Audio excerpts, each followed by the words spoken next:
start and we're flying. No use for your wars, it's love. Cause we build digital castles in the sky as we float on timeless satellites. Cause virtual is where we live, live, live. Cause virtual is where we live, live, live. Cause virtual is where we live, live, live. Cause virtual is where we live, live, live.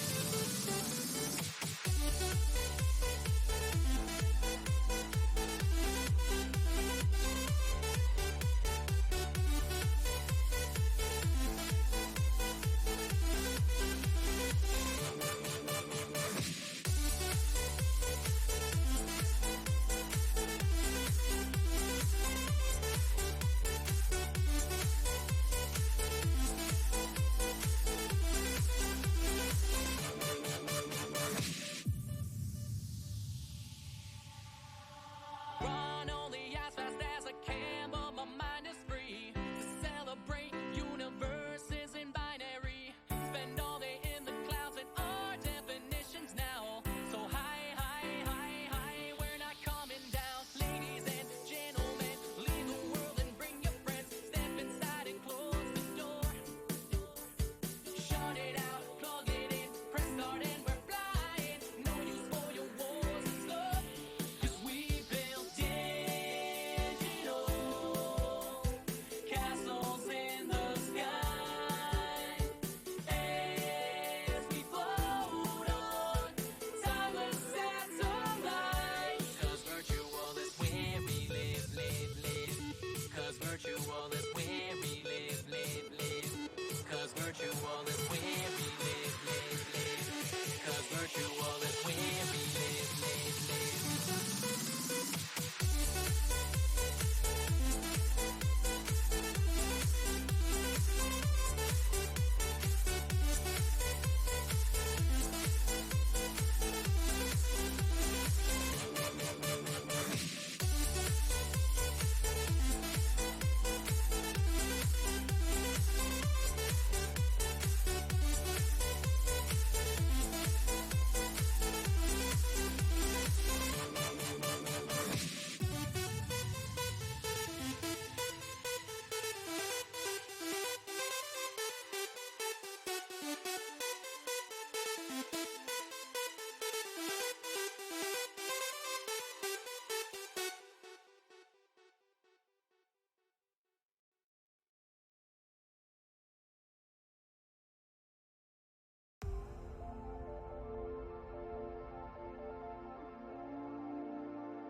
Hey there.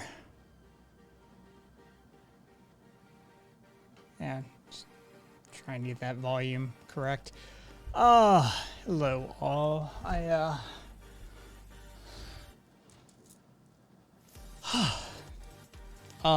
little bit of exercise right before stream. Let's see. Yeah, give me one sec. Neko. Yeah, Wither and ditched out, but yeah, Wither was here by miles. Like, sorry. Let's see. All right.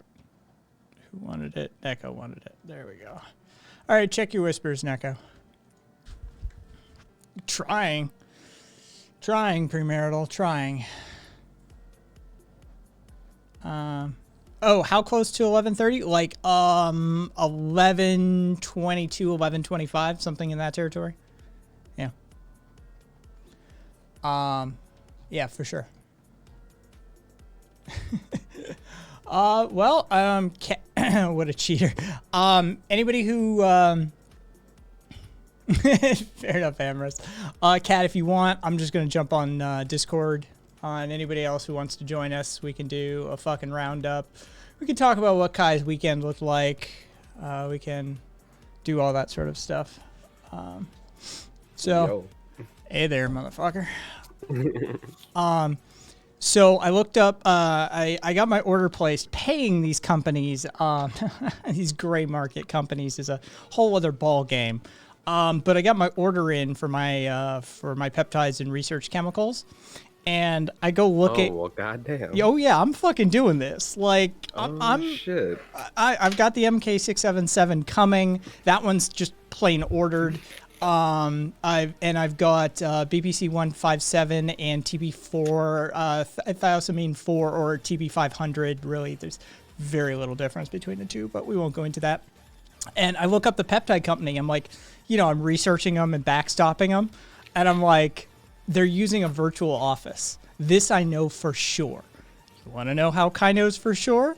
Because when I looked up their fucking address, I can basically see their virtual office center from my house.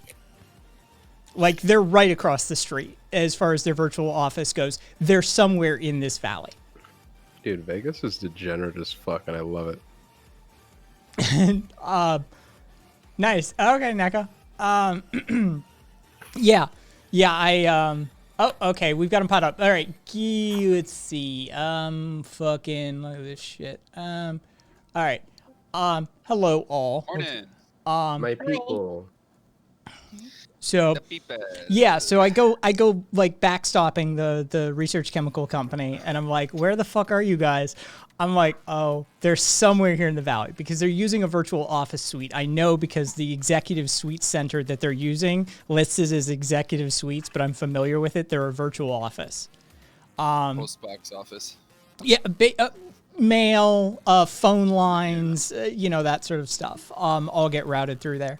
But I'm like, you're somewhere here in the valley, and I'm gonna call them tomorrow at 9 a.m. because I have to arrange payment, and I'll give them a little quiz, fuck it. Like I know you're here somewhere, motherfucker. So yeah, I've got that shit coming. I'm as soon as that stuff gets here, I'm gonna start taking the MK677, which is a growth hormone secretog. So basically, kicks your body into gear and produces more human growth hormone, Nice. Gotcha. while not stamping down your endogenous production. It's Because gonna become really interesting. So you're taking human growth hormone and also taking a second drug that naturally develops it in you? no. I'm taking testosterone. Okay. Big difference. And so yeah, but I am taking a secretagogue. I will be taking a secretagogue, which is MK677 ibuterone, which is it will trick your body into producing more growth hormone. Fister, I looked up that MK stuff was interesting. All right, NECA, cool seeing about. And I'll be taking the BPC 157, which is body protection compound 157, which is a pentadecapeptide, which is just this really complex strain of amino acids. It's a chain of 15 amino acids, essentially. But it's naturally found in your gastric juices. But with a slight synthetic tweak, you can do all sorts of stuff with it. And one of the fascinating things about BPC is, one, it's mildly systemic, but two, it's also site-specific. So if you inject it into a specific area repeatedly, what it does is it actually tricks your body into producing more fibroblasts and kicking in the healing process, basically. So all of the cascade processes that occur at a wound site, BPC basically triggers. And so you can bathe an area in it repeatedly and basically just keep the healing process going. Also, it's really good for people with IBD, but that's not medical advice. And then there's TB4/TB500, which works in coordination with BPC 157, which also it's far longer lasting. Like the BPC you do 2 times a day. You do 2 injections a day of BPC. 250 micrograms territory. But the TB500, you do 2 injections a week. It's got a longer half-life. You do 2.5 milligrams of an injection. But those two combined basically got a Captain Planet sort of situation. Our powers combined, 1 + 1 = 3. And so those two are pretty notorious for working together. And so they do workout recovery, injury repair. The fascinating stuff about that pair is joint repair. Guys use it for meniscal tears. Bodybuilders use it for shoulder injuries, muscle tears, this sort of stuff. And there's entire industries of people that swear by these compounds. Sounds like a good alternative to stem cells or short-term radiation bombardment. It's closer to PRP. Yes, no, Angie, it's on my floor right over there. I really like it. It's awkward to use, but I really like it. It actually, the infrared, the red light therapy, quickly becoming a fan of. Thank you for the recommendation. Like I said, awkward to use, but useful. My mom's been doing that for 20 years. It's amazing. You need to buy 2 flashing neon signs that say not a lawyer, not a doctor. Also, I neither condemn nor repudiate. Okay. Yes. We need to get. We'll get. You know what? I'll see if I can't get somebody on. Does anybody want to I'll just get a quick Fiverr job, and I'll get 3 graphics drawn up. I'll just have them zoom across the screen or something. Not a doctor. Not a lawyer. Hey, I disavow. Yeah. Let's see. Purely fictional. I wonder how quick I could do something up like that. And it's sad that we can't say in Minecraft anymore. The FBI is aware of it. That's it's fucking really weird. So somebody said earlier that Bad Bunny got banned. She did. Yeah. Last I had seen, nobody was really aware of the reason, but things change. Oh well. Seems like mass reports are the thing, so it's like nobody really knows where the reports are coming from, though. Yeah. Let's see. What else? I have going on. That's about it. I'm considering a few other things too, but I'm gonna throw everything at the wall and see what fucking sticks. And I'm really interested in this BPC TB combination because I've heard very few failure reports and a shit ton. Like I've read probably 100 different like usage reports at this point of people being like, dude, I had knee issues for a decade and a half, and I did a cycle of it, and I'm pain free. Like, you know, I've had tennis elbow since my college tennis days, and I'm weightlifting again. You know, stuff like that. Like it legitimately seems a very interesting set of compounds to play around with. And then Definitely sounds convincing. Yeah, it tricks your body into healing itself, basically. Yeah, perfect. Some Wolverine shit. Glad I passed I mean, it is perfect because we have all the tools we need in our body to fix ourselves. Just you can't necessarily use them. Yeah. I feel like science always boils back down to that, where we try and create an artificial thing that we realize poisons us, and then we learn to teach our body to produce it itself instead of trying to artificially give it. Or then we also get like super good at prevention. Like our prevention techniques become like infinitely better decade by decade. You know, when it comes to like sports medicine and shit specifically.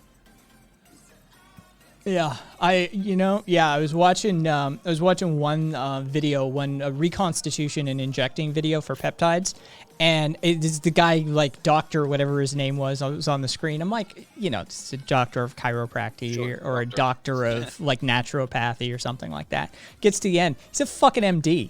I'm like, oh, okay, so it's starting to make the rounds. Like I'm like a decade and a half late onto this train.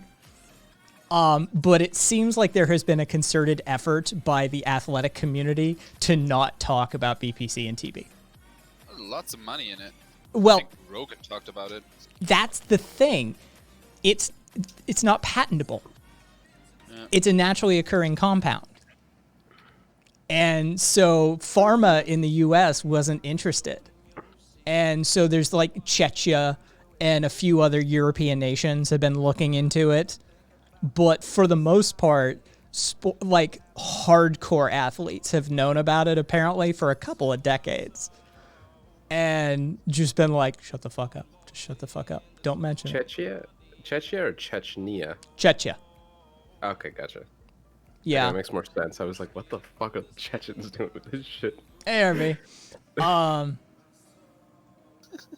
yeah, and Moses organizer. Hello. Yeah, so I'm really interested in those. I'm really curious to see how I react to the MK677, which has some fairly notorious side effects. One, water retention, but if you dose correctly, you can minimize that. But that comes with a lot of that territory. HGH and Test and a few others are fairly notorious for triggering some water retention. But one of the side effects is what has widely been described as ravenous hunger. Like, yeah. I just can't imagine you like just fucking chowing down. Like, it apparently, I mean, it triggers a cascade of, of pharmacological effects within the body. And basically it's sort of, testosterone, GH territory is like, we're growing, motherfucker, give us fuel. Right rage. Like, you need to fuel this. See, this is my headcanon. Kai is like accelerated the destruction of his psyche just straight with all these roids and shit. This is my working theory, is that this is all just like snap decisions fueled by the roids. Yeah, because I wasn't prone to snap decisions before the testosterone. Right. That wasn't my MO my entire life at all. Well, made up my mind. We're doing it. That ravenous hunger is gonna be quite the interesting thing when it comes up. Yeah, I'm planning. Apparently, you can mitigate it somewhat by dosing before bed. So by the time it kicks in, you're asleep. So you gotta have a pudding or something before stream. Something with sugar, something, I don't know. That's another thing. I'm changing my macros. I'm coming off a keto and I'm I'm going into glycolysis Yeah. again because the muscle growth does better with carbs. Because the body can use the carbs for something else despite the muscle growth. Yeah, it is actually better for gains, forgive me, to be on a carb diet rather than a keto diet. It's fine if you're already athletic. Like if you've already made those gains that you're looking for and you're just like a long haul runner or something like that, keto's just fine. But if you're looking to build muscle, it does make it slightly more difficult on you. And seeing as I'm a hard gainer anyway, I might as well, stack the deck as best I can. When is the Dirty Bulk Kai arc gonna begin? I don't like the dirty bulk cut cycle. I never have. Also, did you take weight measurements before you started all this? Oh yeah. Good. Hey, they measured the fuck out of him from what he told me. Perfect. Yeah. Yeah, It's I gonna be interesting. I have He was not multiple allowed. people monitoring me basically. Our very own human experiment. I've Pretty much, long yeah. been comfortable with that. Yeah. There's also another compound that has been brought to my attention within the peptide arena that some people use for nerve damage, and that triggers a fucking like a I don't know what it would be neurogenesis. See, it was like nerves, angiogenesis, but nerves, not blood vessels. So yeah, it triggers neurogenesis. And so yeah, there's another compound in there I'm going to take a look at, but I'm going to do a month-long cycle of the BPC and the TB and see where I land. I'm also going to do a cycle of the MK677, which I'm sure my testosterone doctor will absolutely adore when he sees my blood work for my IGF-1 levels. Have like, are you diabetic? What happened in that 2 months? I'm just going to spike the shit out of those. But yeah, should be an interesting little set of experiments. I'll do a cycle of the MK677. I'll do a cycle of the TB and the BPC, and we'll see what my injury and workout recovery levels start to feel like. We'll see if the MK677 is fairly notorious for putting on muscle. It helps. It helps. So yeah, we shall see. Premarital. So why do they want to keep it under hush then? Just because they can't make a lot of money off of it? Why wouldn't athletes want to use it though? Doping. Yeah, If it's illegal. WADA figures out a testing methodology, then they'll outlaw it. And so it behooves them to make it seem like nobody's using it, so they don't put any time and money into figuring out how to test for this shit. Yep. Yeah, it's super useful. From what I Sounds gather, about right. I was watching one runner. He's an ultra marathoner. He said I was coming down a hill at speed and I just rolled my ankle. And by the time I got down to the bottom, I hobbled my way down. The ankle was approaching the size of some upper leg territory. It had swollen. And he said, Fuck so that. I immediately, I managed to get home. I get my BPC out. I started site injecting. I start systemic injecting. And he said I went to work on Monday with a normal sized ankle walking on it. See, that's the thing is that I still to this day don't understand why steroids are looked so negatively upon by just most society when they're kind of miracle drugs if done correctly. Yeah. I Just think it straight up. really has to do with the fact that personal abusers are the issue. The people Yeah. who use it personally and look like they are, Side effects, psychological effects. yeah, those people are so aggressive and muscular that they are nothing but horror shows to the people who don't understand better. Fair. And Still just sad as me. Angie, Most of the stuff we do because we're. how long do the cycles take to hit? I don't know, to be perfectly honest. At the level that I'm doing testosterone, I'm not doing super physiological doses. So I would have to change clinics, which I've already considered doing. I have a line on one of those clinics. that supply the bodybuilders. That's just like, whatever. We'll find a fuck it. reason. We'll find a reason for you to have the prescription. You think depression could be one of them? I don't know. To be perfectly honest, it has improved my mood. Well, yeah, because that's what I'm thinking. It's just like being able to recover, have fuckloads of energy all the time. I doubt. Automatically makes you feel better. Yeah, like I doubt that makes people hurt for like feeling good. It honestly, yeah. It has improved my mood. It did pick my libido up a little bit. Look at you. Let's see what else. I mean, Goddamn sexual tyrannosaurus. Where did that come from? Karina. Karina does voices.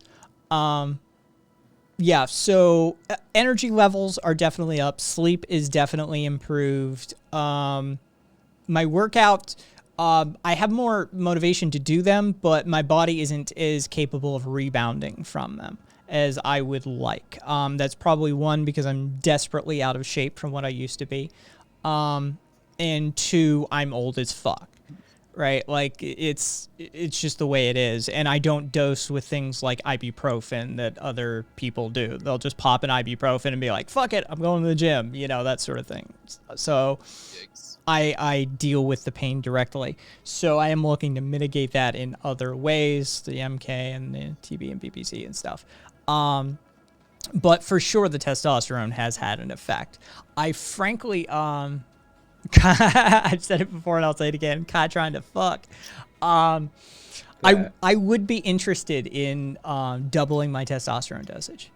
I would. I'd be interested in seeing what that feels like.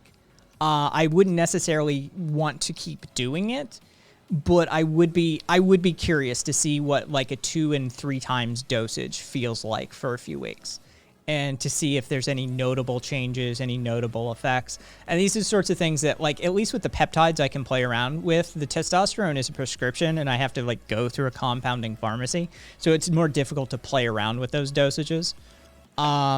So Okay, so you're saying in about 2 weeks we'll see you challenging everyone in the chat to a wrestling match to prove why you're the true Awesome. anarchist. I'm down with it. Fuck it. Yeah. Given what my like go. late teenage testosterone levels were, and given what they are now, I don't know what it would take to get back to those levels, but that definitely would have been a type of behavior. It wouldn't have been wrestling, but it definitely would have been hyper competitive. I do have a hyper competitive streak that's died down over the years, and I'm, like 50% of that is probably wisdom, and 50% of that is just not having that like teenage angst, which is all just hormones. We all know teenage angst is just hormones at the end of the day. Oh, that crazy shit. Tea is a hell of a drug. It is. I had to deal with that recently. And I don't know if fucking, jeez, wait. Duffy, shut the fuck up. What's Duffy saying? He thinks I look Cormier, like. Yeah, he thinks I look like Daniel Cormier.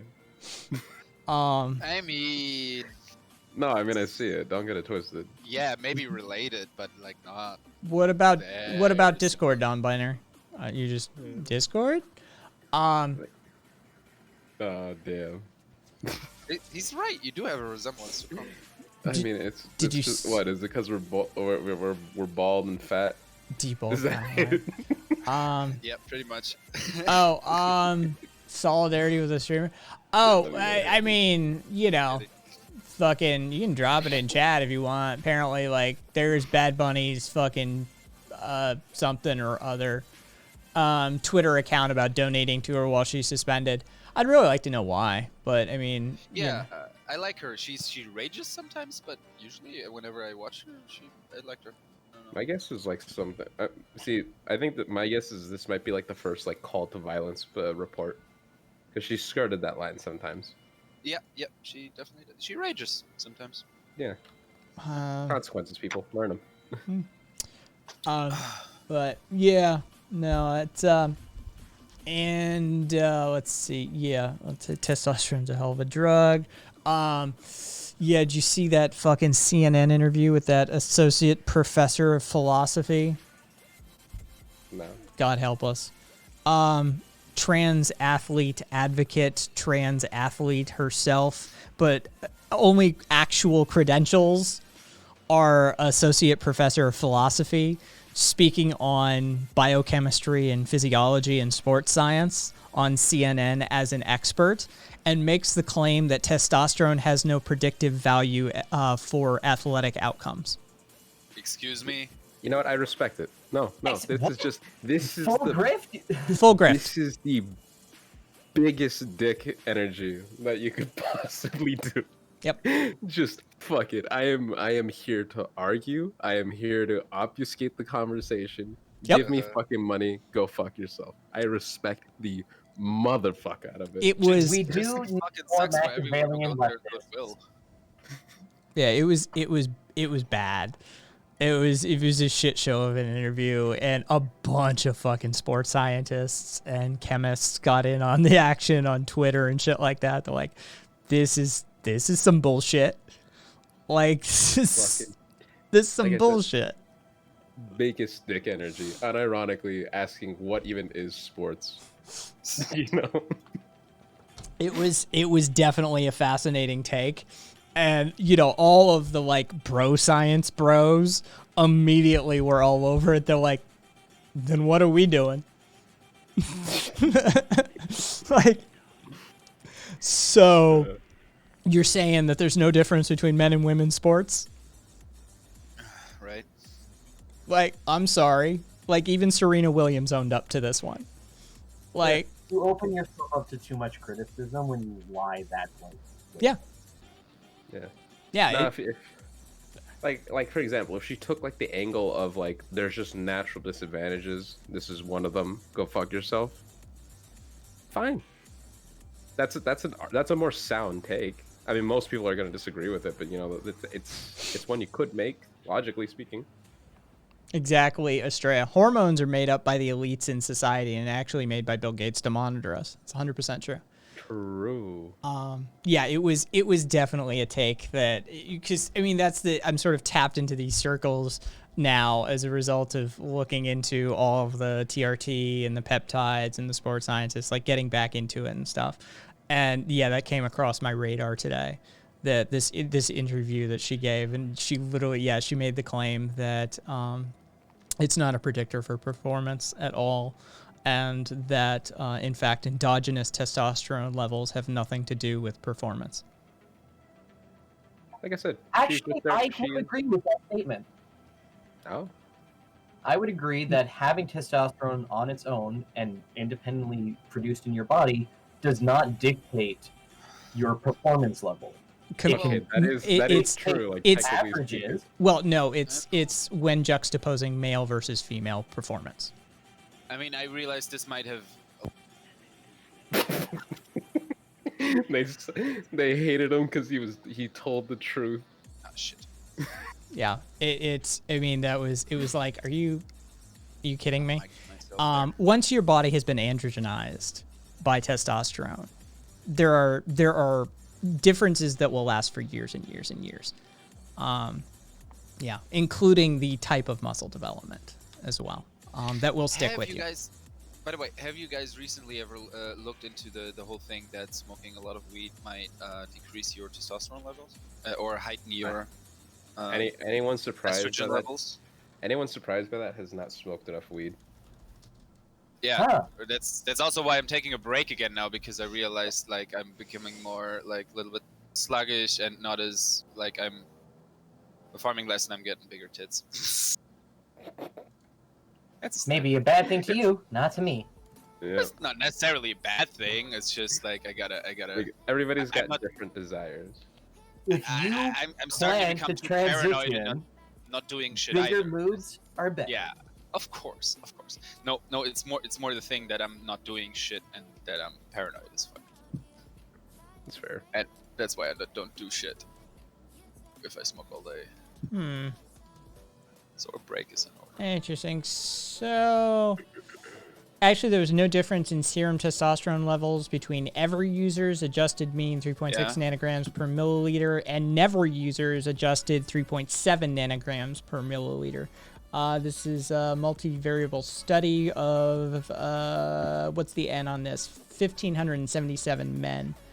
Data on serum testosterone, marijuana use from 2011 to 2012 National Health Survey here in the U.S. How severe is the hit? I have beautiful tits, by the way. It's not actually. Let me put it like this: is it on par with like if you just like It's- been overweight and haven't worked out at all? Like, is it like that sort of like minor hit? Interesting. There's an inverse corollary. Uh-huh. Serum testosterone concentrations were higher in men with more recent marijuana use. Nice. Weird. Um, Well, that actually would explain it. Like why some people get like energized when they smoke weed as opposed to like, you know. Yeah, it depends which strain as well. eh. I mean, it's also, I think it just fucks with it a little bit, so it's just some weird effects. Fucks a little bit with the hormones. Uh, Yeah, that's a story that needs covering. Okay. Eh. Yeah. wow. Fucked up. Let's see. Oh, I thought it And was. of course, you change your behaviors as well. I guess. Yeah. Yeah, that is a thing. A lot of fucking stoners don't move. Yeah, Well, that is. I appreciate that I- non-binary. I do. Even if I'm fucking in a kush coma, I still get out of the house at least once. Well, I mean, that's the thing. Is that like I feel like it's a hit so minor to the testosterone that it could probably just be mitigated by like exercise and diet. Easily. Yeah, just I some- mean there was a point little zero. bit of weightlifting. Yeah, there was a 0.01 nanogram difference between the I smoke and the I don't smoke test Oh levels. wow, yeah, that's. I don't think that's much. It's I don't- statistically non-existent. negligible. Yeah. It's there, but it's like something you shouldn't worry about. Do you see your beautiful tits? I've never seen them. That's what I was thanking them for. No, I mean the heart's in the right place. Ah. Well, I'm hoping it's just the Behind heart. the It tits. might be cooming. Some conservative probably blew it up to make people scared of smoking weed. Probably. That's my guess. It's my probably just the fact that everybody who used to smoke weed used to get bitch tits because they'd sit there and fucking stuff their face full of Cheetos and not move for 19 Yep. years. And it's like, oh, well, it makes look, it clearly makes, it does Yep. this, and this. It's like, that's not gynecomastia. That's just fat. So Yeah, Like, there's a difference. People need I to do move. overeat sometimes, so it's probably because of that. Listen, you want those good moves? You chug down hormone-filled milk. Do that shit. Not with phytoestrogen though. Make sure it's the good shit. Don't cheap out people. It's like getting gas station CBD. Don't do it. Oh, yeah, no. Phytoestrogen compared to, like, actual estrogen supplementation is... Are you kidding me? And don't forget your AR, your AIs, your aromatase inhibitors. Right. Crunch that shit down. But yeah, I wish we'd made me lazy instead. It makes me paranoid.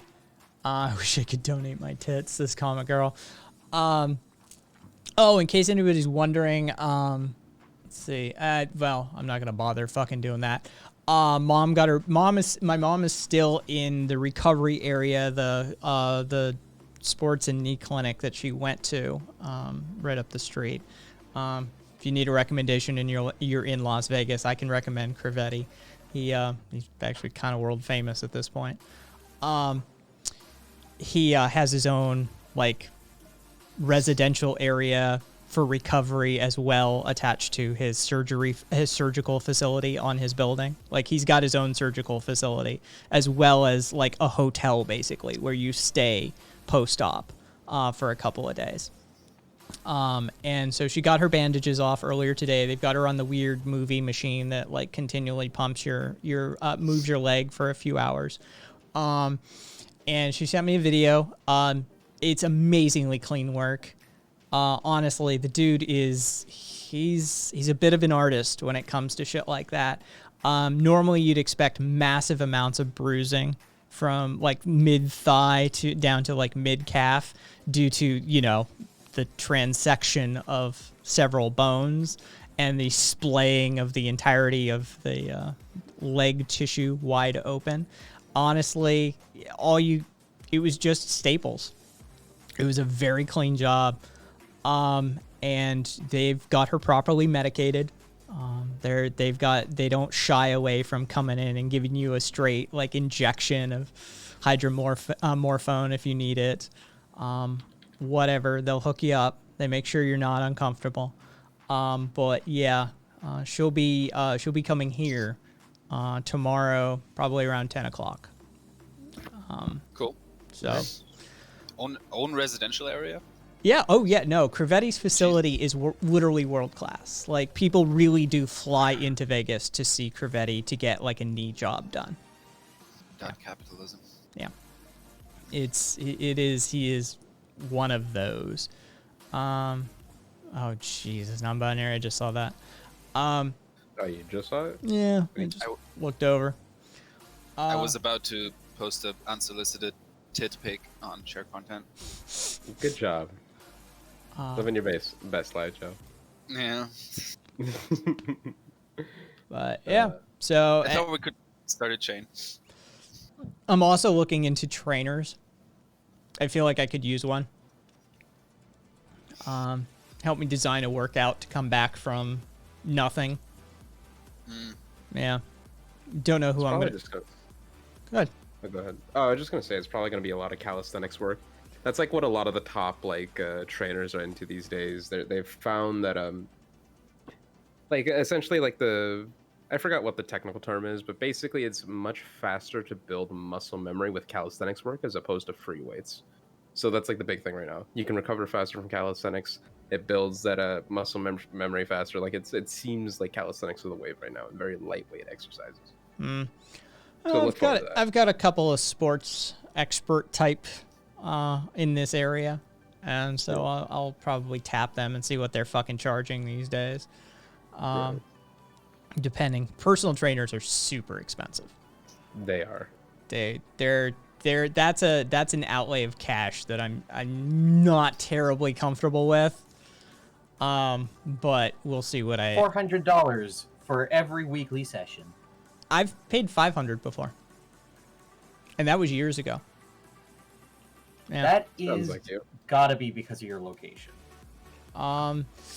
Quality of trainer. We have those like expensive caboose. Mine was $200 a month. We have those like sort of like I'm a fitness influencer celebrity trainers that charge a lot for that sort of thing around here. But we also have a lot of experts who are tapped by sports teams and shit like that. So yeah.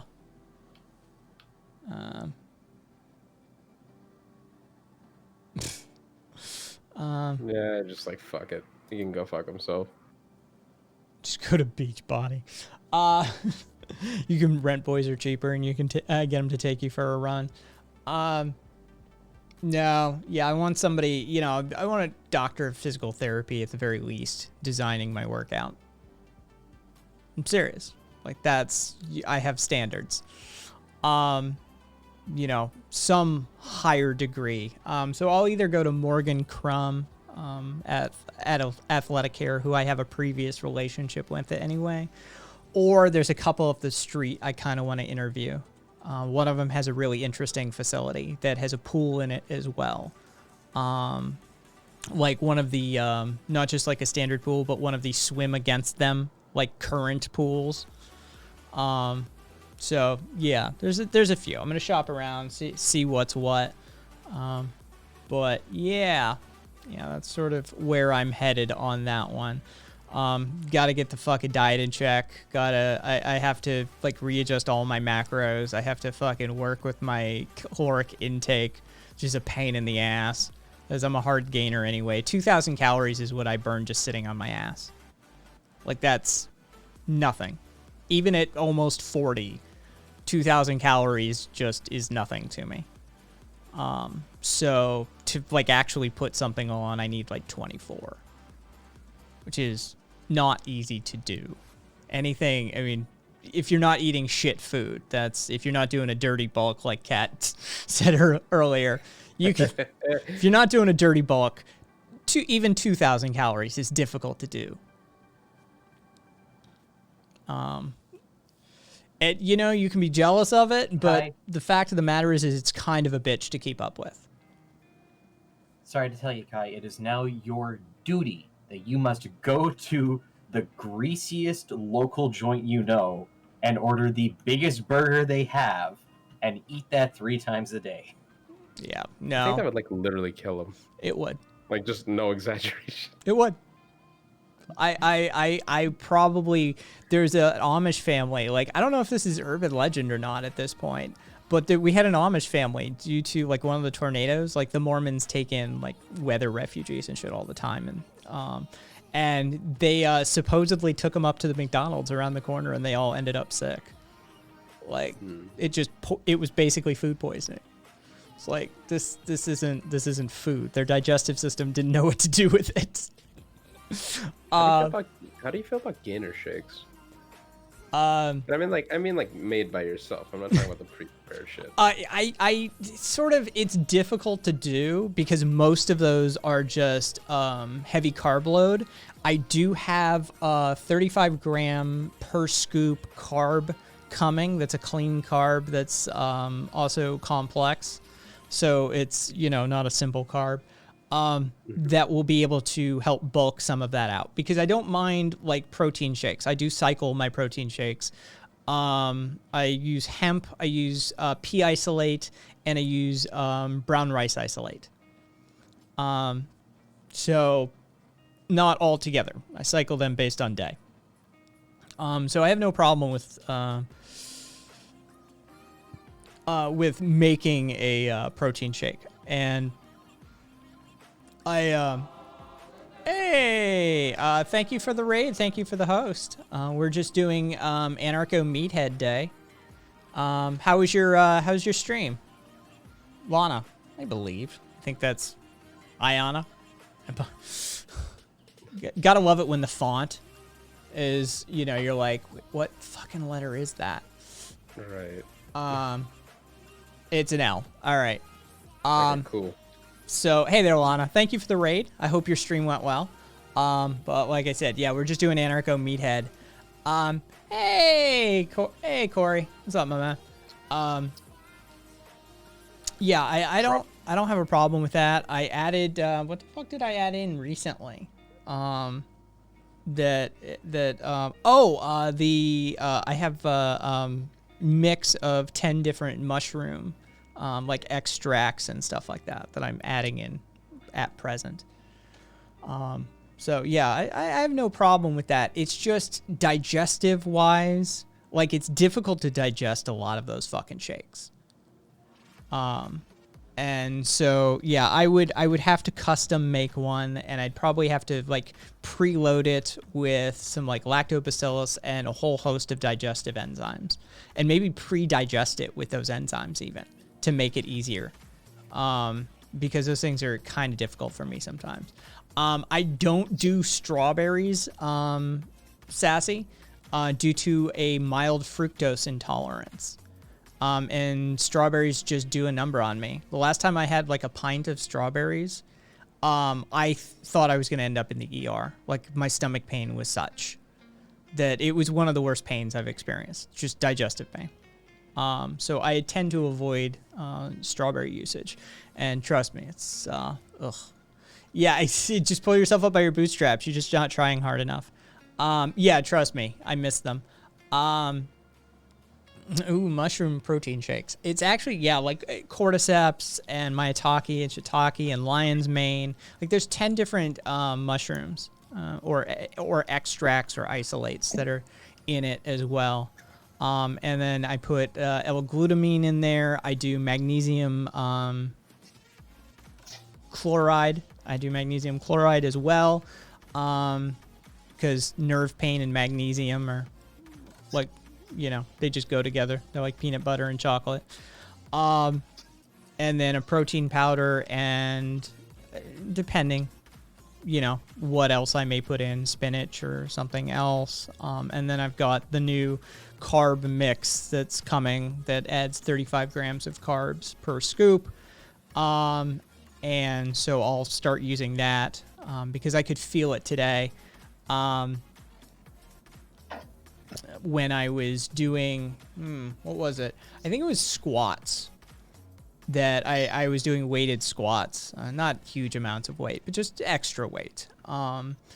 And I could feel I don't have enough glycogen in my muscles for this. My carb load isn't correct yet. Coming off of keto. So, yeah. Thank you, Sassy. It's, it helps that it's not my first time. It's not my first time doing this. And that's the tragedy, I think, of a lot of Americans and a lot of people around the world is they hit like 45 or 50 and they have that midlife crisis moment. And they're like, shit, I need to start taking care of myself. I need to, start watching out for my weight and my diet and exercise more. And they have no experience doing it. And that I couldn't imagine going into that like that. That would just be soul crushing. Sassy used to be so fit. I can still do push-ups though. It's stuffy, lazy as fuck though. I can't I have to do gripped push-ups. Because of the tear in my TFCC. I can't flat palm like that. That would just aggravate the fuck out of my wrist. Need to shape up before I hit 40. Yeah, I'm gonna spend this year basically because that's the thing. Unless I do super physiologic doses of testosterone in combination with like HGH injections in combination with sort of thing, the gains are going to be subtle. They're going to be slow going, right? Like it's not going to be like Hollywood, hey, look, this is what we turned Wolverine into in 8 months sort of situation because they roid them up and they give them a 24-hour personal trainer, right? Like their job is congratulations, you live in the gym now, and your diet consists of chicken and broccoli, and here's another testosterone injection. They also dehydrate the shit out of themselves. Yeah, yes. I was just gonna say, is that a reminder in that diet, water isn't in it. Yeah. It's not.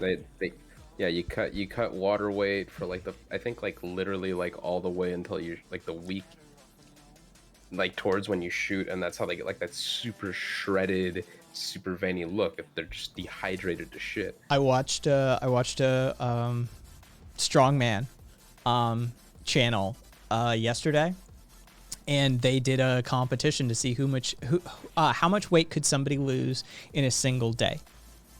So it's all water weight. It's all water weight. Yeah, and the extent that they went to was terrifying. Just like saunas and shit, wearing sweatsuits. Full multi-hour, 4-hour workout wearing a hooded sweatsuit with that sweat grease shit on too, sweet sweat, which apparently is supposed to make you sweat even more. A fucking a neoprene inner liner, then the sweatsuit plus the fucking hoodie sort of situation. 4-hour full fucking workout. Then they go to the fucking gym. They work out some more at the gym away from their home gym. Then they go into the fucking sauna and do the sauna. Then back out, more workouts, and then back into the sauna. The dude who dropped the most dropped 14 pounds. I'd have a fucking heart attack. What was his starting weight? It was 190, 194, something like that. 192. Oh fucking god. Yeah. Step it up next time, boys. Wear a gimp suit. Then you let him. I was worried. Legitimately, I'm like, this dude's gonna have a heart attack. How much did he lose? 14. I want to say 12 or 14 pounds. It was above 10. Yeah. Yeah. So he started at 194? Yep. Yeah, it was 192, 194, something in that territory. Yeah. And he ended up at 180. Well, yeah. So he was heavier than me, and he came out lighter than me. It was terrifying. That's a percentage of his body weight just gone. Yeah.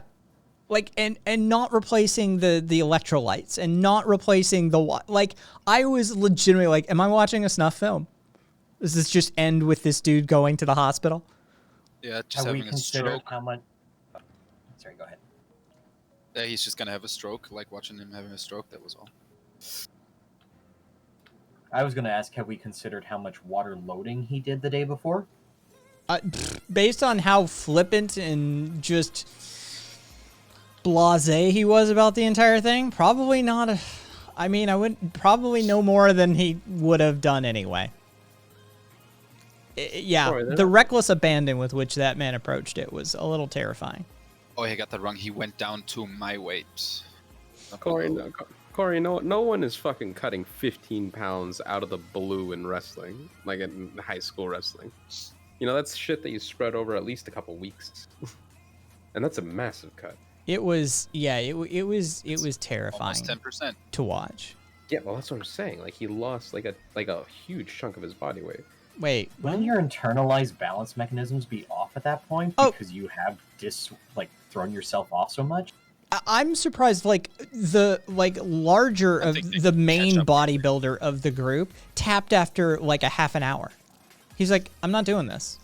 Like, this feels dangerous. Like, I'm not doing this. I don't want to die of a stroke. I don't want to, Yeah. this doesn't feel safe to me. So he also tapped has it like a bigger half an energy hour. Requirements. Yeah. And then two other guys Okay. kept going and for the majority of the time. And then one dude just went the distance. And yeah, he dropped over 10 pounds in water weight alone, which is terrifying from, just a physiological standpoint of, hey, 5 liters of water. Jeez. okay, boss. So what you're saying You've is got I wanna sweet look for it. sweat and neoprene wraps. The sweet sweat gave me a rash though. Yeah, okay. So yeah, other people have heard the sweet sweat shit. Like that's fucking as a whole thing. What was this? What is it? I don't understand this. This What's up? link that I'm guessing it was non-binary put. Yeah. Yeah. Like, what is Tom of Finland? I feel like I'm a bad gay because I don't know what this is. Tom of Finland sounds gay, doesn't it? Oh, he's the dude who did all the like manly man black and white drawings. It's still lost. It's like super fucking camp shit. Like this is from like late 1900s territory. Like it's sort of like a late 20th century gay culture thing. And so okay, so he did all those black and white manly man drawings. Now this makes a little more sense. Gay man humiliated and harassed for taking his Tom of Finland bag to the gym. I mean, Fuck call around me and find out. a conservative cuck here, but taking like a bag, like a gym bag to your gym that's got like a leather clad, like leather police uniform, muscle, clearly gay dude from like the late 70s, half naked on the side of the bag, it's gonna draw some attention. Fucking only to receive complaints from pearl clutching gym goers. I'm sorry, they had the balls to try and pick a fight with a gym gay? You're dead, dude. Yeah, I've used the bag for years in all of Adelaide pools and never experienced anything like this. In fact, quite the opposite. People usually comment positively. These images aren't sexually explicit ones at all. They're very PG and good fun. I want to see the bag. I want to see the bag. I want to see it too, but I Like, just want to see it. yeah, I want to see because a lot of Tom of Finland stuff is like, you walk into like older, wealthier gays' homes, and they'll have like a Tom of Finland up in the hallway, and it's just sort of like this, like, I don't know, tone setting piece for the house. You walk in and there's like two leather dudes like basically naked on the wall as soon as you walk in. You're like, oh, okay. It sets the tone for the environment. A lot of Tom of Finland stuff is that way. So, yeah. The picture that non-binary sent, I'm pretty sure one of them is just outright Freddie Mercury. Yeah, I mean, it could be, or it definitely could remind you of Freddie for sure. When can you share? Would you care to share with us when you decide to be a cuckbertarian? Well, see, that's you start injecting testosterone, and the next thing you know, you're like, I think Jack Dorsey has a lot of good points. It's just how it works.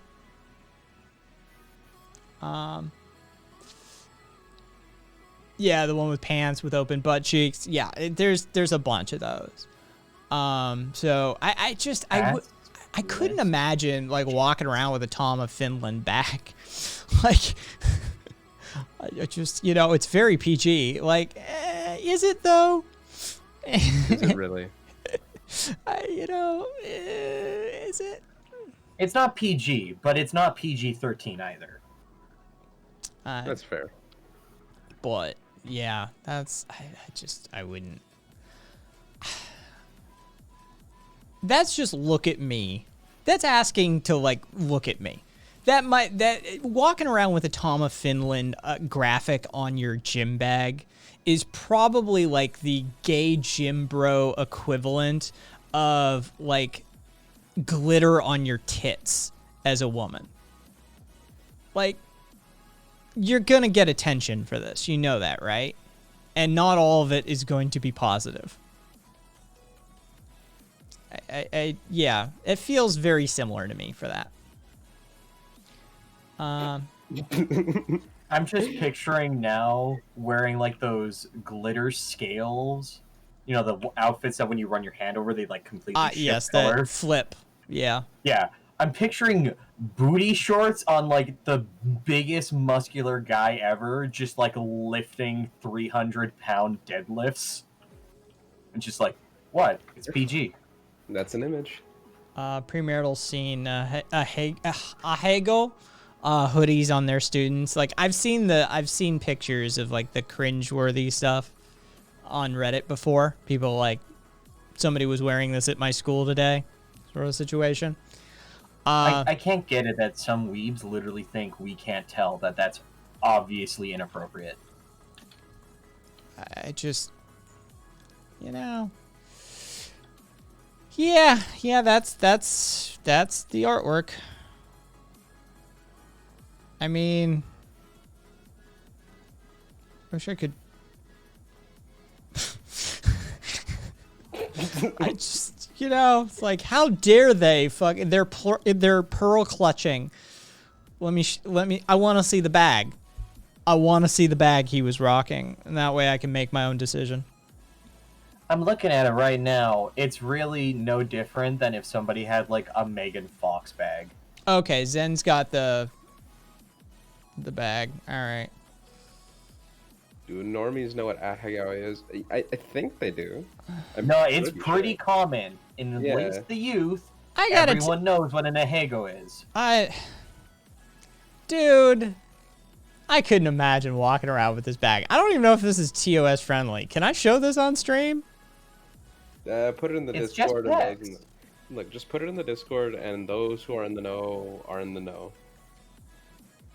I just, I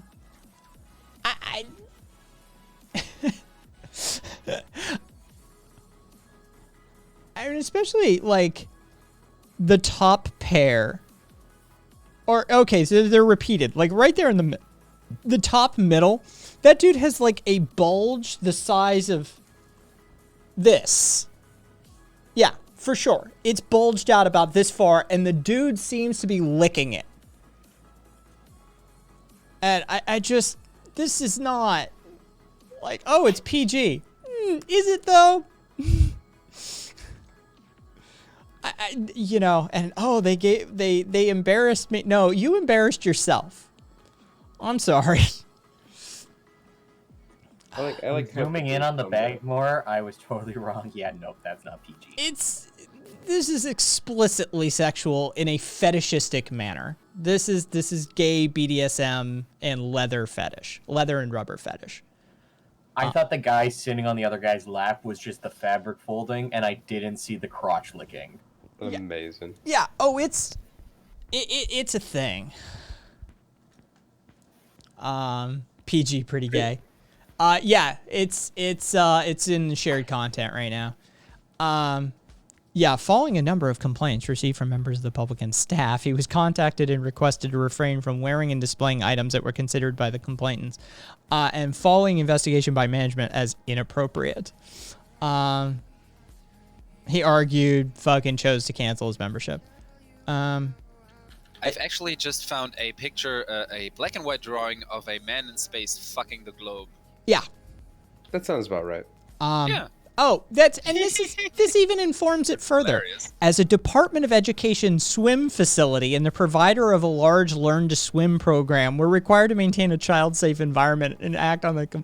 There's like 5-year-olds walking around and shit learning to swim in this facility. And Wait, this isn't like a private gym? No, this is not some like gay private gym. This is basically a public facility that has school children there. Okay, well that changes things. Yeah, no, that sets a whole new different level of context. Fuck no. Because relax. Like wait until you get home, baby. It's not that serious. Gotta say though, Tom Finland's art is a little bit one note.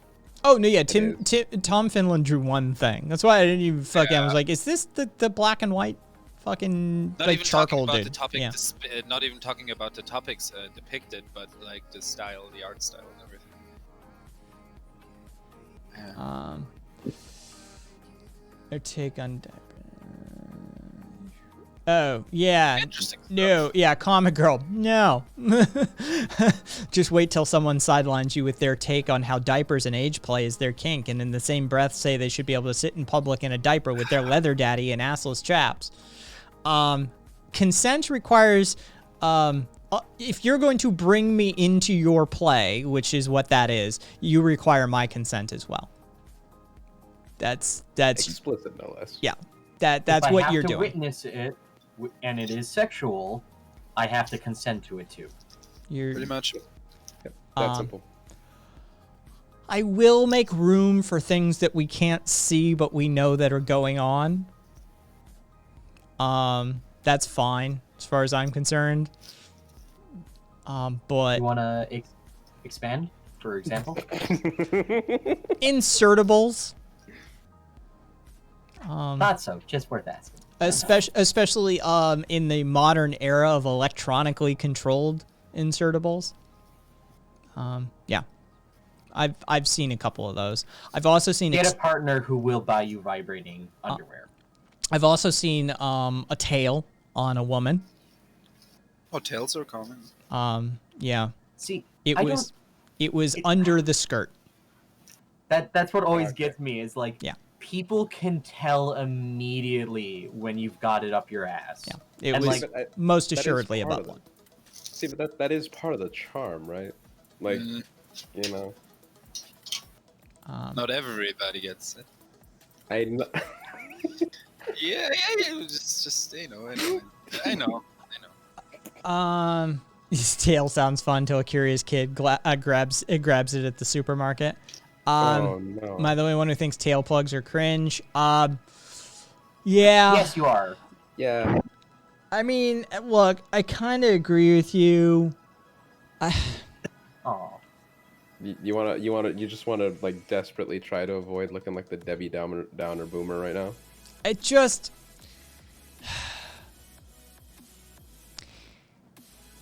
There are places for it that I would be much more comfortable with, like, look, like, we have an entire hotel and resort here in Las Vegas where if you wanted to walk around buck-ass naked with a dog tail shoved up your ass, you are free to do that. 100%. I gotta go there. That sounds like fun. That is there. We have a place you can go that we don't have to worry about that whatsoever, and you can enjoy and do until your heart's content. But then I think about like somebody walking into the Golden Corral or some shit like that, right? CC's Pizza Buffet or something, and there's like a little league sports team walking in, and then you've got that like South Park Mr. Slave style situation going on where somebody's in cuffs, a fucking collar, and has got a tail hanging out their fucking clothing. Like, And Viva, I know I don't have to go to Vegas for that.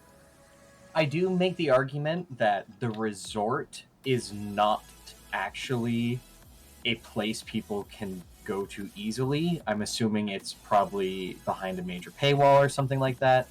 Not a major paywall. But yeah. I'm just saying, fetish gear is already expensive and an investment. I do agree, though, it's not public place, and it shouldn't be. Yeah, and that's my issue is I saw the tail at Whole Foods. Like cheerleader skirt and a fucking foxtail. And like if you want to throw something on that I can't see, or even the collar. And look, the cuffs and the collar I can work with. That's fine. But that you can like say that's an aesthetic. You can say it's a punk look. You can say whatever. That's fine. But once I can see you've got something shoved up your ass, it's not a punk aesthetic. Clearly you're engaging in a sexual fetish in a public place. And that's, now you've involved me. You want to wear a cock cage and shove a plug up your ass and walk around. As long as I can't tell what's going on, you do you, homie. Right? Like, I'm not, that's fine. You haven't brought me into your sexual fetish as far as I'm concerned. But yeah, the publicly exposed versions of those fetishes, I have some problems with. Provocation. Should the state designate public adult play zones? I mean, yes. Dude, there's plenty of like gay nude beaches that I've seen, footage of over the years. I've never actually been to one. But I've seen plenty of footage of dudes just fucking on a beach. Like, just dudes as far as the eye can see. Just tons of cock and balls. And going at it. So, I mean, I think there should be spaces for that, for sure, for everyone. Right? You're allowed to have sex at your nude beaches. The ones in Canada are like heavily. It's not really allowed here either. Started. It's not really allowed, but has that ever stopped dudes and fucking? No. Like, or women for that matter. Yeah, I mean that's the thing is if people want to fuck, they're going to. They're gonna fuck. I mean, is kissing in front of you assaulting you? No, but I'd really prefer no one do it. To be perfectly honest, For real? I have this. You Grinch. Yeah, I have this thing where I'm like, you know what? I don't need to see you make out. Like, I really don't. And by the way, I really don't like. don't have to see it. Really don't like watching straight people make out. Like, it really does bother me. Like, it bothers me in the same way that like a lot of like straight dudes are like, dude, like keep your dick away from me, sort of thing. It really does get me on that level. Like, it's just like, oh God, how can you? A violent smoker, repressed. No, I just have a healthy boundary for like sexual play versus consent and the public spaces. I have engaged in probably more like wild sex and fetish play and public sex than you probably will ever engage in, but it was in spaces where there was consent, right? House parties, giant gay house parties where everybody's fucking, 25 people are fucking sort of situation, like proper house orgies and stuff like that. It's a matter of like understanding the public space and the public sphere and respecting people's right to participation and consent in those acts. I don't want to see your foxtail shoved up your ass with your miniskirt walking through Whole Foods. But if I go to a house party where it's like, hey, this is, we're going to have men and women and there's BDSM play and there's all sorts of fetish play and role play. Cool. I know what I'm getting into. All right. Like, that's fine. I have no qualms about that. You want to have an entire park full of that sort of thing. You want to have, an entire resort full of that thing. Cool. I'm okay with that. I will visit there. I will participate even. But it's, you know, like I said, it's about these public spheres. It's about these public spaces where it becomes problematic for that to occur in. And then just my own taste towards PDA. Either, like, I don't like the middle ground, right? Like, I don't want to see you making out on a park bench, but if you want to give, like, a blowjob at, like, Folsom Street Fair in San Francisco, cool, whatever. It's very specific there. Yeah, it is that sort of, like, it's an all or nothing sort of situation for me. I don't show me the like middle stuff in public. Like, that's not, I don't really need to be privy to your makeout session, but if you're gonna do this, let's do this. Like, what? I mean, come on. Some people making out on a bench, you don't really have to watch them. I mean, No, and I wouldn't. I'd just walk by and be like, ugh, you know. yeah. I can see your fucking face. Yeah, Oh yeah, That's it. yeah. It's like, oh, for fuck's sake. Kids. I'm usually just happy. I'm just usually happy for the people. There's nothing worse than old people making out in public. I'm sorry. If fucking 16 or 18 or 25-year-olds are making out on a park bench, I get it. I fucking get it. You show me a couple of 65-year-olds making out on a park bench, I'm going to be the most judgmental prick on the fucking planet for a few minutes. 100%.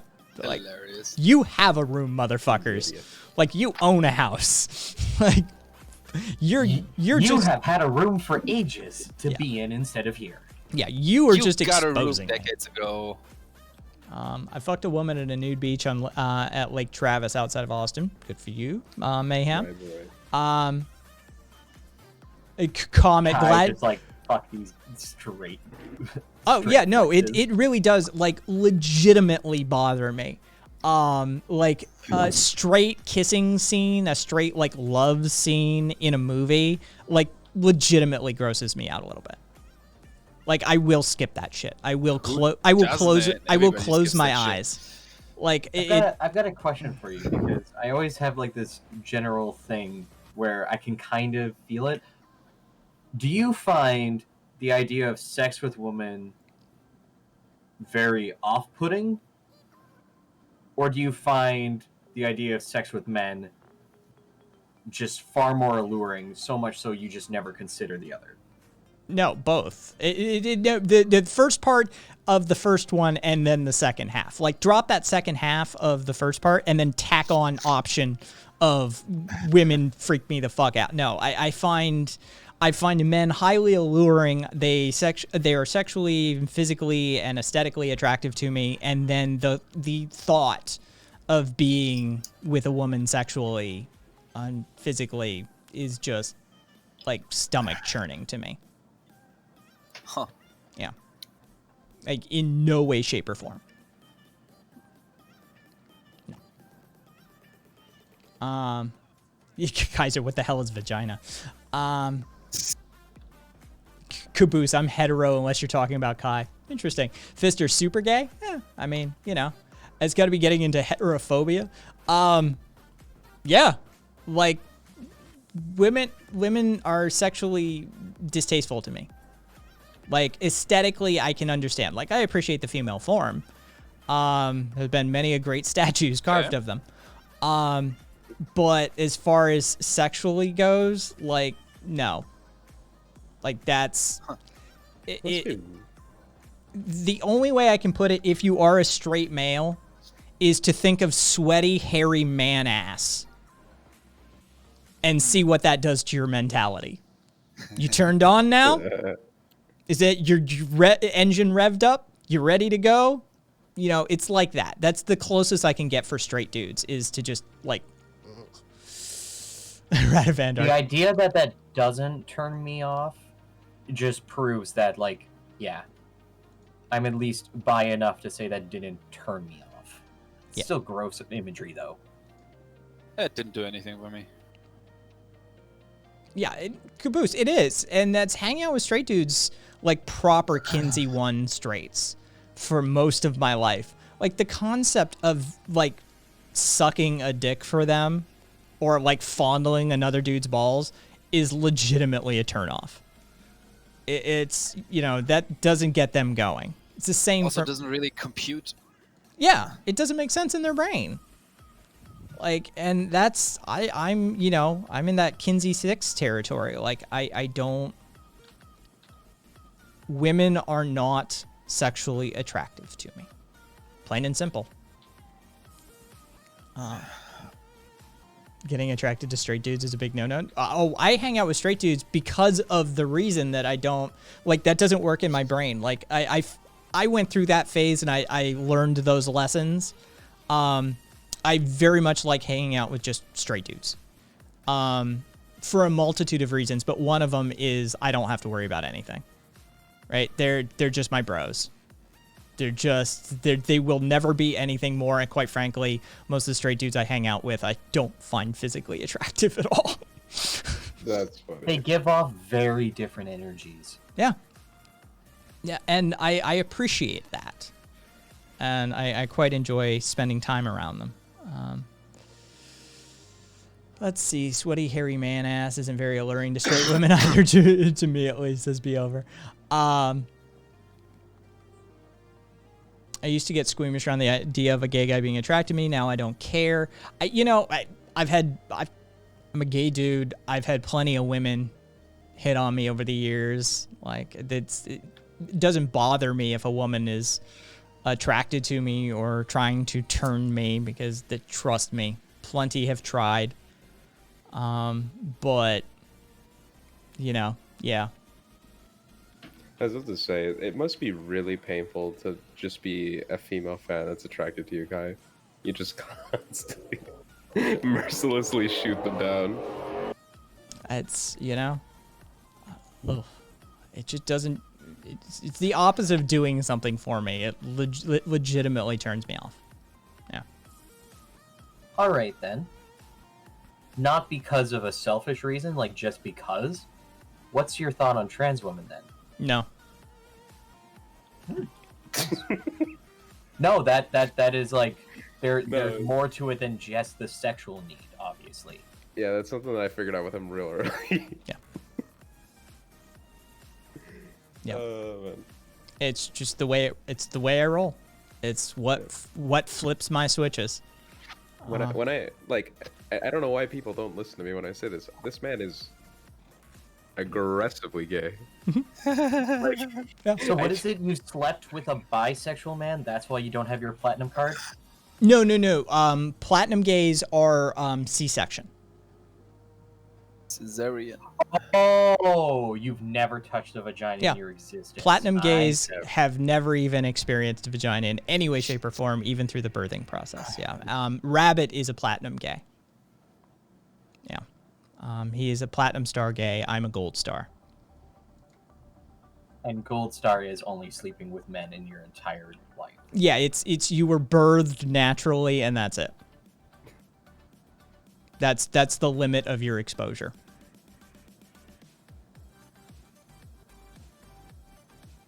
Oh, RV. Is there an actual gay hierarchy that's like being built there, or is it just kind of like a fun signal? It's just a fun signaling. Honestly, I've never known anybody to take it seriously. It's just one of those things we joke about after we've got a few drinks in us. You know, who's the platinum, who's the gold star, who's the silver. Yeah. Yeah, oh yeah, and RV. What about a trans woman who won't transition? No. No. I like the male aesthetic as well. The sexual component is necessary, but the aesthetic is also necessary. The gender appeal is there for me as well. I'd consider myself 90% sapphic, besides the fact that pretty boys do quite a lot for me. I can look at them, but that's about the extent of my involvement there. What, pretty boys?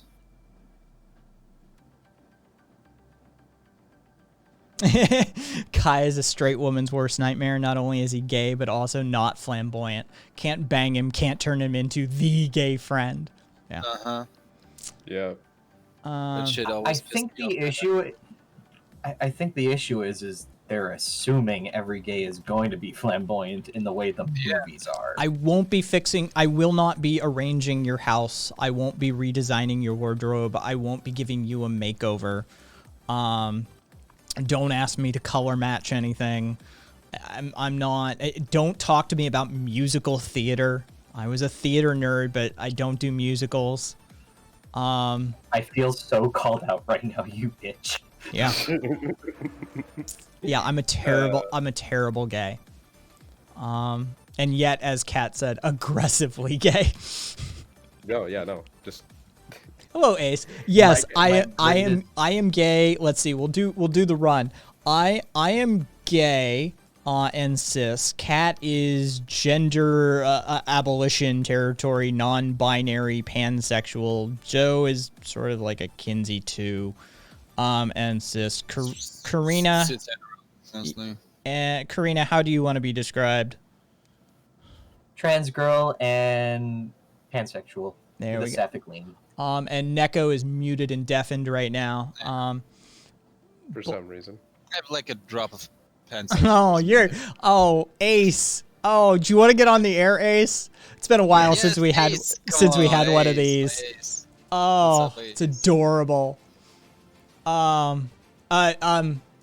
Just so you know, I'm an anarchist, not a communist. And if you don't understand the chasm of difference between those two things, then you're not prepared for a political science discussion here on this channel either, let alone a chromosomal and scientific discussion of gender and sexuality and intersex relations. So I'm just warning you ahead of time, but I am inviting you. Yeah, come. Feel free. Jump on the air if you want. I'll send you a Discord invite, temporary. And you can have that discussion with a sort of, a sampling of what exists. Yeah, we can just chill, as long as you don't say any gamer words. Neko's machine is broken. All right. I like that. I That is like that. the best Yeah. word for it. That's How's so it- bad. But How does I it love feel to be voluntarily infertile? I don't care. I've never wanted kids. I've never liked kids. I've never really wanted anything to do with kids. I don't have any instinct to breed whatsoever, and I've never it literally. You want to know how it feels? It feels like extra money in my pocket. It feels like vacationing whenever I feel like it. It feels like having a life that I don't have to dedicate to another creature that is literally dependent on me. It feels like weekend jaunts. It feels like Airbnb. It feels like a bison ribeye whenever I feel like it.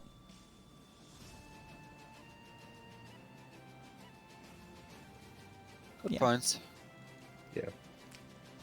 Yeah, Need it to feels go on. it feels like an extra $250,000 US in my pocket.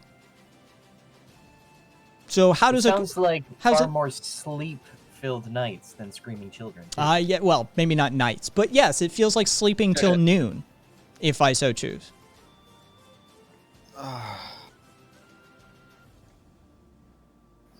Oh, that reminds me. I have Ace, to get this is shit your done this today. is your one warning, Ace. And Ace. What? Either Will he put up or shut up? Yep. She. They. They. Yeah. They. Threats, harm, or endangerment. He said he. They said.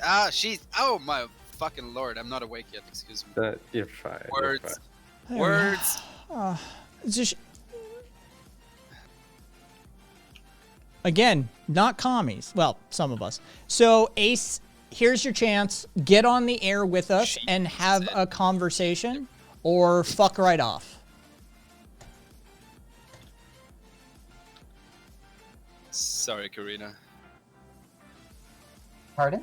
Oh, that was with me. Don't worry about it. Yeah, no, I was just in bed. I just got up to the screen again. I'm not really awake yet. It's just, sometimes I don't think about it too much. I'm not even out to everybody IRL. Okay. You're Ace. not Well- twisting any feelings in here unless you Yeah. do it on purpose. And I'm No, hopefully exactly. I can tell if you did it on purpose. And you Ace, did. you're So already violating the thing. TOS. We're gonna have to From the ban you. beginning. That's why. From the beginning, I was okay with the pronoun thing and everything, and I was already long before all this started, like in the camp of like everybody be what they want to be. This is all kind of bullshit anyway. And I am a little bit loopy most of the times because I'm dealing with a lot of shit. So I just can't focus on getting everyone's pronouns right. Like I try, but like I fuck it up constantly. Yo, you know how pro-trans I am, right? Yeah. No, I know that. No. But I'm just saying, like, you concerned should. about it, but it's I'm just saying, how many times have you heard me fuck up a pronoun?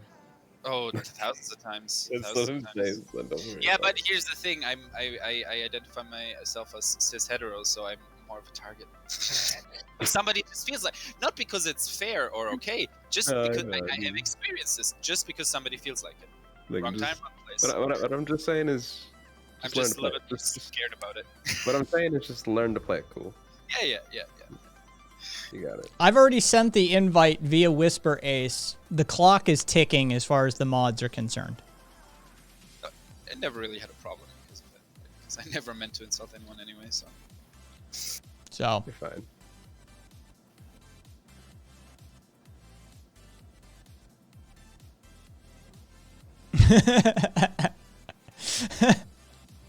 What can I say? premarital. Yeah. Let me remind you, there's over 7 billion people on Earth. Just because you're a straight man doesn't mean you're getting pussy. We have plenty of options. I thought we were talking about Ace Chaotic earlier. No. No, Yeah, I- different I- person.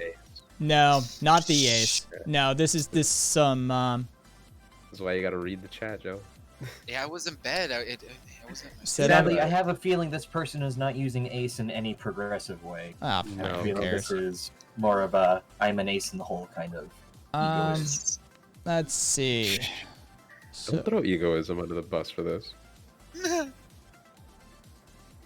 You can basically throw egoism under the bus for anything. I guess that If is true. someone's mentality is "fuck you, I got mine," it's pretty centered. Yeah. It's pretty clear where that's coming from. April 6th. So they've managed to keep this account for little over 3 weeks. Yeah. So 22 days they've managed to keep this account live.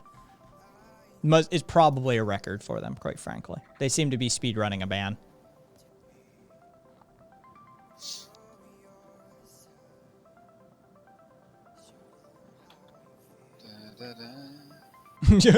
Kvass. Oh, there we go. Oh, did he threaten of violence? Ah, damn it. Tisk. Every time, dude. They can't hang. Exactly. Keep their violence sticks in their pants. Mm-mm. Let's see. Invites. Let's see. That one. There we go. Kill it. Yeah, I really wanted him to be Ace, Chaotic, but No. that also didn't. Yeah, I figured that out very fucking quickly. Um, Made me sad.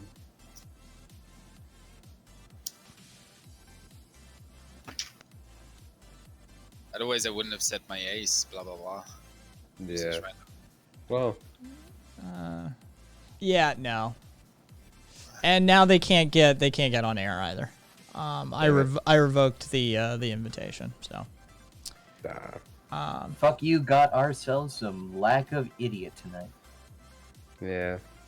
Well, I'm here, so yeah. That's a mood, Joe. I feel you. right. I just there are days where it's just like, why do people like listen to me? Ever. It's also pretty much the extent of my humor. Right? yeah. Jesus Christ. It's not According, the worst skill to have. well, according to unidentified sources, Boris Johnson said in a meeting at Downing Street, I'd imagine 10 Downing Street, no more fucking lockdowns. Let the bodies pile high in their thousands. It's real. Well, he's denying he made the comment. Nobody has any recordings because they were pussies and they didn't want to. I doubt he. I highly doubt he ever made that comment. Yeah, I don't know. I just That would've been I want to believe in my heart of hearts that might be just a step too far for the motherfucker, at least from a pure optics perspective. Well, yeah, that, and it would have been way too like. Yes, Wait, that there is was what some- India is doing. That would have been all over the fucking place. Would have Yeah. like it would have been Yeah. fucking international headline. Oh, and Yeah. just FYI, northern British Columbia lost internet service for a little while because a beaver chewed through the main cable. Just gonna throw that out there. Well, that's just Oh, You Colombia. deserve that. Never change. Fucking. That's fucking buddies. Yeah, let's see, and I had a few, and I was hanging on to. In Irish. Oh, did anybody see the $50 McDonald's employment interview offer? So you get $50 Wait. if you go to the interview. Uh-huh. Okay. Yeah, well, right. here's the On deal. its face. On its face. Yeah, here's the deal. So you have to fill out an application and provide your social security numbers and driver's license with a photo ID just to get the interview. Now, you will automatically be offered a job. If you decline, you will be reported to the Employment Security Commission. And if you're drawing unemployment, your benefits are terminated immediately because you refused a job. They McDonald's does share your signed application with the Employment Security Commission to show you applied for the job officially and that you were offered a job and declined it. And let me guess, they don't spend a lot of energy on letting people know that beforehand. No, they do not. Yeah, of course not. Sounds Yeah. about right. All right. And I know what it is to be in that position, down on the street and not knowing better, and then being in that group and vibe, and then it's just like, oh yeah, no, come on, this is a good thing. Why do you have to question everything? Blah blah blah blah blah. Come on, don't be such a sourpuss. You just buy hard They into give you the coke. $50. It has to be good. Like, what's your problem? This is your reason. I think so. Because of this mood, you're never like. This is why you'll never really keep a job. Blah blah blah blah blah blah blah blah blah. Thank you for the follow. You're forced to Go buy on. into it. This is one of my favorite like headlines of the last week. Came out of New Zealand. Winning greyhound tested positive for meth. So a greyhound trainer, dog racing, has been disqualified for 4 months and fined $3,500 after methamphetamine was found in one of her dogs. Great. Grant Robertson, the minister for racing, said he was concerned about track safety and cited, quote, far too many incidents recently where dogs had died or been injured.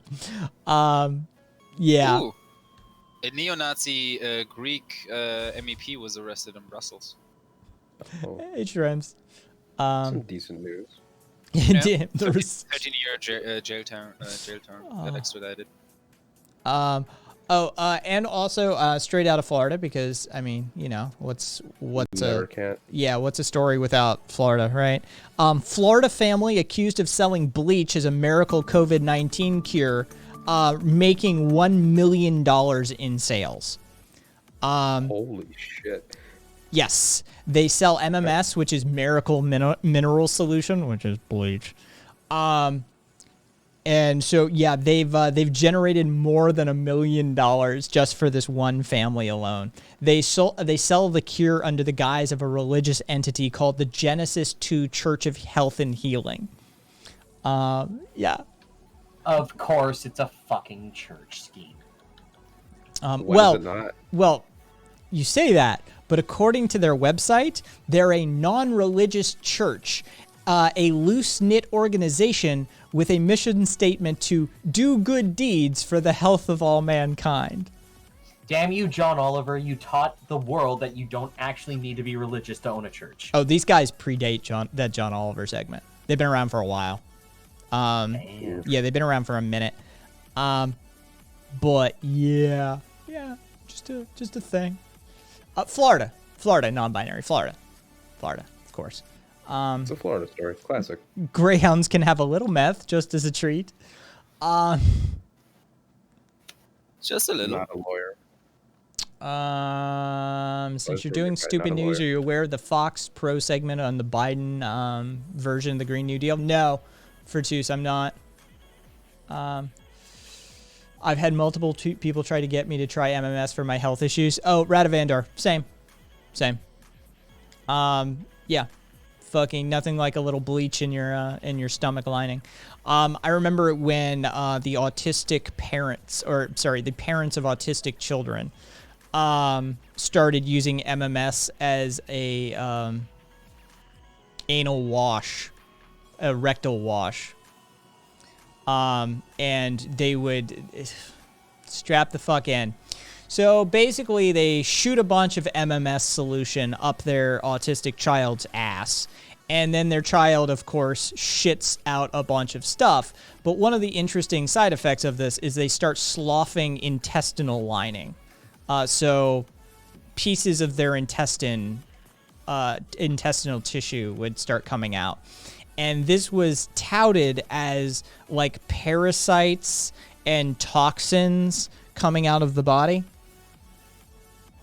Yeah. That MMS scam is, it's a thing. It's a thing. Suddenly, now I'm actually a bit happier that my Falls for Any Panic mother didn't get me more tested as a child. Yeah, exactly. Yeah, exactly. It looks like it's working because stuff comes out. Yeah, right. Yes, and Radivandar, an actual bleach enema or suppository of sorts. Yes. Yeah, that's. I don't think that's what they mean by bleaching your asshole. No, but the laser clinic I go to does do asshole bleaching. Fun. I've never. When you want your winkin' to be as pretty as your eyes. I don't. Yeah, that's one I don't understand. But you know, Different strokes, different folks, something Yeah. like that. like hey, you know, okay, I want to be more tan. You want your asshole to be a little lighter. All right, fine. Just don't get it. Laser did work though. Like it's not like I'm fucking, you know, hairless or anything, but most assuredly, like my abdomen, where the navel hair would be, is significantly less than what it used to be. The underarms are patchy. Like first treatment, like it worked. Like it works. So I'm very envy. Nair smells like rotten eggs. I've used Nair in my younger years. Yes. The child is crying for help and bleeding profusely. It must be working. It's kind of weird that a lot of them actually do like unironically think that.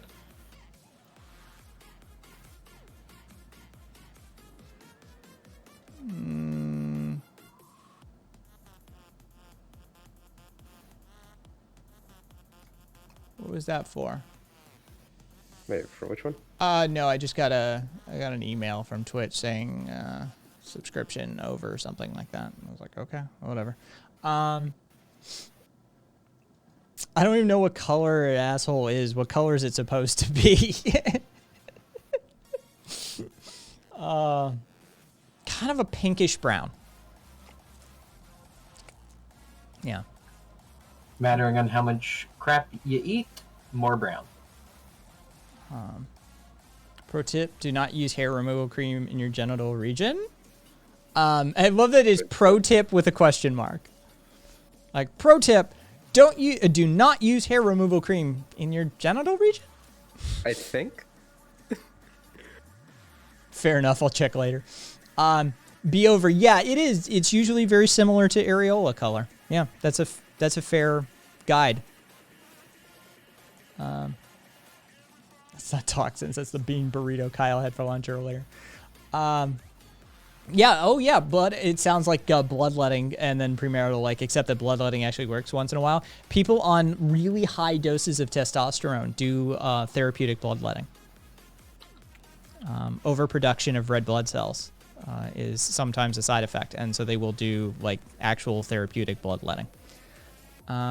Oh, the question mark covers me legally. It's not medical advice then. Fair enough. Yeah, I again, yeah, premarital. Like, this is just barbarians fucking using toilet paper still. For the love of God, people, get a bidet.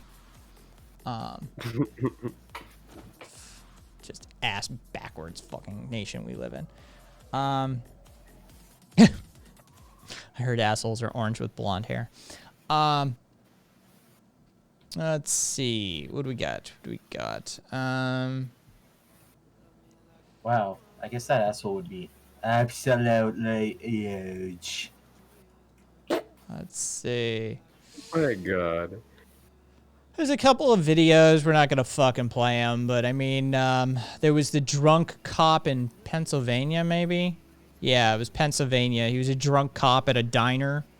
Like, he walks up and starts harassing and accosting a black dude, just sitting there, like, eating his hash browns and shit.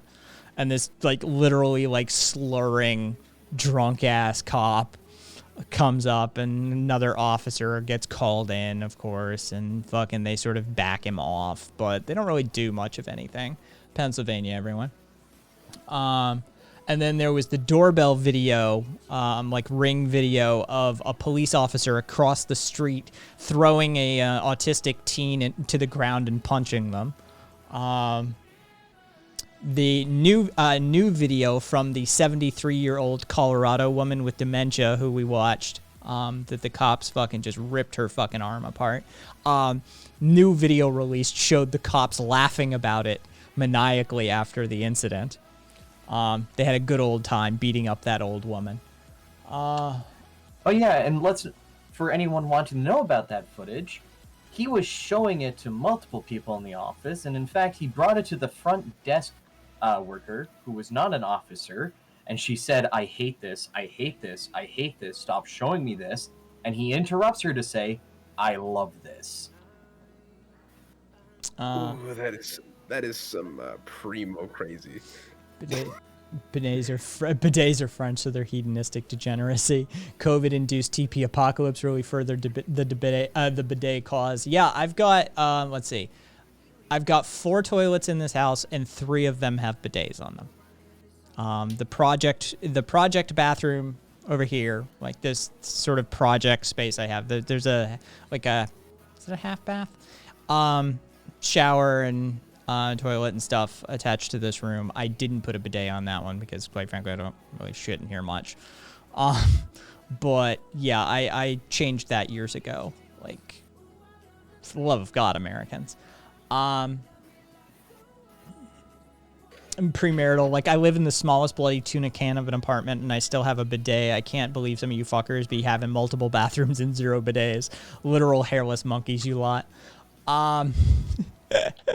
Caboose, is it just me or are there more and more videos of police violence coming out? No, it's you. It's you paying attention to them and maybe the media paying attention to them. But go to Bad Cop No Donut on Reddit. It's underscored, so bad_cop_no_donut. And by the way, it's spelled correctly. I'm sorry, it's spelled incorrectly. It's the DONUT. Which, I'm sorry, it's not a do-nut, it's a donut. That is not a correct spelling of the word. But yeah, go to Bad Cop No Donut on Reddit, and you will just have a feed, just miles deep of that. From my layman understanding, it's ever since cellular phones became more common, we've had a steady influx since, right? Yeah. Yeah, it's basically, yeah, it's modern recording techniques. Which, I mean, aren't that modern at this point. It's as simple as just, it's easier to actually expose. Does the bidet water have heat? Be over. You can run a heated line, no problem. There's some that use electricity to heat the water. There's some that use tap off of the hot water line. I gotta tell you, I didn't even bother. My primary bathroom that I use, I didn't even run the hot water line. You don't need to. You'd be surprised. You really don't need to. I'd imagine maybe if you're like in Vermont or New Hampshire or Colorado or Minnesota or something like that, having hot water would probably make a difference in like the dead of winter. But I gotta tell you, the dead of winter for us is like, oh my God, it hit 50 degrees.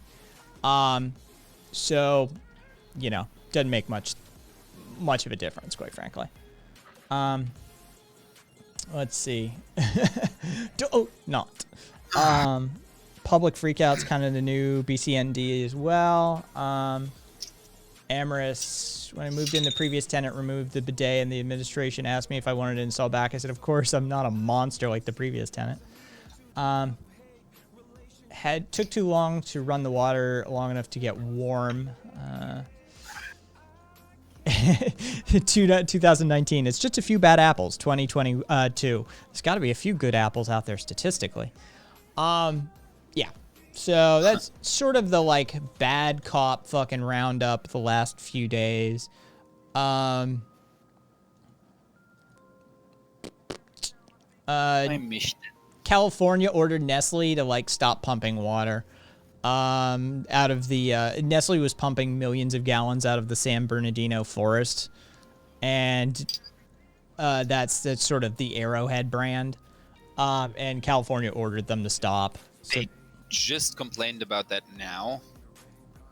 I guess good, nice to be powerful enough to tell them to stop. this is great. It's hey Bo Jips. Here's one for you. And if you like already weren't sort of the position and of the mind that human beings are fucked in the head. 52 passengers on one flight from Delhi to Hong Kong tested positive for coronavirus after landing, despite all of them presenting a negative test upon boarding. At least tests are janky. Self-tests. They were selling negative test results at the ticket counter. Of course they were. At the ticket counter. My At the boys. fucking ticket counter. Wow. Oh, and the Indonesian submariners are declared dead. That was a couple of days ago. They were like, and they're dead. And 3 journalists got killed in Burkina Faso, I think. Some anti-poaching thingy. You can't beat the convenience. The submarine was found in 3 pieces. So it was catastrophic. So at least they went quickly. As opposed to slowly dying underneath the ocean. Let's see, that shit's like 90% of the motivation behind the Jefferson thing. Yes. The state of Jefferson. Would be interesting to see that happen. Let's see. What else? Oh, interesting. You can't beat the convenience. Oh, this makes me anxious. I have to fly to another country soon. Saturday to be rough. Ugh, Jesus. Yeah, I would not want to be flying right now. Plain and simple. Yeah, fuck all that. Is that circulated air that Yeah. fucks you up? Let's see. Luckily though, I just got the first dose of my microchip, so that's gonna be fun. You know, being able to actually go places. You said earlier that it hits you harder than you thought it would have, or than people say. Yeah. Oh yeah, I felt like literally what they have you do is they have you at least here where I'm at, they basically have like a monitoring time around like 15 to 30 minutes, and immediately I felt like an instant fucking headache, and I felt like super like nauseous, and then like later today I had to like pop an ibuprofen because like the spot where I actually got the shot like started like swelling up a bit, and then I just super lethargic, and now I'm just okay. My mom's injection site got raised, red, and hot. Yep. Yikes. And Well, good thing I'm gonna be one of the last people vaccinated because I'm not important. Take the dubs where you can. Which one did you get? Oh, I got Moderna. Don't know. Yeah, so it's not even the bad ones. It was just like, you know, I didn't, because they unironically just said, "Hey, do you want Johnson and Johnson or Moderna?" And I was just like, "All right, you know, they're just gonna give me just for what Left Johnson and AstraZeneca here. yeah, just for what Johnson and Johnson did to my mom alone with one of their fucked up products. I would never buy or own anything Johnson and Johnson again. But Beover said, you got your microchip for the first one. The second one's going to be micro salsa. Fucking, I got one Pfizer and it made my arm sore for a day. Got to get my second one in a couple weeks. Caboose, interesting. Yeah, I understand that that area of California, Caboose, is pretty rural, shall we say. Did anybody see the Alaskan state senator? I forget this person's name. Laura Reinbold. Fucking hilarious. Alaska Airlines banned her ass because she refused to wear a mask. Well, there's no other way for her to fly home. The only way to get to the state capital would be a several-day boat and car ride for her now. And so, yeah, this is just like, good luck to you. She just fucks. That's Like, that's you taking away your own freedoms because of stupidity. Like, why is this so hard for people to understand that you still have to abide by the rules of wherever you are if you're using a service? I saw one restaurant put up a sign, $50 if we have to explain to you why you need to wear a mask, $75 fee if we have to listen to you explain why you don't. Fair prices. I mean, it's gonna take Beautiful. an hour or two. Yeah. Be Like, an easy way to make some cash. yeah, $125 fucking surcharge per one of these idiots because you know you're gonna need to explain it, and you know they're gonna want to fucking spout off their opinion. So it's an easy $1.25. Yep. If they refuse to pay it, it's no different than if someone refuses to pay their dinner deal. Yeah, Caboose. Call an officer. They really can enforce it. Yeah, it is. The prices were posted at the door. It was that simple. Like, these are services we provide, and if we have to provide them, this is the cost. Yeah. So. Oh, I forgot. I just found out that I might be able to get the vaccination at my GP. Nice. Might. Let's see. Oh, this I don't one's- want the AstraZeneca. I want the mRNA vaccine, though. I don't want the vector vaccine. She's suddenly a proponent of train travel and better transportation links. Yeah, I know, right? This one was weird, and it's still being developed. Like, it's still, like, there's a lot of speculation. There's a lot of, like, we don't know yet. This is sort of from the tech field, and we're not sure, and we're sort of keeping an eye on the story as it develops. But minutes before Trump left office, literally millions of Pentagon dormant IP addresses sprang to life. So Interesting. yeah, this is, I'll just read this segment to you. And so while the world was distracted with President Donald Trump leaving office on January 20th, an obscure Florida company discreetly announced to the world's computer networks a startling development. It now was managing a huge unused swath of the internet that for several decades had been owned by the U.S. military. The company Global Resource Systems LLC kept adding to its zones of control. Soon, it claimed 56 million IP addresses owned by the Pentagon. 3 months later, the total was nearly 175 million. That's 6% of coveted traditional IPv4s. So, like, literally where large chunks are worth billions of dollars. Like, Cox bought the 24 segment of IP addresses, and they spent $1 billion decades ago. All right. God damn it. So the entities controlling the largest swath of the internet generally are telecommunications, AT&T, China Telecom, Verizon, that sort of thing. But now at the top of the list is Global Resource Systems, a company founded only in September that has no publicly reported federal contracts and no public-facing website.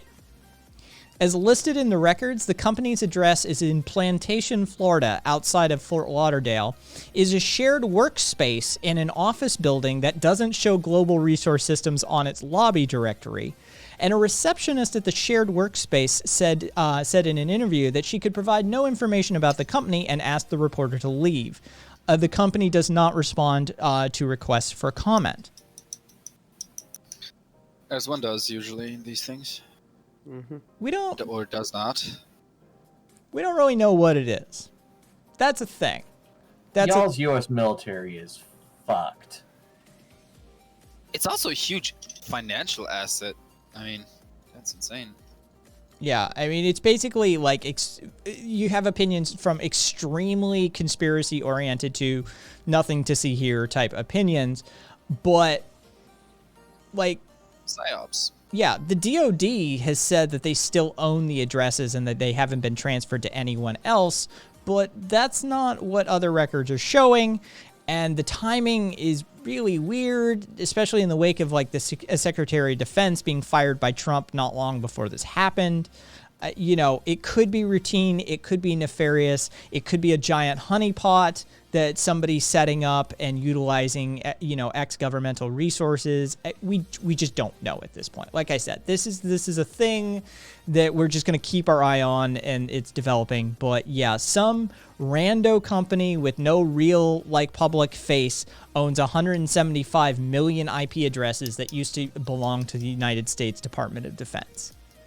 Either way, smells like PsyOps to me. Yeah, it's something. Smells like privatization and trying to make things in the U.S. military not be budget bound. Still PsyOps. Let's see. I actually don't know what that means. Uh, Gonna be basic- honest. It's Basically, just a psychological manipulation of the populace or certain groups through misinformation or misleading information. except they don't call it psyops anymore, Joe. What do they call it? Perceptions management. Oh, that So feels- basically, PR. feels dirty. And not in the yeah. good way. Be over. It's hardcore Machiavellian PR with state power behind it. Fucking be over. Fucking. I saw that. Be over. Like that was. Jesus Christ.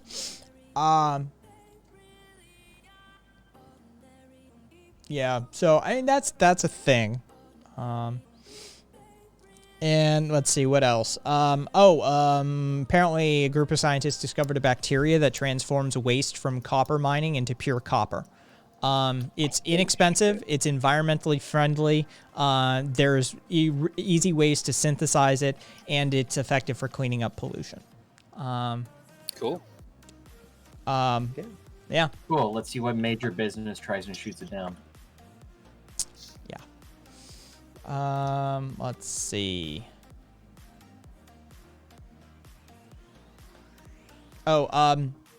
Study of 14 high-income countries, including Australia, France, Germany, Japan, UK, and the US. Rising income equality is not an inevitable outcome of technological progress, but rather the result of policy decisions to weaken unions and dismantle social safety nets, was the conclusion of the study. Sky is blue, water is wet, but You don't say.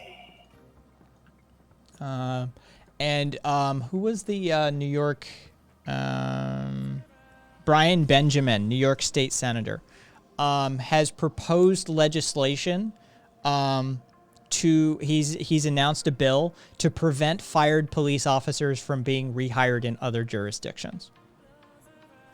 Wonder how quick that's gonna get shot down.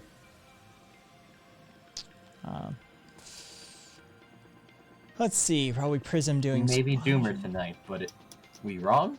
Question mark? Doomer. Let's see. Apple glasses are still in development. They're still pushing forward on that. There's a bunch of people that keep an eye on patent filings for that sort of thing. And Apple has filed a patent for the ability to turn any surface into a touch screen using IR sensors built into the glasses. So there's That's still a fucked up patent. they're still pushing forward on that one. Doesn't Google have a contract now with the U.S. government for smart glasses? Microsoft. Microsoft, right? Yeah. It was Microsoft. They've got a 10-year contract for the HoloLens kit. Yeah. Mm. Which makes sense. I mean, So they're trying to control and only own like tech panels, like full, like majorly large tech panel.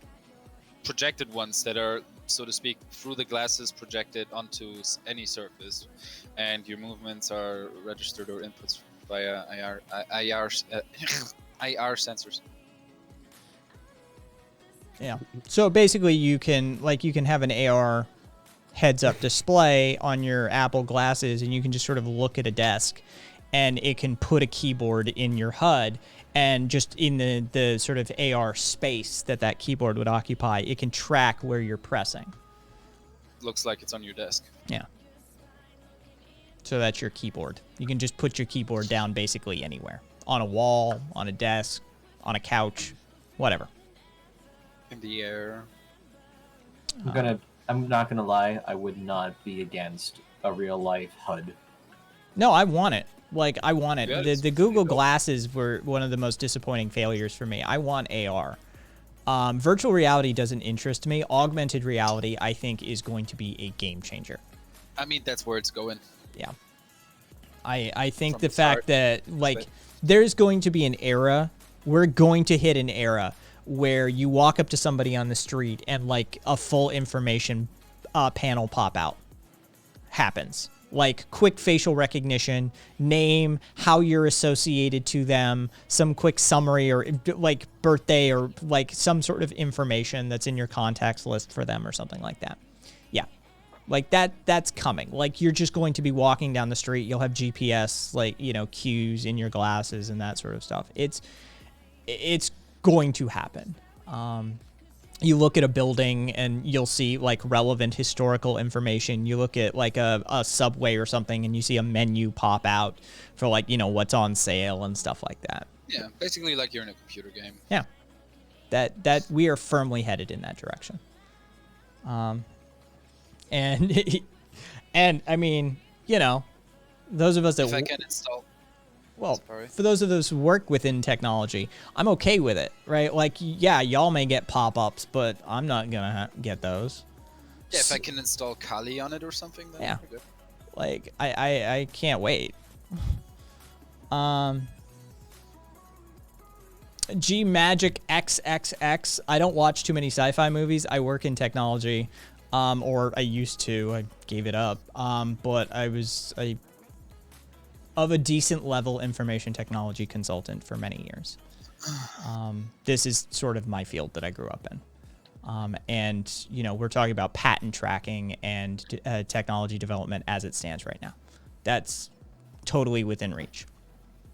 There's independent open source communities that are already sort of ahead of this game. Some of the hacker communities have some really impressive AR kit already developed that piggyback on some stuff. I've seen some Pyrun stuff as well for mobile computing. So no, we're headed there. It's not that complicated. Your iPhone already does facial recognition. Did I get laid off from my own business that I owned and ran? I mean, I guess you could if you're like CEO, board of directors situation. Yeah, except nobody else was in control of the organization but me. I know. I'm just saying Yeah, hypothetically. it's possible. You could technically pull that off.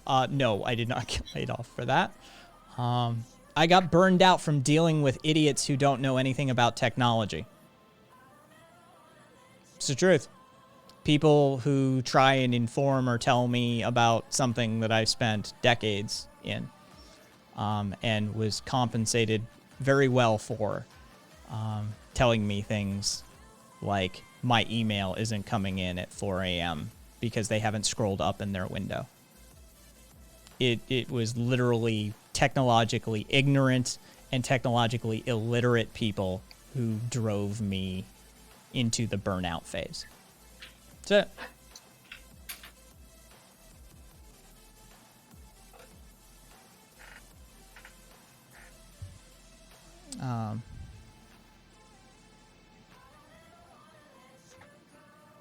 Caboose, my dad owns his own IT business, and boy, does he have some stories. We all do.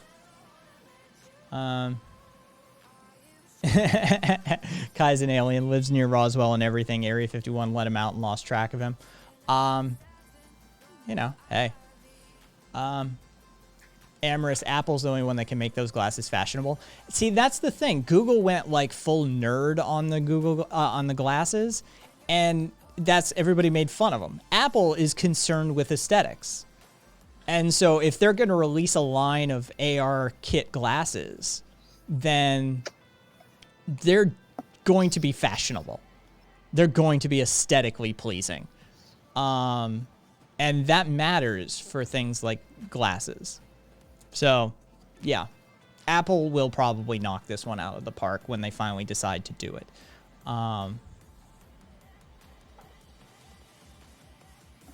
Can you teach me how to get money fast? Premarital. Prostitution.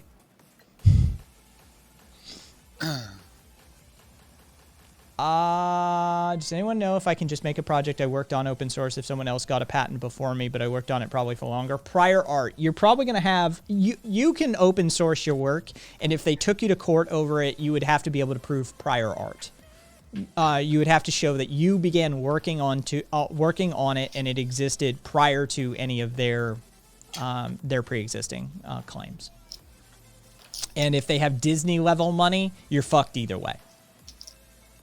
But yeah. How would you take? I mean, it would be the physical evidence, the physical files you worked on. Screenshots wouldn't cut it, right? No. You'd almost need a forensic accounting if you ended up in court. Yeah. Oof. Yeah. All this shit always scares me. It's all these things, they scare me. I think about them and then I do nothing. It's dumb, but I worry too much. I worked at a mom and pop IT store for a few months. My very first customer asked if her ex-boyfriend was hacking her laptop because it was running slow. The laptop was 10 years old and had been serviced once. I mean, when I was doing my consultancy, I serviced large businesses. So by and large, only one of them ever was like, we think we're being hacked actively. Most businesses are not that stupid when it comes to that sort of thing. But before I went out on my own, when I was working for somebody else, he did send me out on a few of those calls of people that are like, I know I'm being hacked. No, you're not. You're not. You're just not. Your space key is stuck, damn it. Yeah. Like, no. In all of my years, I have one of my clients who is actively being penetrated. That's it. One. And it was the janitor and the CEO. Woo! Okay. It was a competitor. It was one of their competitors. It was corporate espionage territory. But like I said, only one in a lot of years of experience. So, yeah. I'm really curious always now, since I've worked in that field, the hotel systems, because they handle so much payment and data and everything. And I personally thought it to be, they put a lot of effort into it being secure, but I've seen so many weak spots. Yeah, Viva. Yeah, MIT does. Well, I mean, they don't have Disney money, but MIT has fucking Army connection, like DOD connection style stuff. Yeah. So it wouldn't be the first time. They claimed something. Let's see. Apparently, Boris Johnson spent 840 pounds on a roll of wallpaper. Sure. Okay. Let's see. Let's see.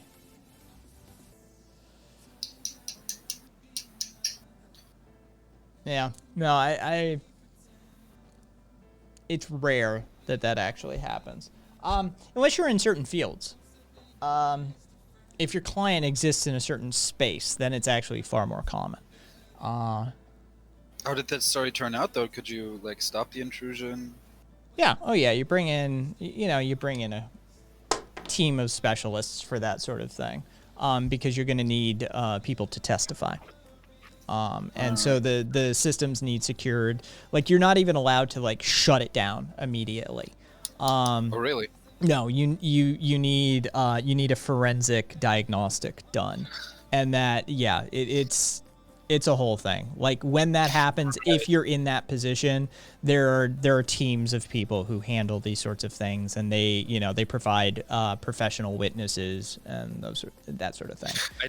I just kind of remembered the legal situation. Shutting it down immediately, just reactionary, would be a legal nightmare from corporate legality standpoint, because you're basically making a decision to shut down production or business for on your own, and then you're liable for the loss of business. Yeah, it's a whole fucking thing. Luckily I only had to deal with that once. Usually, let's see. I'm just trying to think of some of the weirder higher end things that I've had to deal with, like forensic accounting. In cases of financial malfeasance, the systems need secured. As a result of that, you need chain of custody for that sort of situation. One security breach. A lot of NDAs, a lot of like proprietary information, a lot of data recovery of secured systems, that sort of thing. Yeah. Oh God. Fucking.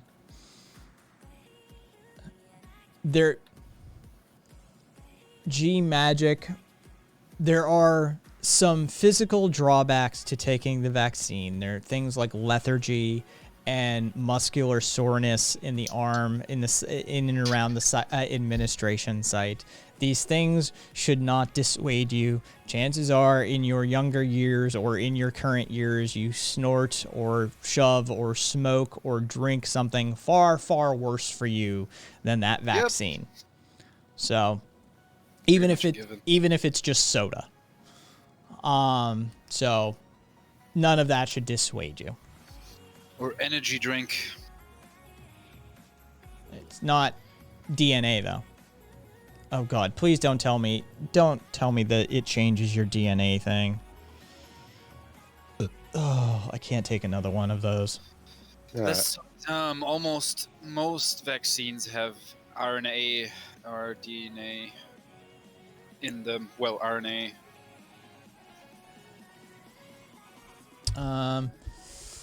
Weakened. The wealthy cop. This fucking dumbass. Sunil, the wealthy cop Tulsiani. Non-binary. I didn't even.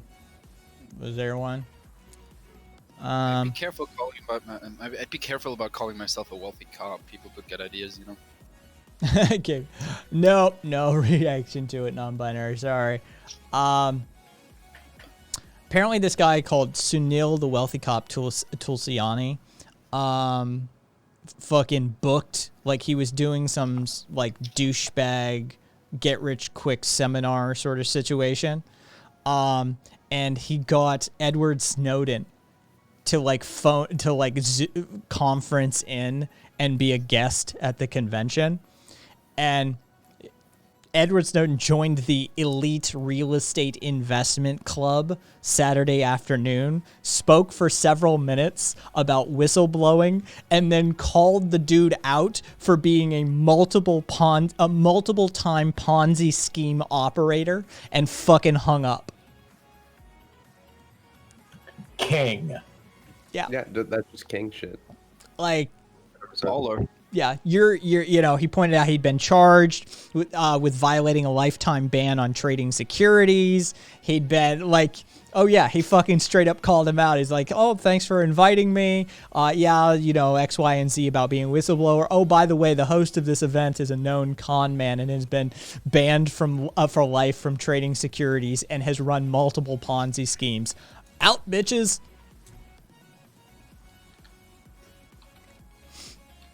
Yeah. Mayhem, I saw it. I saw that. It was so sweet. Yeah, it fucking just like, oh, by the way, this guy's a crook. Thanks for the money. Peace. Nice. That is some king shit. Let's see. Oh, finance website was talking about how CEOs are so hugely expensive. Why not automate them? If a single role is as expensive as thousands of workers, it's surely a prime candidate for being a robot-induced redundancy. Yeah. So even the capitalists, even the hyper-capitalists are starting to eat themselves. Even though that would be terrible because there are actually managers who have some emotional intelligence and are not bad managers, and I don't know if AI managers are that far along yet. They're not. Yeah, no, they're not. But I mean, I totally agree that the job could be done by them. I guess. clear those notifications.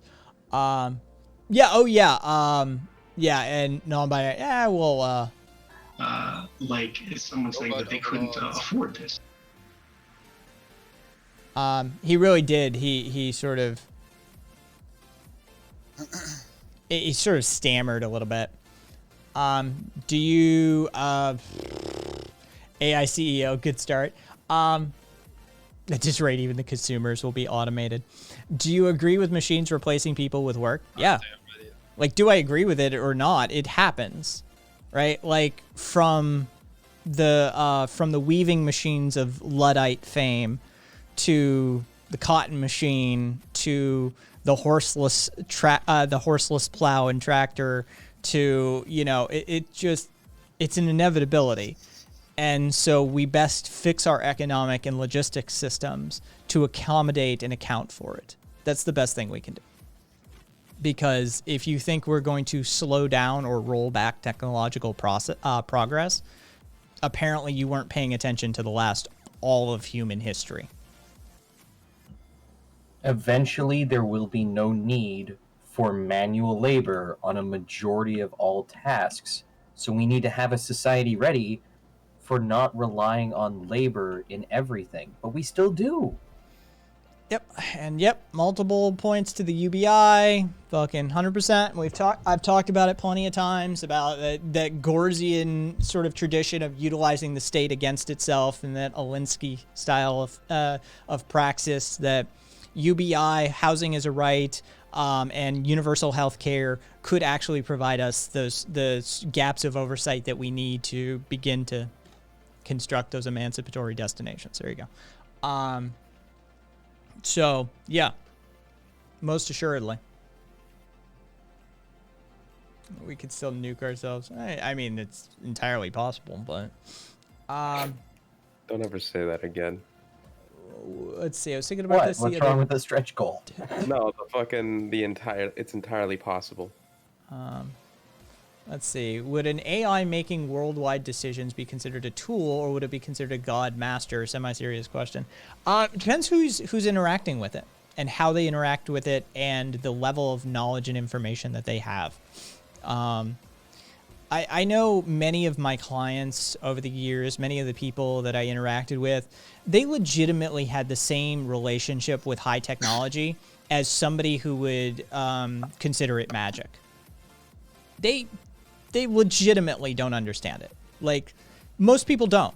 I mean, I know, like, most of you sitting there, like, thinking, like, oh, hey, I understand this stuff. You really don't, right? Like, brass tacks. How did we harness electricity, and how is this transmitting to you right now?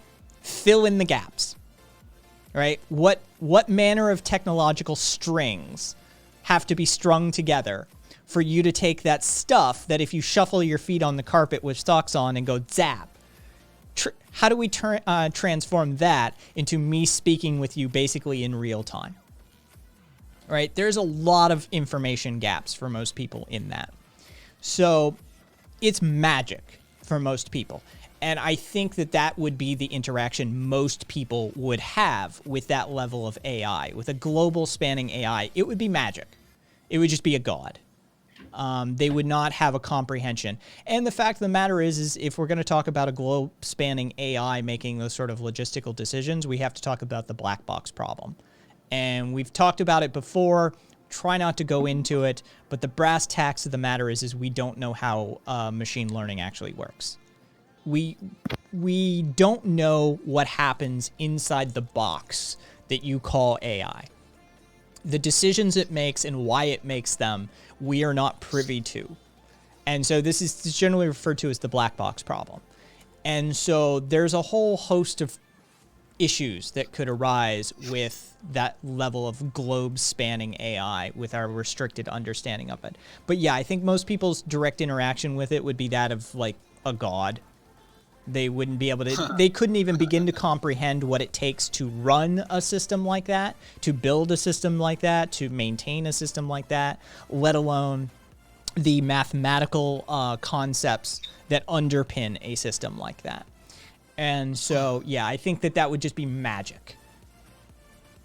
I literally needed 10 minutes the other day. I didn't cheat, I didn't use the internet, but I needed 10 minutes to figure out again what a logarithm is, like the log, the mathematical function. Yeah. It's not that long ago that I learned it. It was about 10 years ago, but it took me 10 minutes to realize that it's basically just functions, exponential functions backwards. Yeah, it's the inverse function to exponentiation. Yeah, exactly. It's super simple, but it took me 10 fucking minutes to figure that shit out. That really worried me. I think I'm gonna go back into school. I understand that I don't understand, said Duffy. Any technology sufficiently advanced is indistinguishable from magic. Yeah, I mean, just imagine taking your cell phone. Take an iPhone 7. Like, it doesn't even have to be the fucking, like, take an iPhone period. Like, the first one. Yeah, go back 40 years. Yeah. Fucking just 40 years. Take that back a ways and see how that plays out. Like, take a modern iPhone, which you can download all of Wikipedia onto, by the way. Wikipedia does have like an independent archive you can download and run off of a phone. Yeah, show it to the NASA engineers building Apollo. Yeah, like here's everything. Everything you're gonna need is right here, and you can just touch it, and it just magically works. Like, are you shitting me? That would blow a lot of people's minds. Take that back far enough, and you're gonna be burned as a fucking witch. Like, you will be executed for having that. You will be a wizard, like for sure. It shows some of the chat has not watched enough Star Trek. Amber said I was in this stream, the guy who unironically thought we should have an AI authoritarian-based government so that it would be truly impartial and would make best decisions for mankind. I mean, that all depends on who trains the fucking AI, what the training data is for the the neural nets. It's a whole fucking thing. I actually think it's impossible to make an AI unbiased because of the situation we're already in. The world trends will create its bias if you just look at the trends. 100%. It's human. It's a human creation. Yeah, exactly. Impartial. Caboose, this device is a fraction of the size of the computer you put on the Apollo rocket, and it's literally billions of times more powerful. Yeah. Yep. Also, its battery is with an element you haven't even realized can store energy yet. Oh, that as well, yeah. Caboose, I took some CS classes in college. Practically applied. Hey, little gecko. Yeah, basically, I mean, it's terrible, but it's an old Rogan bit. Basically, this is what it boils down to. If I give you a hatchet and send you into the woods, how long before you can send me an email? How well do you understand this stuff? Right? It's like that. Yeah. Britain first duped into protesting at hotels with no asylum seekers. Nice. Solid. Fake list. I like it. Good praxis. Thank you, non-binary. If we assume something approaching 100% automation, at least of menial labor, don't physical resources become the most important thing from then on? Which is why asteroid mining is the next big thing. Radavandar. Whoever gets asteroid mining up and running first, it's going to be a thing. That's the shit. I mean, we're talking trillions. It's a new gold rush. We're also talking a future where resources will seem limitless if we can find the proper, if we create the proper scanning devices. Yeah, and then we're gonna forget all our good intentions and all that shit again. We're just gonna ignore it because we're gonna have a new gold rush. And Maybe you can stave off extinction a little bit longer. Who knows? I think we're just gonna. I honestly, it's just gonna end up the Expanse. Yeah, I'm pretty doomer when it comes to all of this. I don't see a lot of change. Minus in our the basic modus operandi. yeah, you know? minus the giant alien ring and the minus the aliens. Yeah. You know, minus the aliens. Like, it's just gonna end up like the Expanse. We're gonna send some fuckers out there to mine. We're gonna send some fuckers to Mars. We're gonna put some fuckers on the moon. And our capitalistic intentions and our authoritarian intentions are gonna fucking keep running forward. As always. And it's going to be. It's going to be a shit show in some corners of the solar system for sure. Wrong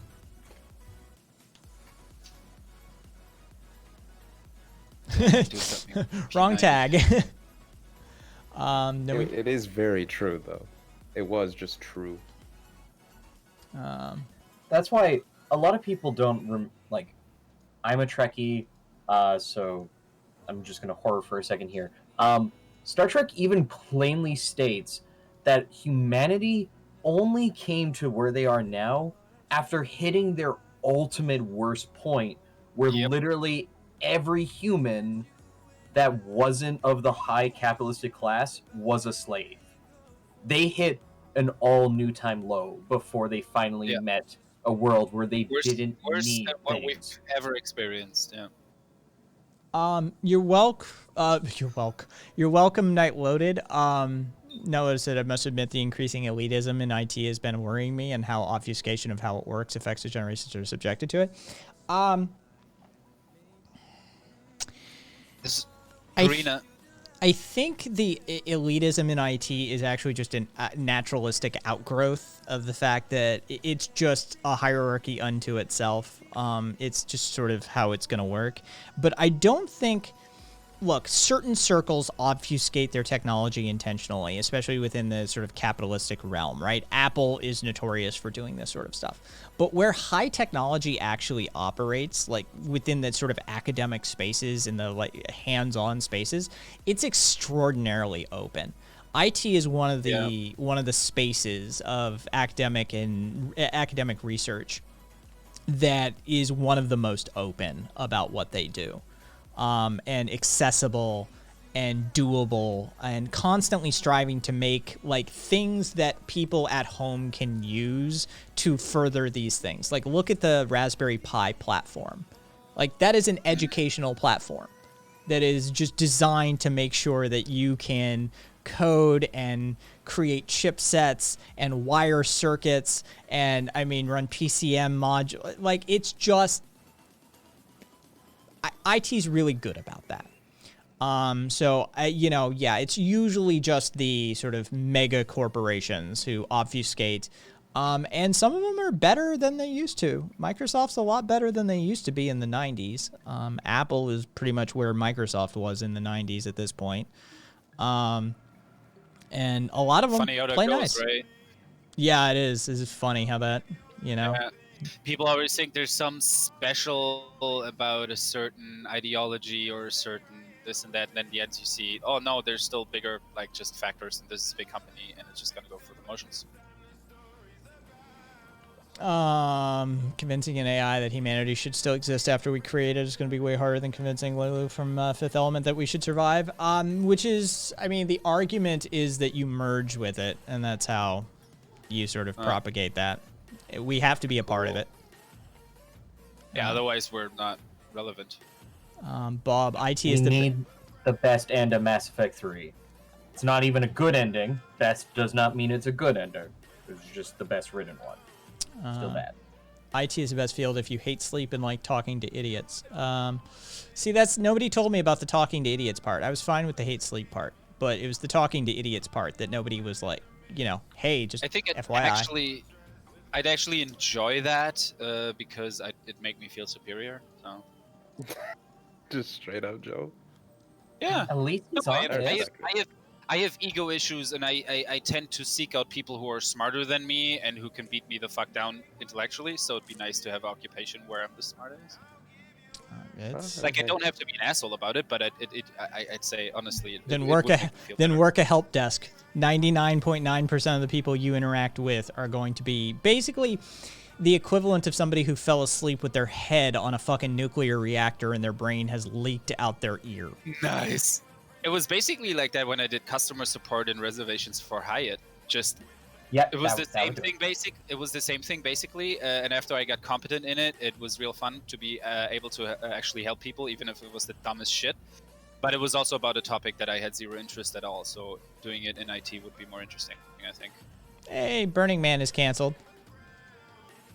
Nice. I'm Please. still surprised there was one last year. Fucking please don't wish help desk work on anyone. Tech is for It's very impatient people with a vast terribly reserve of paid. patience.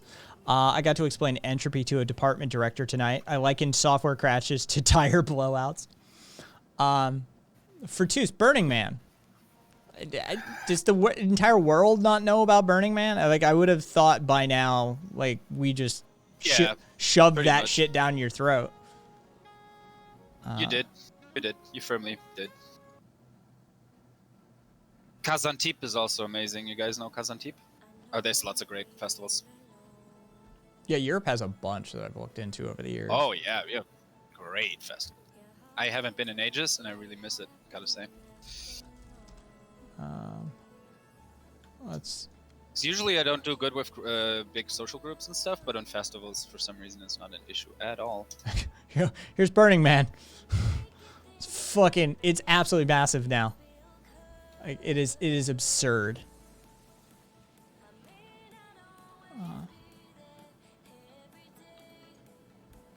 In the middle of bumfuck nothingness. Yes, Viva, it is actually a city. It's a temporary city that is erected in the middle of the desert. With art projects like this and this Hosed. all over the place. Like, it's just Burning Man is weird and like used to be super cool and now costs like $1 billion to go to. Yeah, now weird rich people go there. Yeah, Lots of fucking and stuff. tons of fucking. But yeah. Haven't any hardcore disgruntled burners forked Burning Man yet?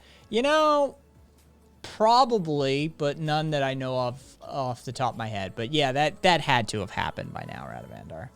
It's always hard to shit on a party, though, that a lot of people like. Really hard to shit on a party. I want to go to one until it was taken over by a bunch of rich douchebags. That is true. Help desk at my university while I was studying, a maybe surprising thing is that the professors weren't the worst offenders in computer illiteracy. All I know about Burning Man is a place where all the crackheads go to have orgies. Now it's where all the fucking like Adderall heads, like tech bro Adderall brained fucking people go to have an orgy. Rabbit with all of the gasoline and waste that would imply. Yeah, and McSecular is correct. You have to bring everything in with you. It's absolutely ridiculous. Oh, so the camping area is separated from the concert area, and you have to bring all the shit in, or with. Oh, it's nothing exists there. It's just the playa. Oh, that's what you. Okay. Yeah, Right. like, Yeah, there is desert in the nothing middle. there. It's a city in the middle of the desert. Yeah. Yeah, that prior to that photo, there. Prior to this, nothing exists here, right? This is Burning Man in full swing, but prior to it actually happening, all that exists here is like what's up here. It's just empty playa. There's literally nothing there. So the entire thing is one temporary construction. So yeah, there are no facilities. There are no, like, if you want something, you bring it.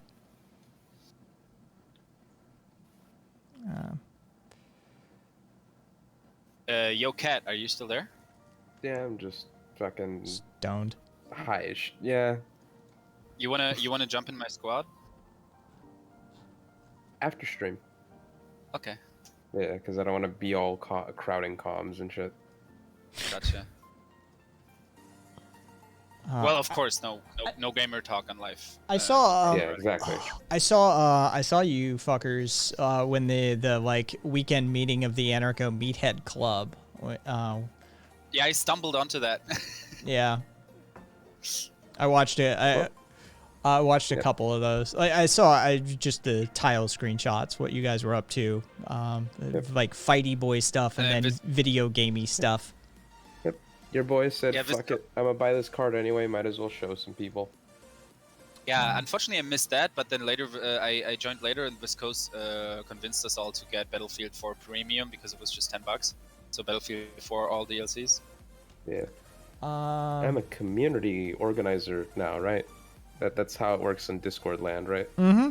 God, my Yes. Okay, cool. my right hand Sweet. my right hand contact is bothering the fuck out of me. The QAnon people think that Hillary Clinton was hanged at Gitmo yesterday. Oh god. Of course she was. Be I got a over. picture. Do you have a link? I know. It's refreshing. I enjoy seeing it myself. And Radavandar asked you, Kat, what the meaning of life was. 42. I'm just gonna cop out and say there isn't one. You gotta make it. Well, I think that's a perfectly valid correct answer. fucking answer. The meaning of life is whatever the fuck you want it to be. Yeah. Pretty much. Bob Stop has demanding others find you a fucking answer. the Right. correct answer, of course. The correct answer is 42. You just don't know what the correct question is. That's all. But yes, all over Facebook. But I'll find a source. Yes, please. Because I don't do the Facebookery. So like I can't access those links. Whoa! Sorry. Nice. Real Raw. Oh, this is going to be fun. RealRawNews.com, a totally valid and I'm sure AP associated group. Hillary Clinton hanged at Gitmo. Not bad. Thank you. Nice. Scrambled eggs with jalapeno peppers and a strawberry milkshake. The last meal of the condemned. Hillary Rodham Clinton was hanged at Guantanamo Bay Monday night, her death the culmination of an operation that began on March 2nd when U.S. Navy SEALs on Donald J. Trump's authority arrested the disgraced politician at her Chappaqua, New York mansion. After a 5-day... What? Sorry, go ahead. After a 5-day tribunal at the world's most infamous detention center, a 3-officer panel found Clinton guilty of murder, accessory to murder, treason, child trafficking, and other high crimes. Clinton, who had refused counsel, had uttered nary a word throughout the proceedings and had taken Vice Admiral John G. Hannock's sentence of death with an unflinching gaze. The hanging took place at 9:05 p.m. at once after TAPS, which marks the start of the quiet hours on U.S. military bases across the globe.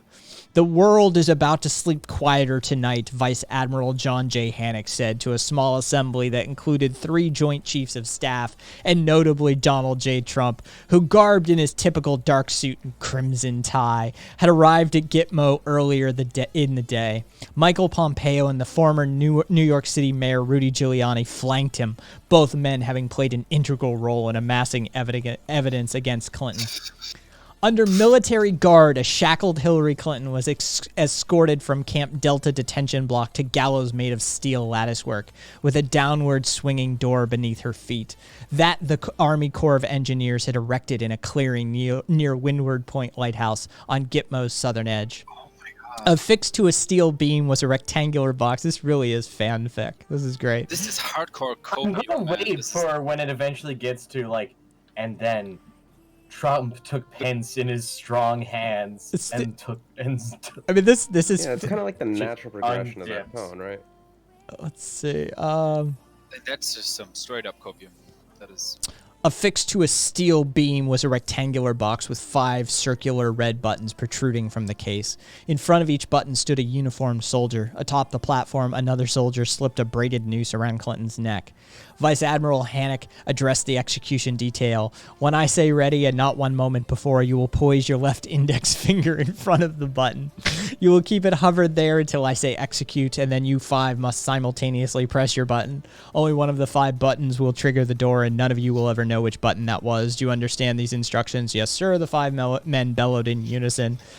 A chaplain and a physician climbed the 13 steps to the top of the platform and stood beside a soldier who was checked to ensure the noose was secure around Clinton's neck. Below them, Vice Admiral Hannock asked if Clinton wanted last rites or had any final words. Clinton broke silence. "I'm Hillary Clinton. You can't do this to me," she said, in her voice in a witch's cackle.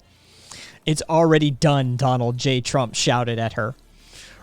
Ready, Vice Admiral Hannock nodded at the execution detail. After a moment's pause, he gave the execute order. The soldiers pressed their button and the grate beneath Clinton's feet swung open. Her legs and feet, still shackled at the ankles, twitched a moment or two, then stopped.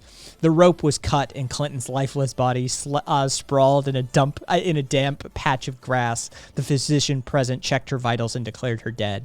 A confidential source involved in Trump's mission to obliterate the deep state said the overall mood was somber and melancholy. There was no celebration, no jubilation, just an atmosphere of contentedness, an acknowledgement that what had to be done was done. The nature of her crimes overshadowed a celebratory thought. But a 4-decade reign of terror had come to an end. Quote, "As much as Trump hated her, this was purely business. He cares about the children who suffered at her hands more than he cares about what she did to him. Yes, her demise sends a signal to the deep state, but Trump knows there are many more to go, and he won't celebrate till the job is done," our source said. Y'all want to bet how many times that person jerked off while writing this? Be over. Thank you. Thank you for bringing that to my attention. That was, dude, like Ben Shapiro wishes he could write something that well put together. Yeah. I mean, that was a solid little fanfic that person had going. Yeah, it kept a solid tone. It didn't really it didn't overextend itself. I mean, like if you really buy into the Trumpaganda, yeah, it's like a natural progression of events. QAnon erotic literature, aka Q-rotic. No. I can hear the echoes of the article writer's forearm banging under his desk as he wanks furiously. This shit is just straight up chud fan fiction. Slash fic. It's true, but the mainstream media will never tell you, of course. Radovander, I knew Trump would be overseeing it. Totally not a reliable news source. Yeah, Viva. Let's see. Rabbit, damn it, Jinx. Erotic with a capital Q, EROTIQ. Cheek. That's just gross.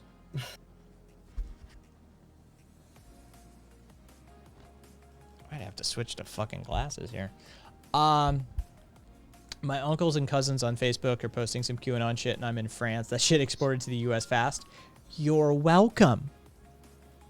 We're just trying to free you from the globalist deep state cabal of child fuckers that have you enslaved. And, you know, when God Emperor Trump frees you, yeah. What are they going to do when Hillary appears in public again? Oh, mayhem. Oh, you sweet summer child. You see, what they have done is replaced Hillary Clinton with a actor look-alike or clone that is under their control. That will be the line. I promise you, that will be the line.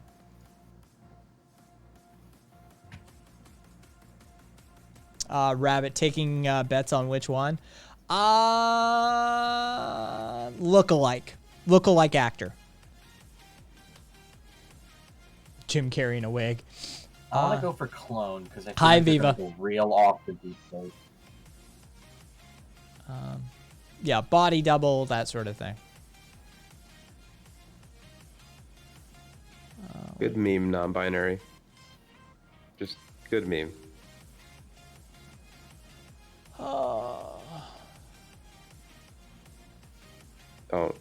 Don't play it on stream, Kai.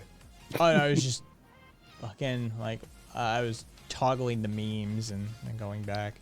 No, it's a shared content. I'm going with she was replaced years ago, and this finally ended the possibility of her revealing the deeper conspiracy. I after look, I'd rather deal with QAnoners than tankies any day of the week. I just would. They're both batshit insane, but the QAnoners are a different kind of insane. And quite frankly, yes, Fister, the QAnon are funnier. They are. Like, the closest that any of the tankies have gotten to... Oh. They're also not as much trampled into the dirt as some of the tankies are. Because I feel sorry for a lot of the tankies. Right back. Not all of them.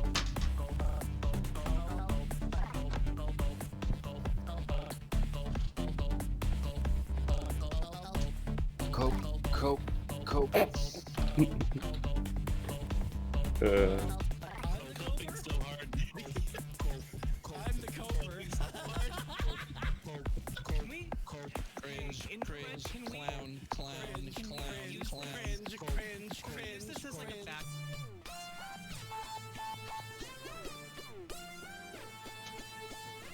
God damn.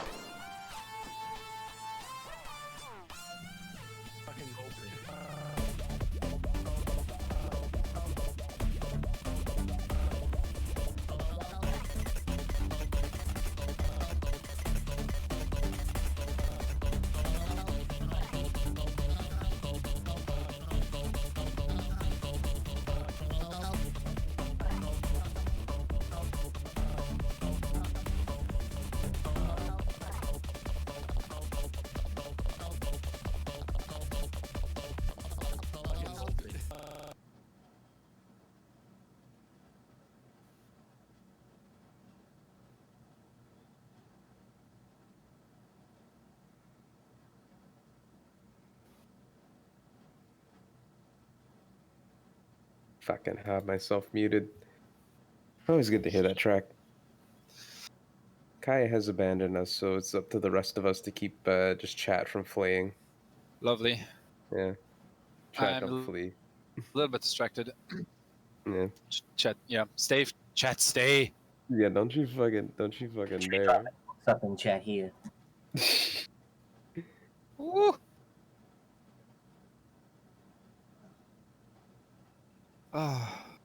So Karina, TNG, there was this one episode. There was actually a full scene with Picard like advocating anarchy, or going against the authoritarian, doing anarchist. Alex Jones got redeemed. Shit, I probably shouldn't talk about that. Wait. RB heard Star Trek was coming. He's like, I don't want to hear this shit. Anyways, as I was saying, this is Alex Jones, and I just wanted to teach the proletariat a few things about anarchism. Anarchism isn't about chaos. In fact, it's quite the opposite. Anarchism is about the people. It's about solidarity and mutual aid. It's about removing unjust authority and hierarchies. We should all be anarchists. The world would be a better place. Now, I'm going to apologize again to all those parents whose lives I ruined because I'm such a douchebag. Jones, out! All right, Kai, this has got to make us even for that incident you helped me out with. Always good to see. Vegas. Let's see. Yeah, I need to catch up on it. Let's see. No. Fucking who had that cursed shit though? There it was. It was Amorous. I wanted to create the ultimate tanky political Twitch streamer, debate bro, the Q tanky. I was thinking about that yesterday actually. Like some sort of QAnon name for tankies. But, yeah. Let's see.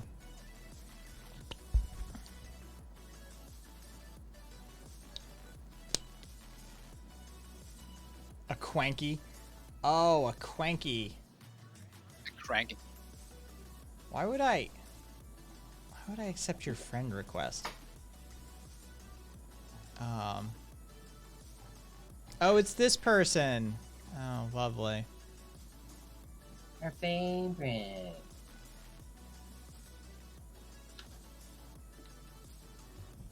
Tanks. Oh, that's a good one, actually, premarital. tanks. TANQS. Ooh. Just mine. On here Fitting. somewhere. Oh, it's in my pocket. Dude, tanks would be a fucking thing. Yeah.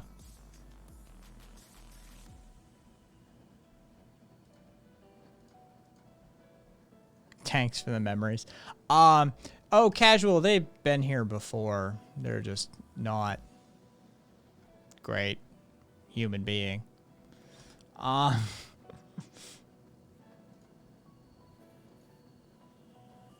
think I'll make it a thing, dude. Yeah, I think that we definitely like let's see.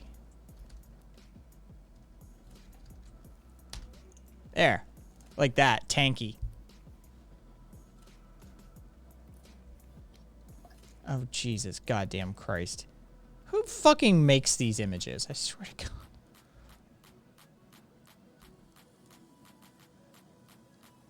Ew, this feels gross. I don't like looking at that.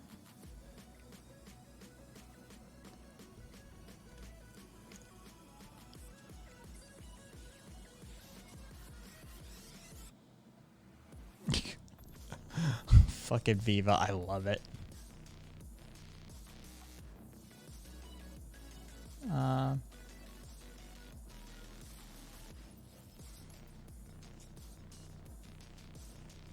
Let's see. Okay, 1, perfect. 2, can we somehow combine this with hypnotic? Interesting. I like the Jesus ones that are really Charles Manson. Tanknotic?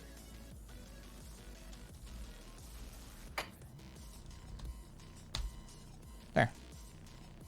Damn it. There you go, Rabbit. Tanknotic. It's a thing now. Yeah, I think I'm gonna start spelling tankies with a Q. That's definitely I'm change approved. I'm gonna modify that. Tanky is now not a K, it's TANQIE. For sure. So we're gonna start associating. So let's start making it. If you rely on stupid conspiracy theory for your entire purpose of like maintaining your beliefs, you get a Q in your name now. Yeah. And is a brand of shame. Yeah, we'll just automatic. Oh, fuck me, Amorous. Jesus, goddamn Christ! It's on screen. Give me a second.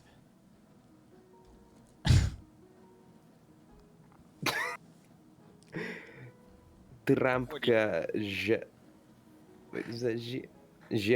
Trump жив, Trump будет жить. I don't know what that means. Fucking yeah, and McSecular, the Scarlet Q. Yeah, basically. We're just gonna use it as a brand. Scarlet Q. Nani? The fuck? Oh shit.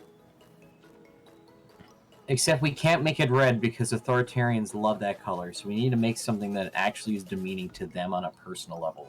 I'm Make it thinking. pink. I was actually gonna say don't, because they'll often use it. They'll use any chance to like pink bash. I was thinking make it like sky blue, like a really happy color that they have Periwinkle. to deal with. Periwinkle. The color you Perfect. want is periwinkle. Yeah. Yeah. I was amazed the first time I heard that. That's a color? Okay.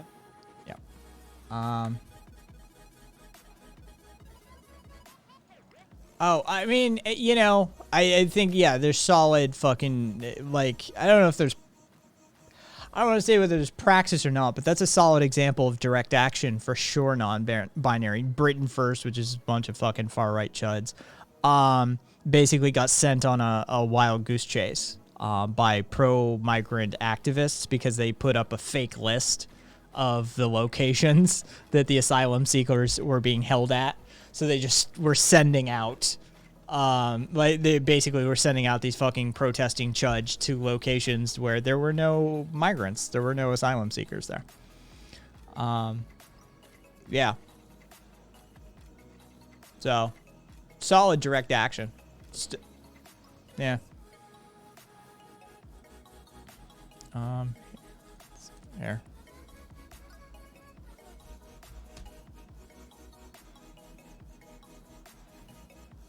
This is generally the sort of territory of periwinkle. It's usually between these sorts of colors. A light blue, Oh, that's light purple. perfect. Yeah. They hate it. It's so calming and lovely. Yeah, this is periwinkle. Yeah, we can't give them anything intense, and pinks are normally intense. Yeah. It's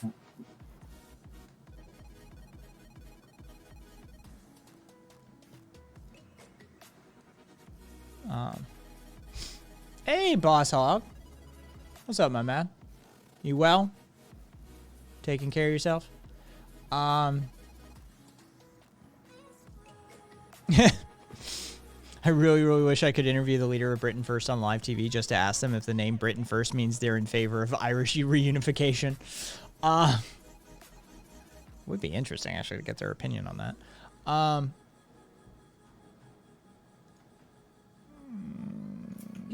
Yeah, if you're going to be Britain First, go full separatist then. Become a Britain separatist and put your asses on top. Otherwise, you're doing your sovereign nation like a poor name by owning other countries. Neko, my schedule... Hang on, fucking... Just schedule command. There we go. Really?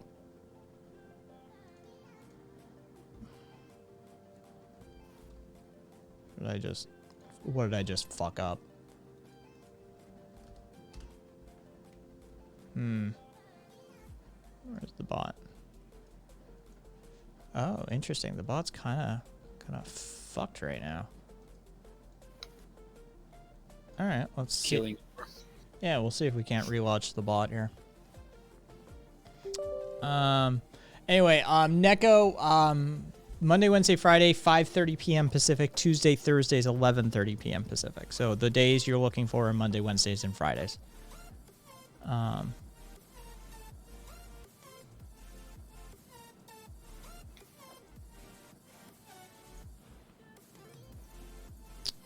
So. By the way, Germany's massively increasing its defense budget. Biggest spike than in ages, higher spike than the United States. Sorry, what did you have a higher spike of? I didn't hear it. Increased defense spending.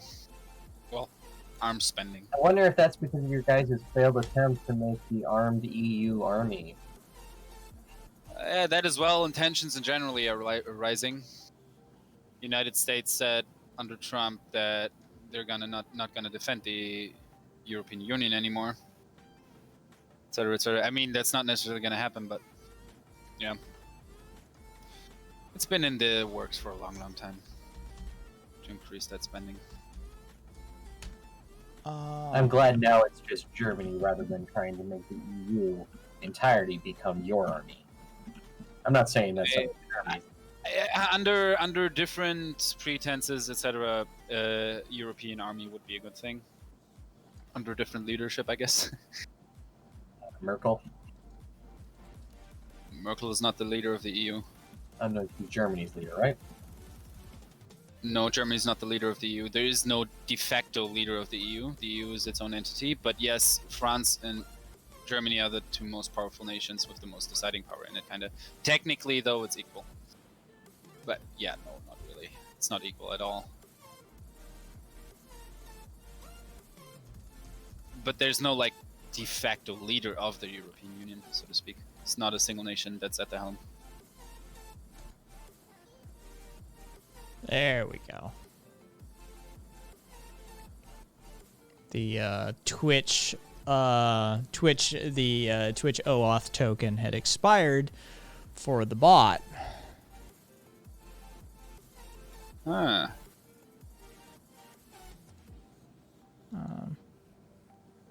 So, yeah, that wasn't... The bot commands weren't working. So, there we go. All right. Yeah, and let's see, what the fuck if Neko, yesterday, if you checked yesterday, I don't stream Saturdays or Sundays, and yesterday I took off. You have to watch the commons. Occasionally I'll take a day off. Yesterday my mom was having total knee surgery done. And so yeah, I took yesterday off. Oh crap! How's she doing today?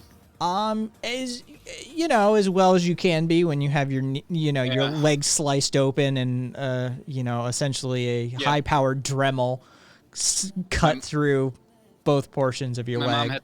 My mom had that done last year or the year before that, I think, and I moved in with her for like a few months because I had to help her with loads of shit. Yeah, she's headed when she leaves recovery. The facility she's at, I mean, they have their own everything. But she got a titanium knee. I think it's composite of some sort, like it's Swiss made and shit like that. Gotcha. But yeah, when she leaves there, she'll be coming here. So yeah, we'll see how it moves forward after that. Let's see. Hope it heals up well.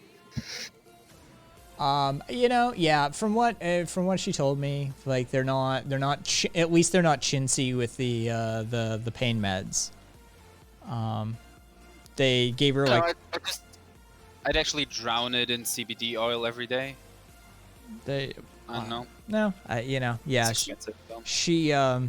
yeah. They gave her like she had a few pills, a few pain pills that she had taken, and it just wasn't cutting it. So they came in and just straight up gave her an IM injection of pain I do believe it was hydromorphone. But yeah, they're not chintzy. Like they're at least taking care of the pain. Good. And he just watered down morphine. Basically, it's and they I mean the guy who did the surgery is like top of his field for this. So yeah, clean, minimal bruising, nice straight scar, well stapled. She sent me video of it. Looks good. I've seen plenty of wounds over my years having grown up with her. She and I share a perverse fascination with medical gore. It's what happens when your mom's a nurse. You grow up sharing pictures and stories and stuff. It's like, Jesus Christ, have you seen this? Like, holy shit. But no, it looks like a clean incision, and I will, I just gotta get her here, get her on the couch and in the master bedroom and stuff like that, and fucking make sure she's taken care of. Catch you later, Secular. And yes, thank you all who wished her well. Oh geez.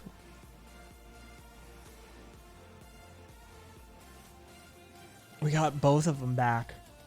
We got Male Rights USA, and we got the other one. I forget their name already. Lovely. But yeah, so yeah, that's what she's up to. I'd like to put her on a whole bunch of stuff, but she's had she has pre-existing conditions which disqualify her. Like I'd put her on a fucking cycle of the BPC 157 and the TB 500, no problem. Like I'd do it in an instant. But she has pre-existing conditions that basically make that potentially dangerous. So. Damn it. Wait, get them both on air? Ugh. Jesus Christ. That's all we need to do. Viva, can you mod me so at least I can see what he writes before he gets banned? Oh,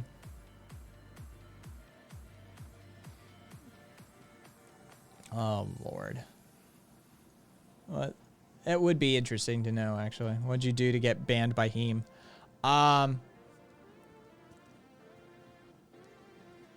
Let's see. All right. I just popped out the chat history. Zen. Oh, for fuck's sake.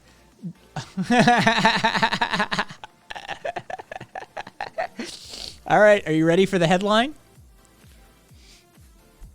Jeff Bezos and Elon Musk are fighting over the moon. Oh, that NASA thing? Yes, Blue Origin filed a protest challenging a $2.9 billion contract to SpaceX from NASA to build a lander for American astronauts to return to the moon. And here it starts. My money's on the Luther-looking motherfucker. I know but my money's on Bezos. Like, that fucker looks like he'll do some evil shit. Musk ain't got shit on Bezos, I think. God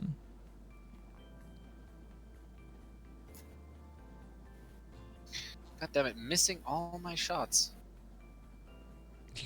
You got you a beer, you got you a pussy, what else you need?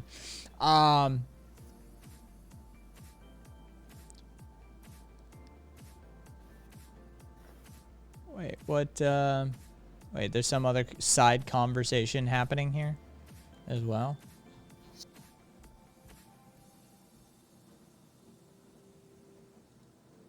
Ah, all right. In this universe, Luther found baby Superman and already killed him. Hey, diddle diddle, the cat and the fiddle, Bezos and Musk fight over the moon. Jesus Christ. Yeah. Billionaire shit fits. Bezos gonna laser his name into the moon or some shit. See, that's the kind of shit I could see him doing. Legitimately, like, I could see Amazon doing some, like, I mean, Musk is gonna do Starlink and gonna cover the fucking sky and satellites and eventually probably fucking, like, allow for advertising off of that or something. Billionaire one-upmanship is gonna get the moon blown up. Yeah. And kill us all. And as prophesied, a struggle over a plastic toy in a sandbox is gonna kill us all. Basically. You know what I'm really looking forward to seeing that's coming out this year? Is the Apple TV Plus whatever produced Foundation. Apple has, like, I forget who's doing Dune as a movie, but I think they're doing it as like a mini series. Apple is doing Asimov's Foundation series, and that's always been considered one of those works that is too expansive to be put to film, and I'm really interested to see what they do with that one.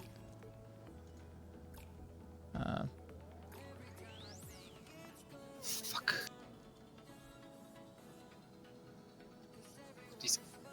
Villeneuve is doing Dune. All right, yeah, I'm kind of interested to see how they butcher Dune this time. They seem to be at least trying this time, but it's difficult to do Dune. And I'm more of an Asimov kind of guy. Oh, fuck. Love Asimov. And yeah, Foundations is more up my alley than Dune. Cool. So, Is anyone gonna try to do Foundations? I love that book. Yeah, Apple TV is doing it. Oh, Apple TV. Oh, sorry. Yeah, that's who's doing it, and it releases this year. I think they're doing a mini series. I don't know. I've been watching that For All Mankind that Apple TV produces, and it's like it's okay, but I don't know. It's a bit weird. It's like an alternative timeline, Reagan moon landing timeline with more activity, and like the Americans and the Russians are building like moon bases. Yeah, I've come across it. I haven't watched it. It's meh. Amherst. It's a bit propaganda stuff-ish. Can't wait to see Dune. Love the series. Amherst, Dune is their favorite book. Yeah, like Dune has never been the thing for me. But Foundations is definitely, I mean, civilization spanning time frames and like the rise and fall of galactic empires and multiple planets. And I mean, the scale, the scope and scale of Foundations is immense. And Don't give a shit about your coming of age, Paul. Just give me the good stuff. yeah, like I'm really interested to see how that turns out. All the tradies. Dune is not for me, describes Dune. Dune has more, see, this is the thing. The hook to Foundations is that there is this singular man who has come up with a science that can predict the future. The Archivist. And he is predicting the fall of the Galactic Empire. And so he is persona non grata for that reason. And the shitfuckery that ensues. It's a fascinating story from my point. Dune, I don't like Herbert's writing.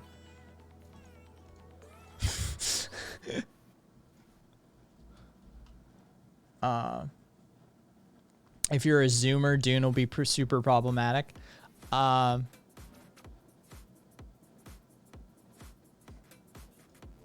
mean, I hate to be a bearer of bad news, but there's not much that I can't think of that would be it wouldn't be super problematic for most Zoomers. Yep. Most of the amazing works, they've got some stuff. See, in Googleizer, I feel the same way about Dune that you felt about Foundations there. Like, it never hooked me. It never grabbed me. Foundations, though, got me. It's honestly how I feel about Blade Runner. Later, Caboose. Don't get me wrong. Like the aesthetics and everything, yada yada yada, but the movie and especially like the sequel, pure snooze fest for me. Rabbit said the Martian Chronicles are right out if we're gonna go with problematic as the standards. Yeah. Bouble buff. Yeah. It's maybe November. When was the last time you were here? Let me pop you out. Oh, that's not what I meant to fucking click. God damn it. There we go. When was the last time you were here? Literally November of last year. Rock on.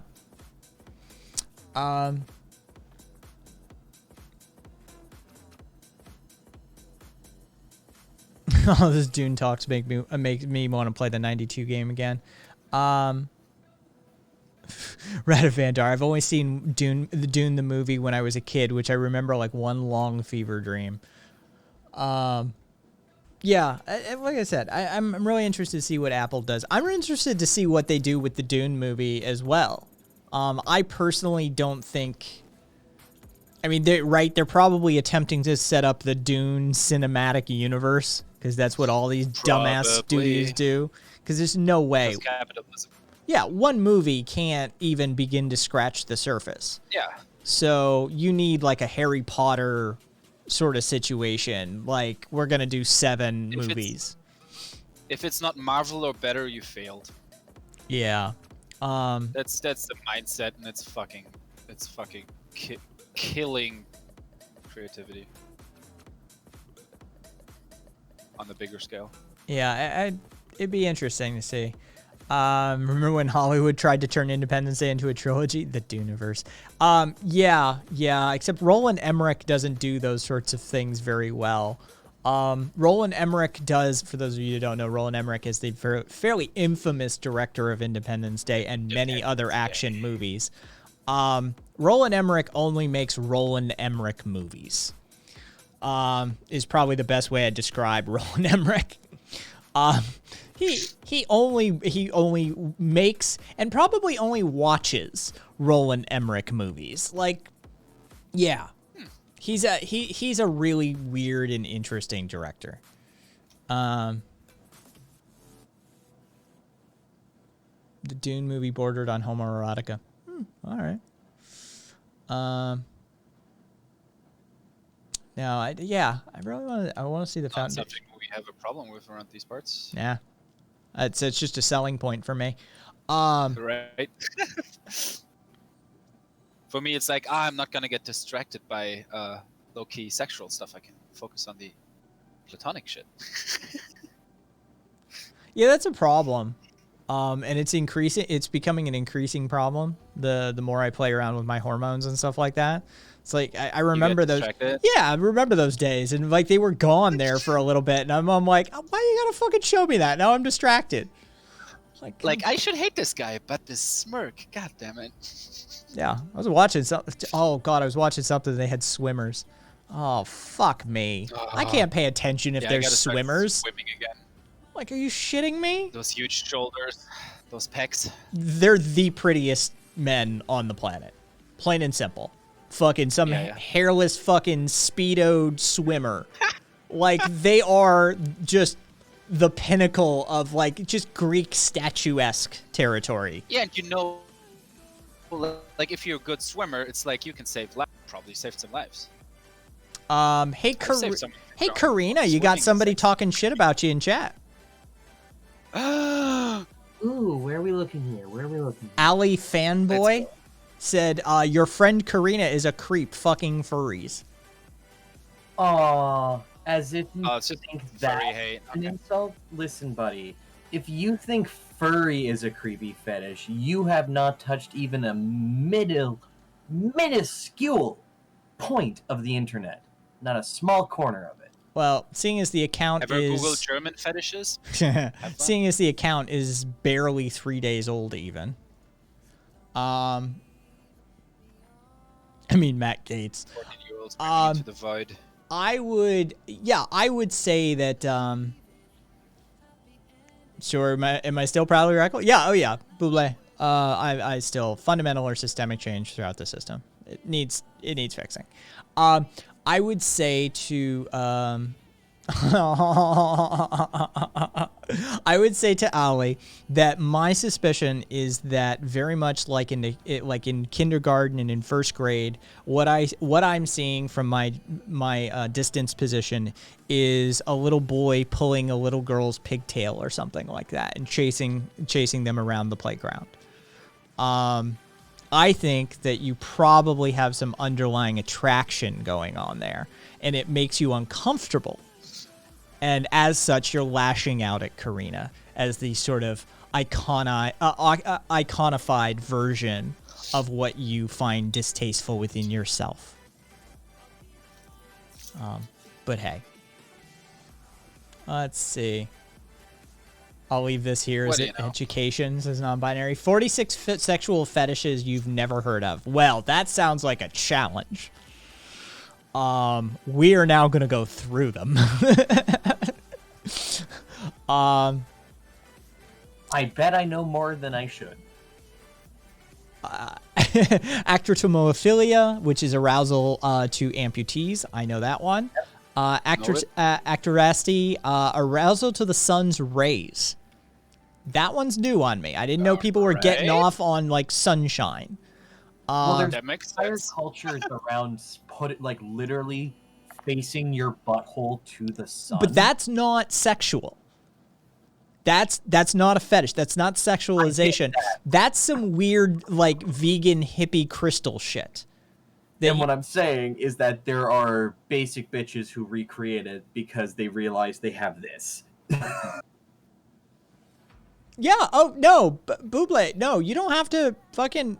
By all means, ask away, and if you need to do it vocally, we can make that happen too. Yeah, Amorous, we're playing sexual fetish bingo. But ask away, Buble. Okay, so agamatophilia, which is arousal to statues. This one I do know.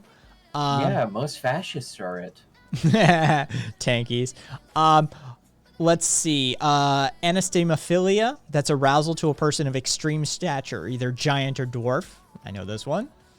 Apodomenophilia, which is arousal to oneself as an amputee. I know this one as well. Autogynephilia, arousal to oneself, male only, in the form of a woman.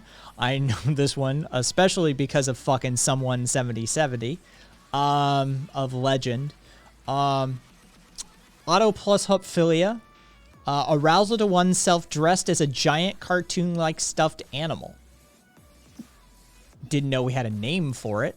It's not autoplushophilia. Yeah, it's specifically referring to people who are aroused not to other people in a costume, but themselves, like the narcissistic. Yeah, that's the auto sexual portion of it. sensation. Yeah. Chasmophilia, arousal to caverns, crevices, and valleys. That one I'm aware of. Climacophilia, this one I don't know. Arousal to falling downstairs. Interesting. Never heard of that one. Everybody should know coprophilia. That second to last one's gonna get complicated once you turn 60. Let's see, second to last. Fucking scatters. Gross. I have. Oh, hey, we've got one. We've got one here for the ANCAPs and libertarians. Yeah. Aphebophilia. Oh well, we know this one. Arousal to older adolescents, specifically 15 to 19. Exhibitionism. I mean, if you don't know that one. Fetishism. Objects, if you don't know that one. Formicophilia, which would be insects. Frauderism. I knew that one. Frauderism. Arousal to touching a stranger surreptitiously in a crowded place. See Japan. Gerontophilia, arousal to the elderly. Hebephilia, which is pubescent aged 11 to 14. See, McAfee for that. I was always wondering about that because I thought everybody was using it wrong. A fetish is something that is strictly concerning an object. Yeah. This is why the sort of fetish, Inanimate objects. the fetishization of Asian women is the objectification of Asian women as a sexual Makes sense. object. Yeah. All right. Let's see. Let me give it. Vegan hippie crystal play is my wheelhouse. Is Retta Vandar. Furry behavior is truly disturbing. I'm pretty sure most furries can't be trusted around children with such warped minds. Says Allie. How cute. You want to explain that? Toxoplasmopus. That face when not having hands turns me on and prevents me from masturbating.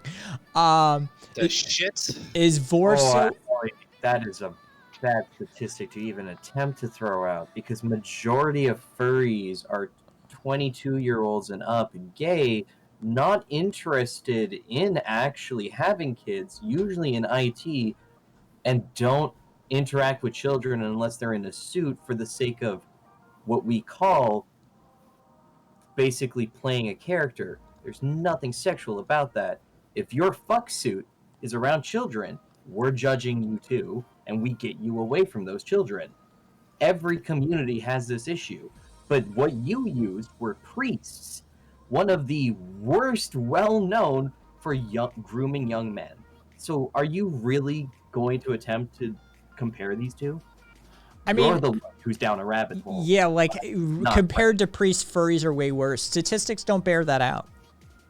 Like you have no evidence for that one.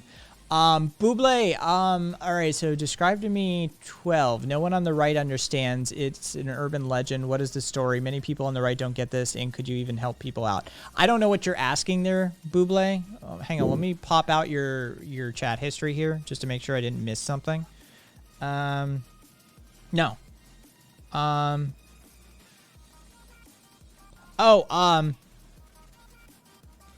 mean... Fuck 12 cops. That's what 12. Yeah, that's what that's about. It's about cops. It's cops. ACAB 1312. A is first letter of the alphabet. C third. A B. Right? ACAB. So fuck 12. Fuck all the bastards. Fuck cops. That's what that's about. So anyway.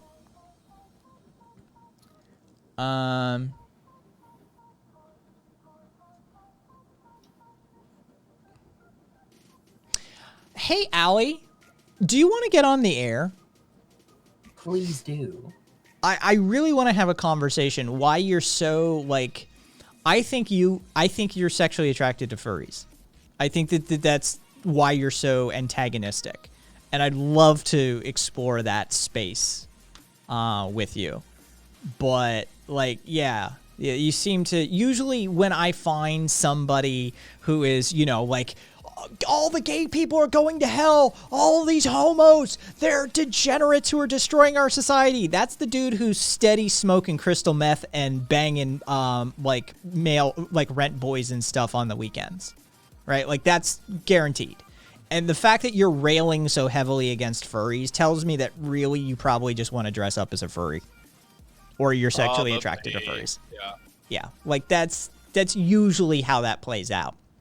Is the most vehemently opposed to some, the people that are most vehemently opposed to some sort of degeneracy or sexual act or whatever are the ones who are just denying themselves indulgence in that act.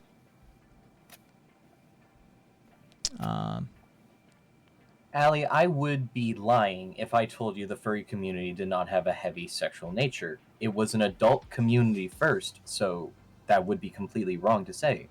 But fursuits were not a sexual thing and not created for them. Eventually, they were fetishized like many other furry things, but that's part of our culture as well. It's not exactly like a, Good night, Cat. oh god. Cat passed out, woke up, and then going to bed. Good night, Cat. Night, Good night, Cat. Yeah, the asshole neighbor in American Beauty is a solid example. Hey, what's wrong with meth and rent boys? Nothing, as long as you own up to it.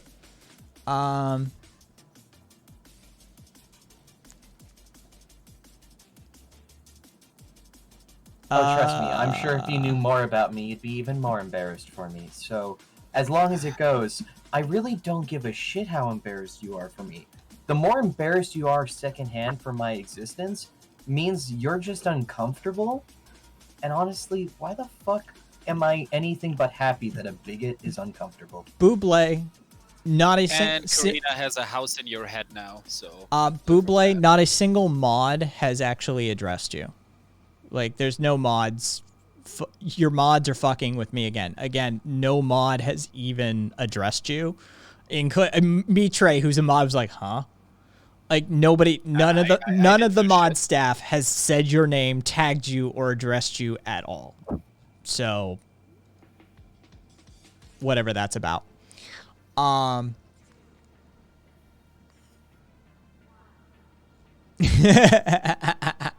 Furries got like pictures of cum all over their fucking selves. And Cupcake, cool. Can you send me some? And that's different than the cum on the priest boy's back. How? Or the porn actress. Oh wait, right. Mine was consensual. Buble, Oh. Buble, the sword, the green, the green icon with the white sword is the mod icon on Twitch, and it's universal. Also, I made money off of drawing that picture of the cum on that furry's back. Da da da da da da. Fuck you. Pink diamonds are VIPs. Colored A's are just, the A is a subscriber. And it just sort of depends how long they've been a sub for as to the color of their sub. And then gift boxes and trains. I don't talk about something I don't know about, says Allie. Allie, again, I'm extending the invitation. I will get you on air. Do you want to talk about it? Yet you know so many people find furries gross. And yet, majority of people have consumed what you would consider intro furry material their entire lives. Most cartoons, Disney, you would Disney, consider, yeah, Disney, intro just straight furry up material. Fucking Also, Robin the first Hood furry artists were the Disney animators drawing porn of the characters they were forced to draw on a daily basis. Robin That's Hood, right. and let's see. So Robin Hood, Jessica Rabbit, fucking who are the let's see, some more infamous ones that really inspired people. Because you've got the Robin Hood, the fox over on the male side. You've got Jessica Rabbit over on the female side. Definitely did some shit. Oh yeah.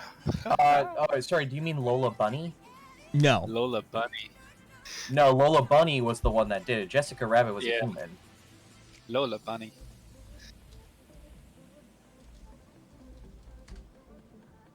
Jessica Rabbit fucked a rabbit. Yeah, no, she's not furry. She's just the animated mom shit that like Pixar picked up and ran with. Yeah. Guilty as charged. You're right on that one.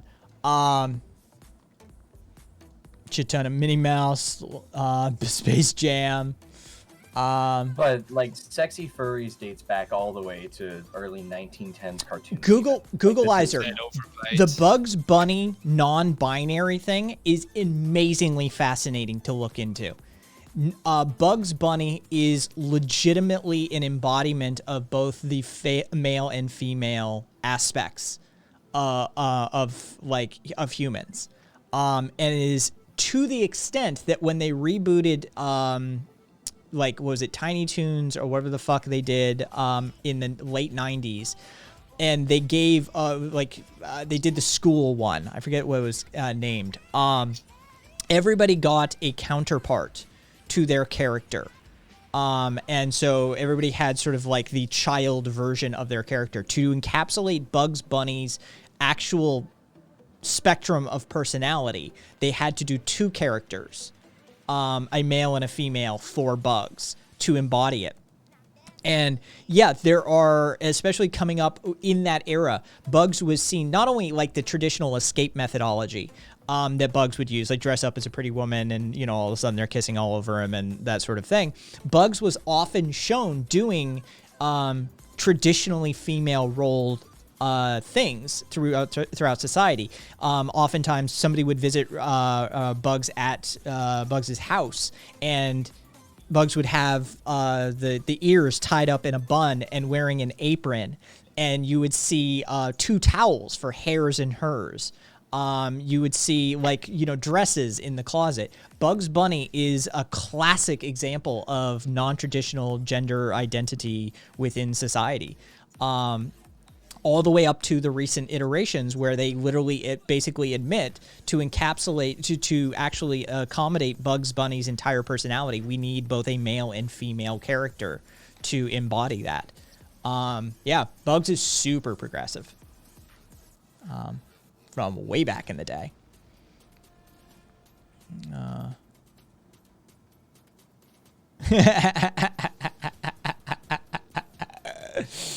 Tiny Toon Adventures. Thank you, Googleizer. That's what it was. Tiny Toon Adventures.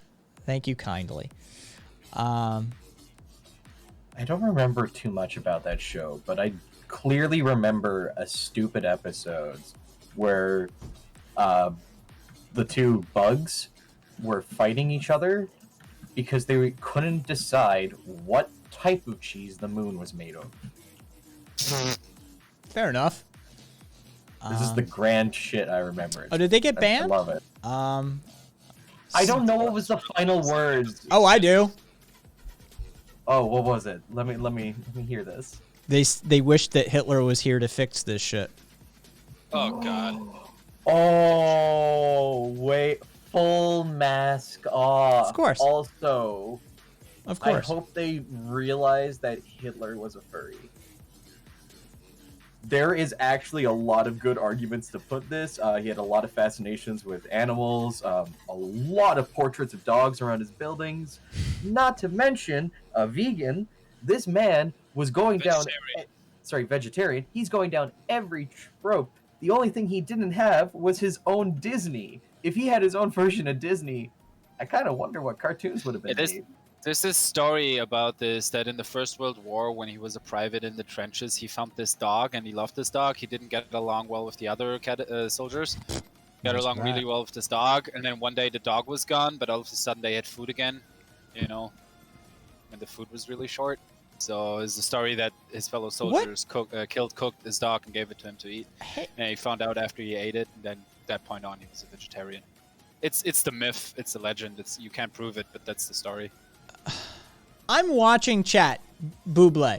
nobody can figure out what the fuck you're on about. You asked what the extent of the movement and to what extent is the reformation of society. Once again, no one on the right understands even what the movement is. They think y'all are on drugs. Somebody responded with the anarchism command and gave you the basic definition. Marcus said, to be fair, many of us are, referring to the on drugs. And then you said, fuck you, stop fucking with me. Like, nobody's even addressing you. Like, what are you... I'm high as think they're shit, having- yo. And then y'all have like an to episode. troll people and pretend you're not clever. I'm asking this man questions. Stop. Like, I'm looking at chat log here. Like, we have... Have you been drinking?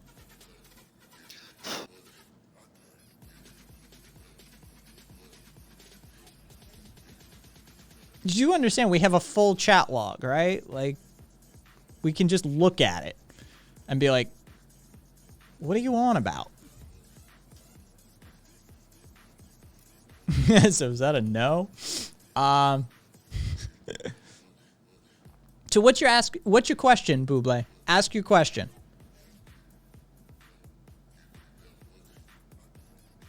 I'll allow you to ignore chat. Did you take a wrong turn on the internet? You sound like you've never seen Twitch before. My man likes bath salts. Yeah. I know I should have taken a tiny apple cookie.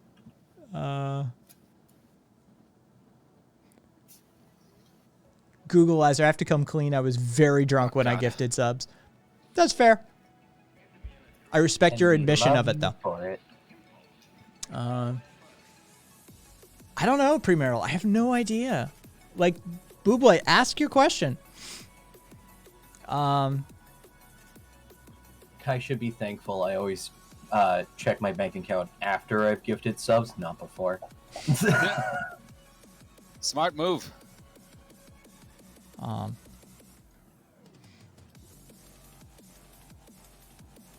Oh, maybe they left. I don't fucking know. Either way. Yeah. I you know, look, I don't really...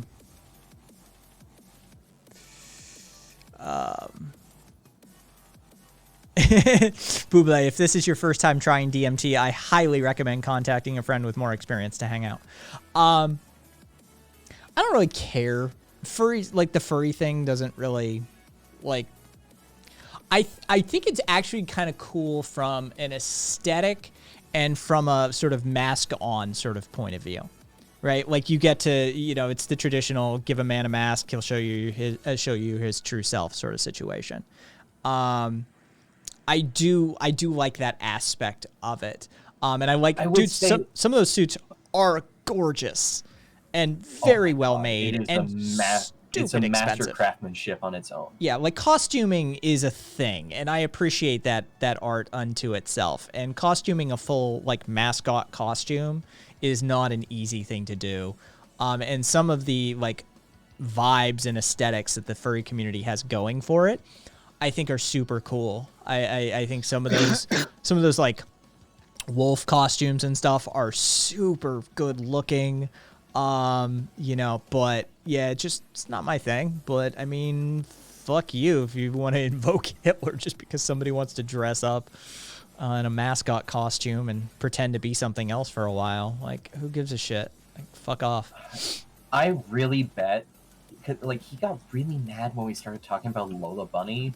I 110% bet this is one of those young boys who saw Space Jam 1 and got really sexually flustered for, like, the first time.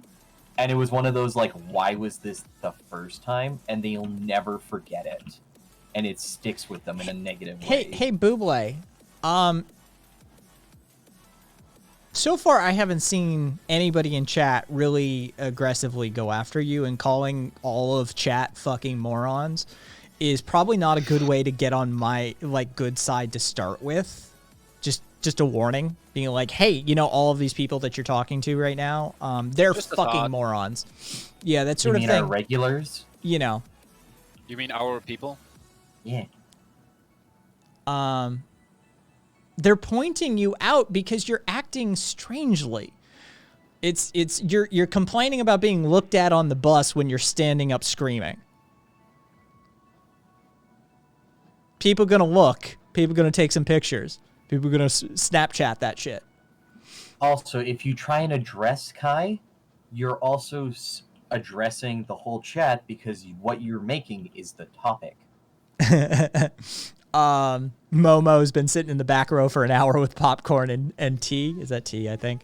Yep, it's tea. Hey Momo. It's tea. So Buble, you said that you like something or other. Fucking what was it? I'm only here to ask questions. I'm not responding to chat. Thank you. If you actually answer them, that would be nice. I am chill. Well, you're not chill, but ask your questions and I will answer them. Tag me so I see that they're there and ask an actual question and I will answer it. All right, I'm moving on. Let's see. How is the furry phenomenon any different than, say, playing something different in an online game or doing a role-playing game? It's a form of escapism. I agree, Andronor. I agree. Sure, maybe it's escape. It's a little bit of escapism. It's a little bit of fetishism. It's a little bit of, you know, this and that. But there is absolutely nothing different within these concepts. The best way to look at it is if you see someone in a fursuit, they're cosplaying. There is a character connected with that outfit, and they're trying to embody them. Giga Homemade, the suspension is killing me. I want to know what the question is. I don't even care about the answer. The question is coming. Yeah, and another way to experience another perspective. Yeah, I look. Like we covered at the top of the stream, as long as you're like not fucking in public as I'm walking by, honestly, I don't give a shit what you do. Like, I really don't. At the end of the day, like, you do you. Lord knows I've had some strange experiences in that arena, so. I have a question, probably more for chat, but has anyone felt themselves learn about their more truer sexuality or identity, for if anyone's trans in the chat, because you were with someone who playfully like teased you, maybe even in a sexual way, and you didn't realize how much you would enjoy it, and suddenly now have gained a new enlightenment in yourself? Me, Trey, I haven't figured it out either yet, to be perfectly honest. All right. Well, I don't know if that's fucking. We'll see. Thank you, though, Neko. Imagine just talking out loud in a crowded room and not saying who you're talking to, but expecting someone specific to respond, then calling everyone dumb for not getting it. Dude, Sam, that was basically what was happening. It's like you just sort of left looking around going, wait, what? Hey, you! Yeah, you! Yeah, you! Yeah, I see Not you! No, not you! Fuck you! Sit back down! You! Yeah! Fuck off, man! You! Your mod is fucking with me. I'm not dumb. No, I think you're drunk, actually. I legitimately think you're drunk at this point. That is my opinion. You have to click the enter key to send your message. Premarital. Kai, I can't believe you've been ignoring the question I wrote on a piece of paper sitting on my desk. How dare you? Let's see. It's dudes, I figured it out. It's the question 42 is the answer for. How dare you not be a mind reader? I love this. Well, we'll try this again another day when your chat just does not just eliminate people. I hope you have a good night, man. And then when I accused him of being drunk, they said, I am. Wait, if I admit, yeah.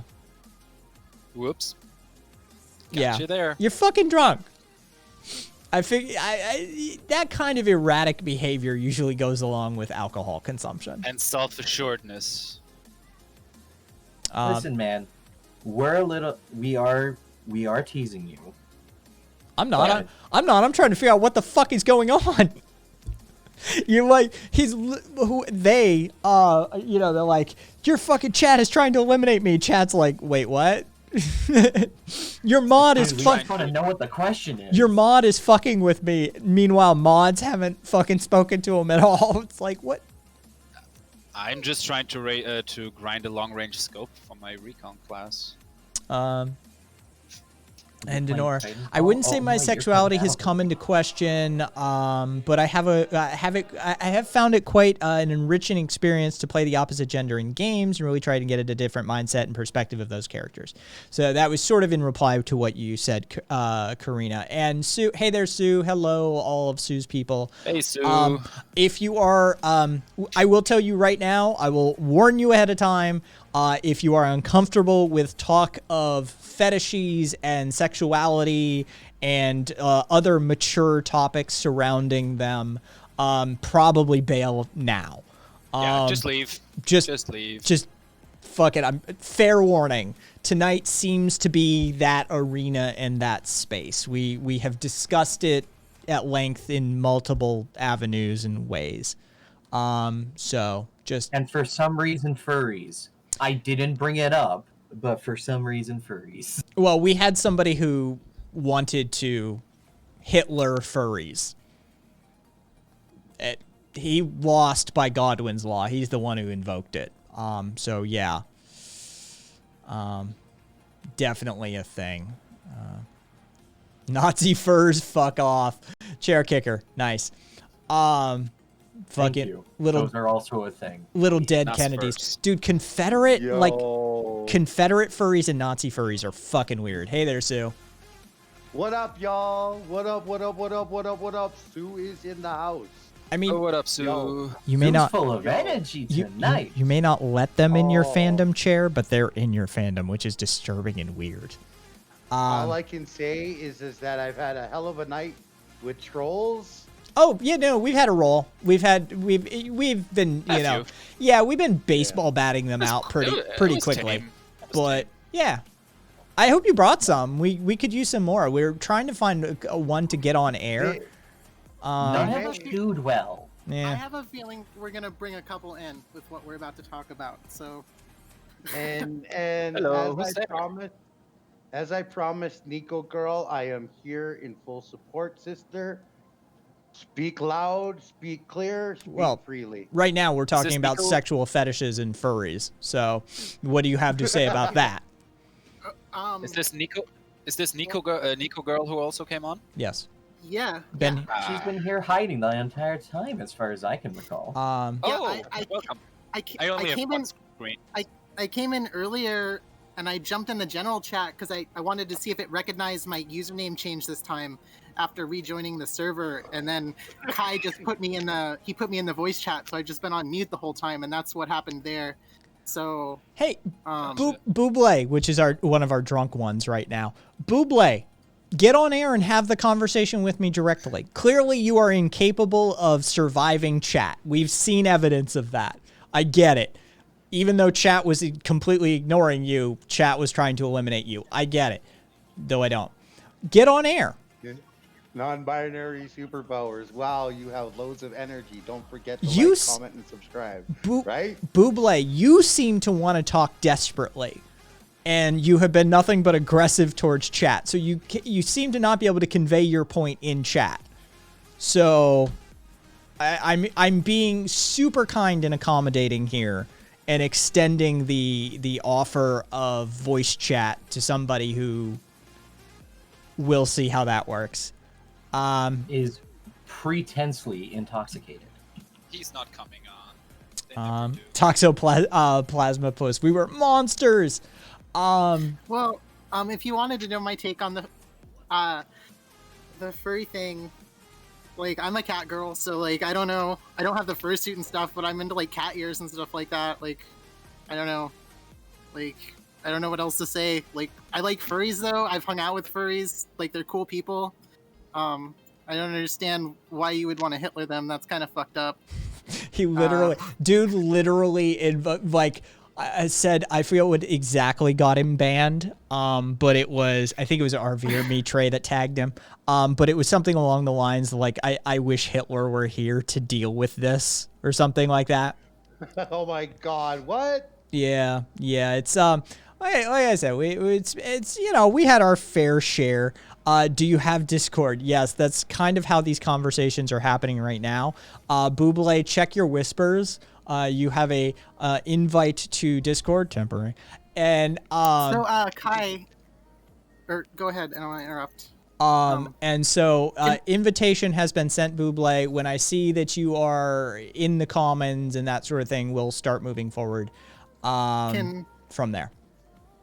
Can we talk about my thing before we bring the troll on? Oh, well, what is your thing? Well, I'm just trying to think of like where to start here.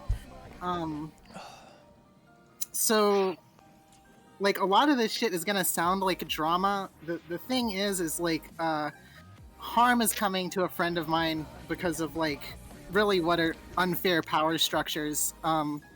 I'm a part of like the no comment shit community, and a few weeks ago she did some debate analysis on someone who's like kind of a larger streamer who does like these hippy dippy debates, and she kind of criticized, she had him on her own debate and criticized like kind of his tactics around platforming and how that was harmful, and that was kind of the initial issue. And like since this has transpired, like he's basically been going out and inciting a harassment campaign against her, and like not doing this stuff always directly, but like some of this shit has been really fucked up. And like because originally like it was this argument about the platforming issue, and it is kind of like gone off into something else where it's really just more about like shitting on Irene, who's no comment chick. And that's part of what I came on here to talk about. The reason La Sue is with me is because La Sue has been dealing with these trolls all night who are just coming in there and like trying to spread these rumors about no comment chick that are just untrue. I mean, like since this happened, first of all, Irene is on Twitch. She has about 3,000 followers. 3,200. I just checked. Yeah. So, and on YouTube she has around 1K. So, this guy who does the hippy dippy debates has 23,000 followers. So, like Dylan. Yeah, Dylan Burns. And so, when he comes out and says something, it's like it has a wide like range of influence.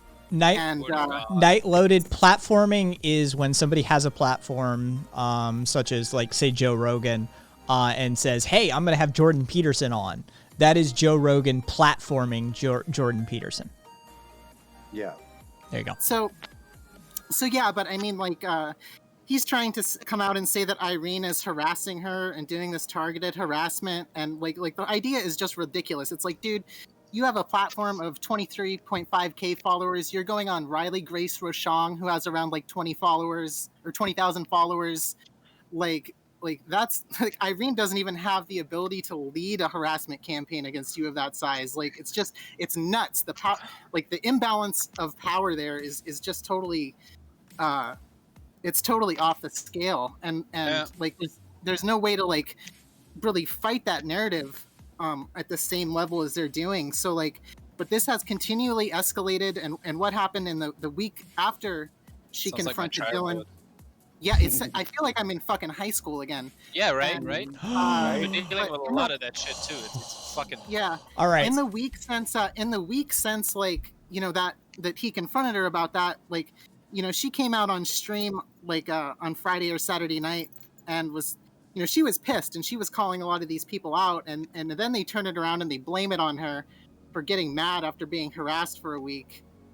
They've been there's this other streamer, Aristocracy TV, who has invented death threats about her. Like the whole idea is ludicrous. They're trying to blame her for deleting one of her VODs when they're gonna go in and clip a bunch of shit out of context. And I know the thing about the death threats is not true because I watched that stream, but I also know it's not true because you delete a VOD from Twitch still has a copy of it. So if Irene actually had said that shit, the mass reporting that they did would have gotten her channel taken down. And that's the proof that those death threats never fucking happened. And so you have these people going around, they're spreading all these lies about it. And Dylan came out last week, at the end of last week, and he said on stream, like, hey, you know, if you don't stop this and you call me a liar, like, I'm going to release these audio recordings that I have of your mods talking, which is like, he, I guess, sent a fucking spy into their mod team to like infiltrate their mod team and release this secret recording of release this secret recording of their mods. I mean, this shit has been like super fucking harmful to our community, and like especially after someone got doxxed, like everybody's super paranoid. We lost somebody who was like a value member of our community. They like deleted their social media. No. We don't know what happened to them, if they're okay or not. Like this shit has brought harm into our community because it is fucking cis white privilege, and he wants us to like just shut up basically. And you know, that's kind of what I'm trying like here to get the word out about a little bit. Like, I don't want people to go and harass Dylan. I don't want you to go, or any of these other people. I don't want to create any more aggression than there already is. But like I need people to like just know that this stuff is bullshit. And like, you know, these people are attacking Irene's YouTube. Like, she works hard on her content. They go, they're this like gang of them. They go around, they automatically dislike all her shit. They try to get people to unsubscribe and spread all these rumors about Irene, that she's a bad lady and she's a mean lady who says bad things, and it's just absolutely not fucking true. So like, yeah, just also, but just to support her and like get the word out, but also when you see this bullshit around, just call people on it, because it's absolute bullshit. And she's a member of our community, and you know, she's a reasonable person. The idea that Irene is coming out and leading some kind of fucking harassment campaign is just absurd. You know, when she confronted, you know, when she had Dylan Burns on the she has the Bird Brain debate panel, and you know, when he first came on, it's like they started talking about this platforming issue, and he was just like, oh, you know, is this all we're going to talk about the whole time, you know? And so Irene kind of backpedaled a little bit, and she started talking about like some of the stuff she had done wrong with platforming, and she had got canceled for like platforming Mel improperly and all this shit. All right. So like, I'm going to step in at this point and say a couple of things. One, this is why you don't get involved in drama, people. Two, never apologize. Take a lesson from some of the great stand-up comedians of all time. Never apologize for anything. It just is extra ammunition. And three, don't engage in this. I don't know why anybody is. Like, this sort of... Oh, hey, hi, you're lucky. One of the trolls did show up. Yeah, I legitimately, like, I don't want to sound crass or crude or uncompassionate towards Irene, or no comment check. That's how it'll stay in my head. Their situation. But, like, I don't care. And it's not about Irene. It's not about it's these sorts of things that happen continuously online. Don't say hello to me, manga preacher. You and your racist bullshit comments were yeeted from my channel, so fuck you. So here's what we're gonna do. I've platformed this, and I'm not going to step in the middle of any of this, frankly. Because Kai knows when not to step in a pile of shit. So what I'm going to do, though, is go back to Buble, who is waiting in the wings, who we have been trying to figure out if they're drunk or what the deal is for like 45 minutes now. But apparently they have some very adamant questions that they wanted to direct towards me that maybe they've been hanging on to since November, apparently. Let's hear your piece, friend. Yes. Chat has definitely been trying to figure out Buble. I've been trying to figure out Buble for like 45 minutes now. All I can say on the matter at hand is brigaded campaigns suck. And the best way to contend with things such as cancel culture or however you wish to deal with it, is never apologize. Just don't fucking say you're sorry for some shit. Like, don't. Don't apologize, just do better. Yeah, well, not even necessarily doing better. Just be like, you need to apologize for that. No, I don't. Don't kowtow to other people's demands. And so if No Comment Chick feels that there is no wrong there, then there's nothing to apologize for. And that, hey, don't brigade people. Don't be assholes. Like, that's, don't do that. That's just not cool. But honestly, I try and stay as far removed from that sort of like online drama that fucking the likes of Vosh and Destiny and all of the fucking debate bro teams get up into. Like, that is the last thing I want to do. Look, I have a good community. I love my people. We know when to joke and have fun. We know when to, fuck around and stuff like that, but we also know when to do actual praxis, actual direct action, education. I think I've built a fairly productive community thus far that doesn't really engage in the drama sphere, and I think that that's probably going to serve us well moving forward. So yeah, I mean, thank you for updating me on it, because inexorably, like the sands of time, this shit will wash up on my shores one way or the other, as it just has. But yeah, I try and not get invested into it one way or the other, especially from like a community organizer role.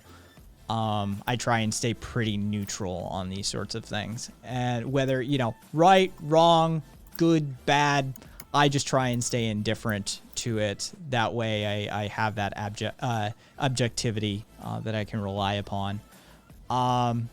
So yeah, with that being said, I'm going to go over to Boob. I'm going to bring Buble in.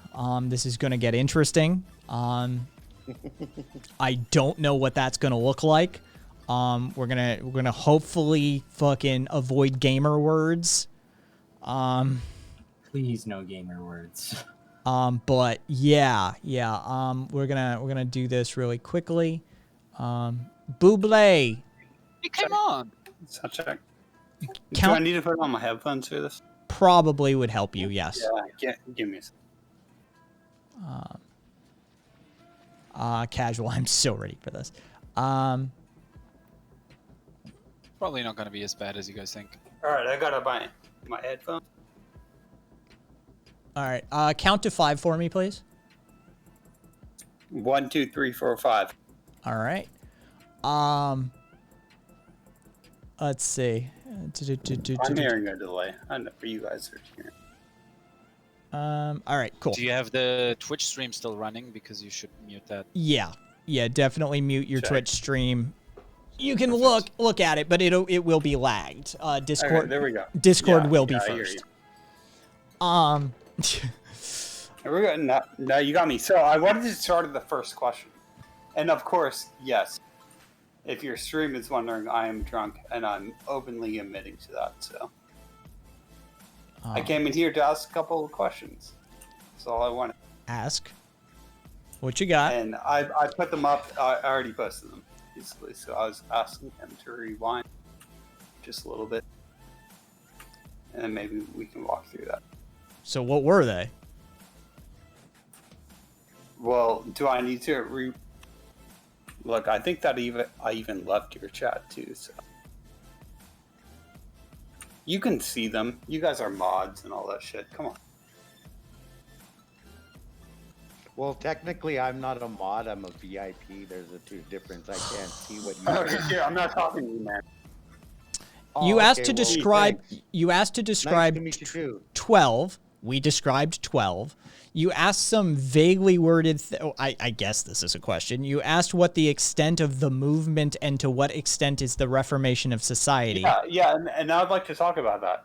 because a lot of people are really confused. Like normal people sitting at home watching TV don't understand what's going on.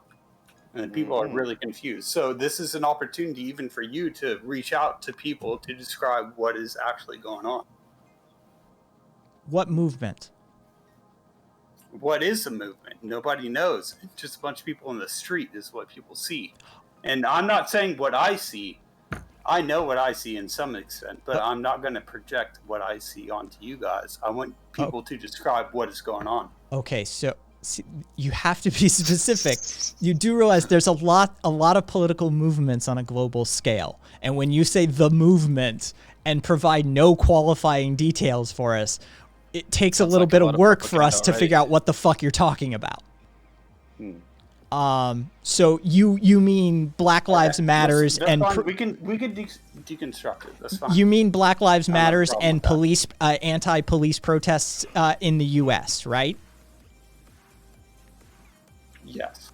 Okay. See, these are important details that you can share with us that make conversations go a lot easier. So when we ask things like what movement, probably would be useful. Is there more than one movement, and where are they going on in the world? Maybe you had a question. Then, if you want to go that way, Rojava in where's all the movements? Yellow Vests in France, Rojava in Syria, fucking Hong Kong. Even Japan's got people in the streets right now. UK has a cell. I mean, yeah, there's tons. Myanmar. And why does that connection mean anything to? Nobody understands this in the normal world besides your movement. Besides your movement, authoritarianism. Because it's authoritarianism. Okay, I mean that's an easy way to just like exclude people from your little like group of understanding what the fuck is going on. But we're trying to understand what's going on. See, and we're more than willing to help you if you help us a little bit by being more descriptive. That's all we're pointing. That's all we're pointing at. You to be descriptive, dude. Come on. I'm asking you, how is the connection between like Syria and the Yellow Vests and all that? How does that conjoin? Well, for one, it doesn't. The point. One thing. What does that mean? Because of climate change, for example. No, hang on, Joe. It doesn't. There is no link between them other than the fact that you asked for a description of the movement, and then you guys described to me that they were the same movement. No, I said they are movements. Dude, you guys are double talking, dude. That's bullshit. Holy shit, you are drunk and belligerent. There's more than one active movement, but you know the definition. You just keep dividing it again. Okay, so what is what movement? Okay, so we can go into BLM. Oh my okay, domestically. Oh my god. All right. BLM domestically is an outgrowth of the police abolition and police reformation movements that have been going on for decades in this nation due to the protracted and unbroken line of oppression and authoritarianism from the old northern metropolitan policing forces and the southern slave patrols to the modern day incarnations of that, and a point by the populace. Sounds like a Yankee problem, just saying. But continue. But so okay, describe the Yellow Vests then. We can go on another tangent. You basically have no fundamental. No. You guys were uniting before, and I'm trying to combine these again to see how they all line up. Why are you trying to combine them? America trying to figure out what is going on, and this is one of the best channels in the world to understand what is going on. They're not necessarily related. I mean, the Yellow Vests in France are sort of an anti-authoritarian, anti-police movement of sorts. They tend to come out when government overreach happens and certain legislation looks like it's attempted to be passed. A little bit of anti-capitalism in there as well. Yeah.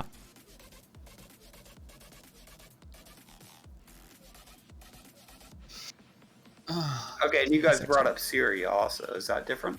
Like, yes. Well, I mean, yes and no. I mean, Rojava is an autonomous area attempting to fight for their own freedom. in their own rights. See, like these are distinctions that most people don't understand. I kind of get what you're getting at, to be honest. The only But reason most those people came really up don't- is like you guys are sitting in this chat like in an echo chamber, and there's a lot of people in the world that don't understand any of these things in the world. Literally an open conversation here. We have a big tent. We're not creating an echo I've got chamber. actual like authoritarian Okay, so, yeah, centralists and I mean- fascists and fucking like literal authoritarians in the community as well. Like we do a very conscious that's a good- effort. Well, it's a good job, and I'm here also. I'd also like to And I say appreciate we you for tend that. to. I actually continued. I give you a lot of credit for that, man. That's really credit worthy. We tend to collect like different minds and bring it to a pool of ever changing, ideas being exchanged. That's the point of this place.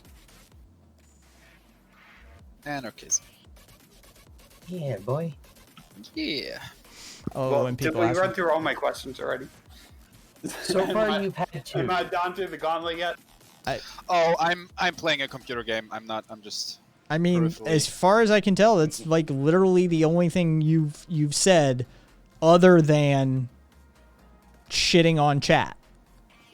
Like, is Yeah, you the can't see whenever they're all linking to me or whatever. actually I It doesn't- can. it doesn't matter. It's on my screen multiple times. I have Dude, it chat doesn't- logs. I'm not going to get into that conversation with you. That's like a stupid ass conversation, dude.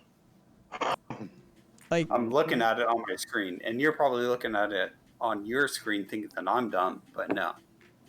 Dude, and that's a dumb conversation. That's why I'm not. Yeah, getting Rabbit. involved. It's probably the line of question that's more accurate and more important at this juncture. What are you drinking tonight, Buble? I'm finishing up a bunch of wine. Yeah, nice. Red or white? What's that? Red or white or White. rosé? White wine. Nice. Yeah. Yeah, exactly, Momo. Yeah, no harm to you guys, and I actually appreciate you for taking me on. And the state that I am, and knowing that it's going to be a shit show. What's- Oh, we had way worse. You are still. You What can still size? talk. What size box? Asked Katrina. I'm not drinking a box, you. That's a sin. Drinking wine out of a box. Yeah. So do you have any other questions? I'll come back with a few more, like in a day or two. I mean, we can actually do this, and we'll get a bunch of viewers, and we'll have a conversation.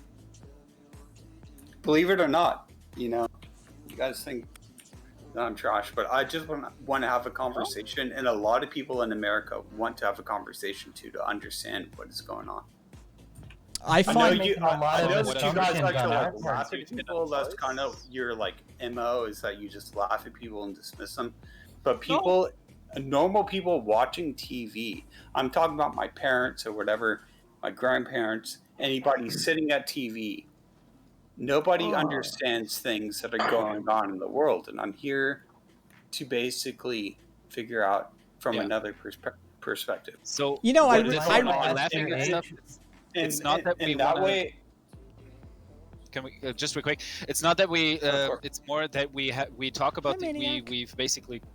We've concerned ourselves with these topics for a long time, and you're absolutely right. The vast gap in knowledge for the average person to somebody who's been concerning themselves and educating themselves with this stuff and political stuff for a decade or something or longer is so huge that the questions already, when asked, they just make us go kind of nuts because we have to do it over and over. Here's a question. It's nothing personal. one- Okay? How Please long- never take that personal, please. How long does your political your lineage to what you believe, how long has that gone back in your life? to about age 3. Yeah, mine goes back to about 5 or 6 or whatever, and I'm going to Around agree age- with you on it. What are Or your age political 14, beliefs? age 15, I guess. I'm pretty I'm authoritarian right by you guys here standards, man, but I'm Most a people libertarian. Don't actually assume that. Of By, me. I'm trying to. I want you to how do you see Yeah, yourself? that's cool. Yeah, and that's welcoming, and I appreciate that. Not I yeah, just, exactly. How do you feel I'm about sorry. things? This Not is what this you is think stuck. needs to be done, but This is stuck in Well, my craw, and until I address it, it's not going to Okay. leave my brain, and I won't be able to move past it.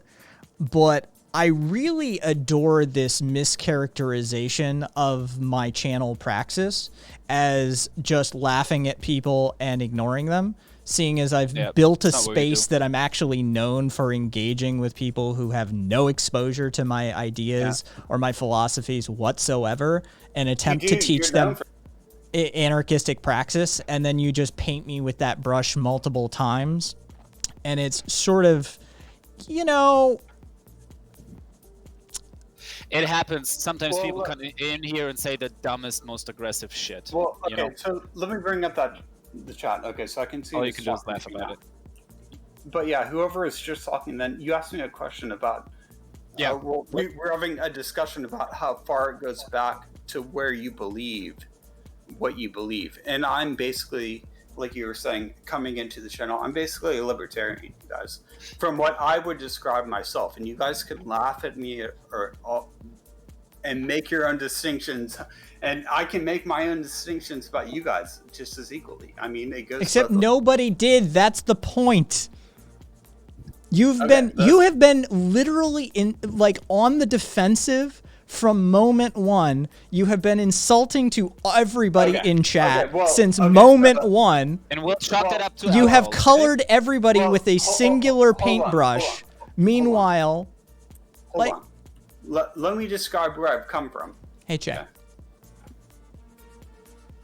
I've come from cooking, basically. Okay. I've come from the alt-right, what you guys call that. Yeah. And so we're looking at you guys, and we don't understand, and that is why I'm here. I'm Maybe you not should here to cause differentiate- any problems or anything. May- Just something I to want say to about that. understand. I want to understand what is going on. It comes down to that, really simple. Maybe Bud, that is totally perfect. How that's about absolutely legit, absolutely valid. how about we actually start a dialect, and I'm gonna ask you a question, and then you can ask me one Yeah. after you answer mine, okay? Well, and I can, As a yeah, libertarian, relax a little bit. as you say you see yourself, do you think that somebody should be able to dictate their own life? Yes. Then Absolutely. you and I agree on the most fundamental things in We life. agree on a lot more All than of you us. would imagine. We actually do, yeah. Hey, we've run how Oh, many- we know this. We already know this. We know this. Hey, chat. How Well, many I know times? this too. How many times has Kai uttered the phrase, "There is less distance between the left and the right than there is between the authoritarians and non-authoritarians"? This is a point of education. Billions of times. Yeah, this is something we're all aware of. What are you talking about? It's Let's the demonstrate that. libertarian. Because, It's y'all on the right who don't understand. demonstrate. Yeah. It.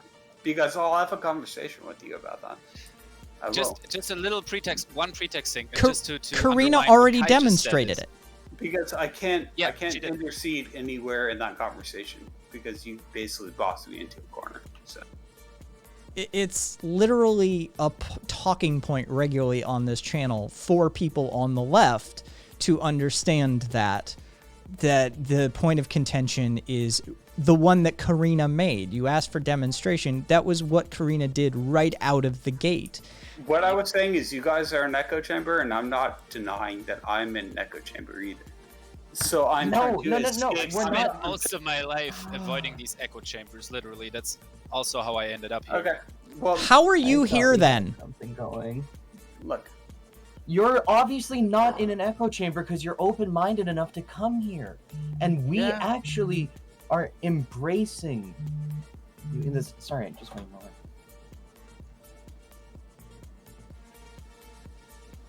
I get Twitch just caught up to me and my bank account crying.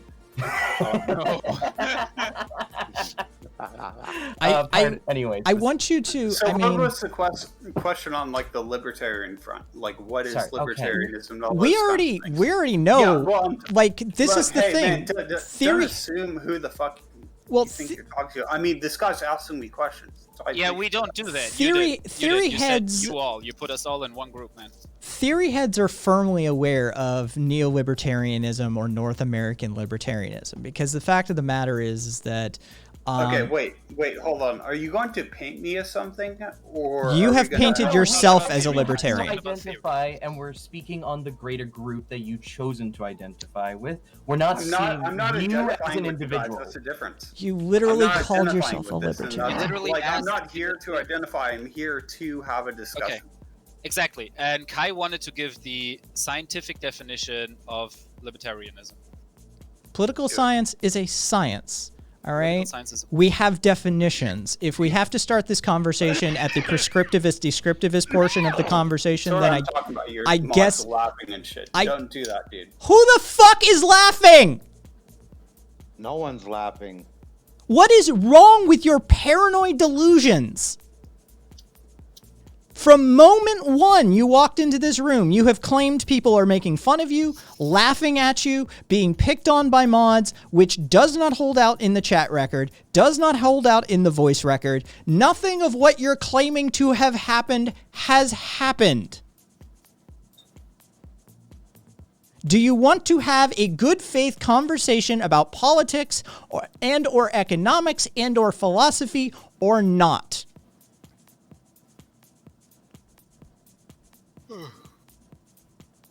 Don't seem so.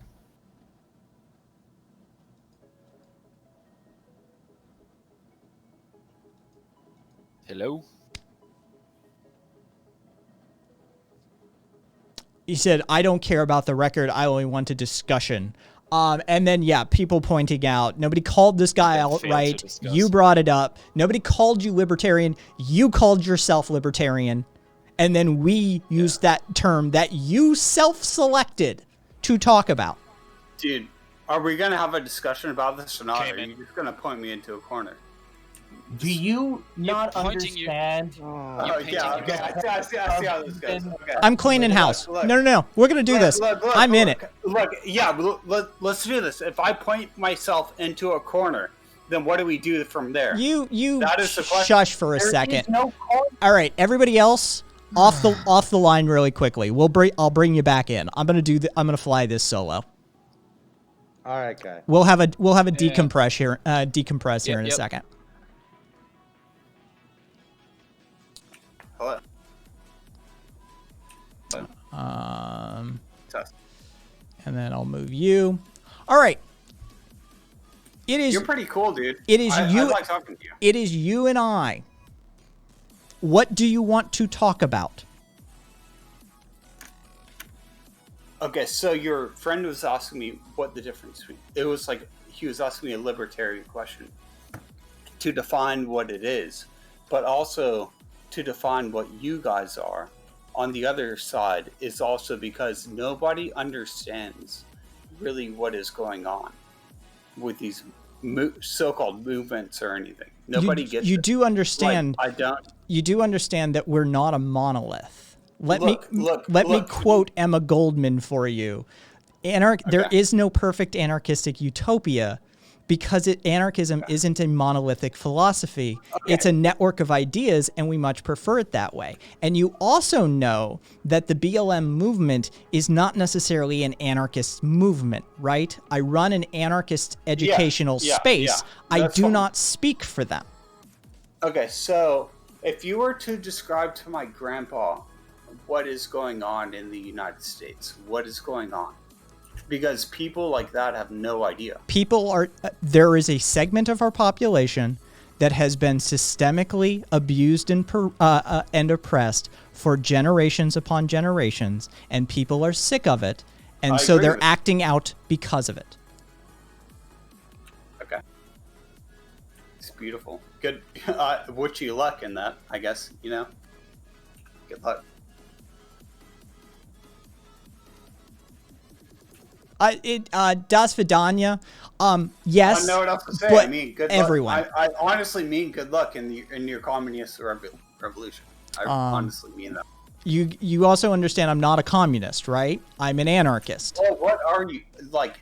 nobody. Anarchists cares what are the not fuck you communists, We're just and looking at communists rule of are not law. anarchists. Normal people are sitting here and wondering what the police are gonna do to defend their homes and shit. All right. So whenever you want to say I'm well, if you want to get technical, man, I'm not a libertarian.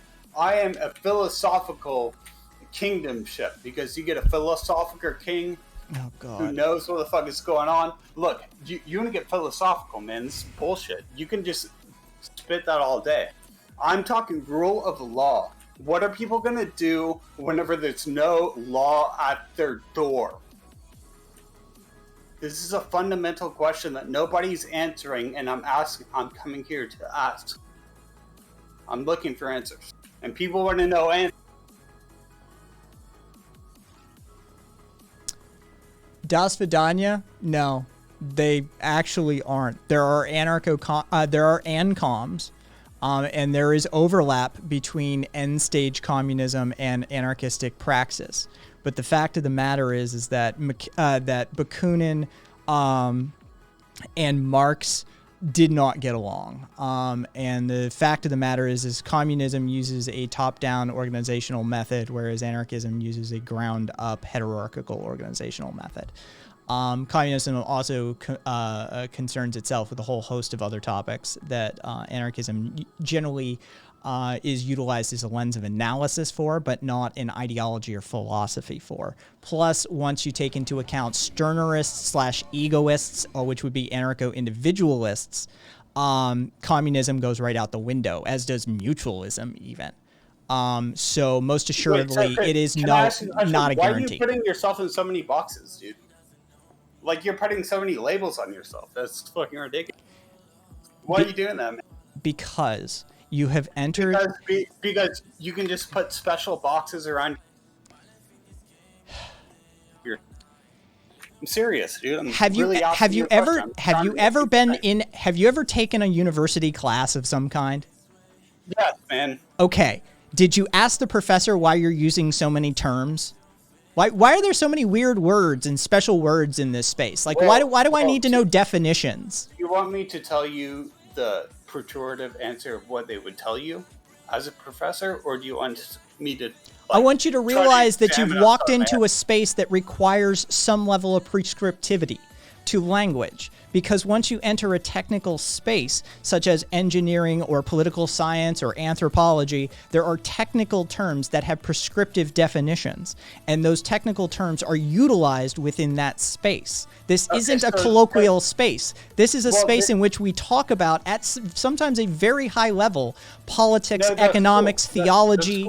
So we have to use terms that have prescriptive meanings. Okay, so let's use terms. So define things, because I wasn't allowed to define.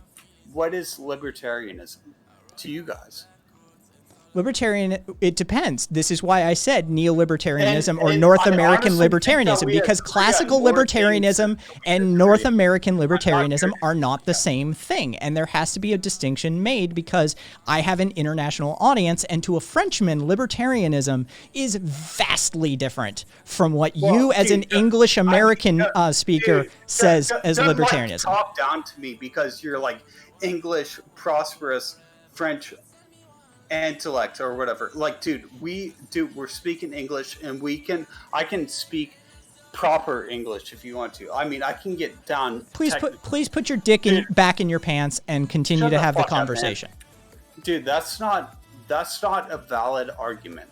I'm here to say stop using your prosperousness to make an argument, because that is not in itself an argument. It's invalid.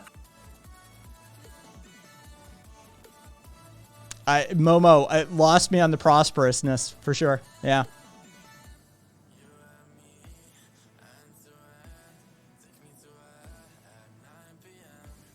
Well, I came here to have conversations, so if you guys want to kick me, it's fine. It's about time.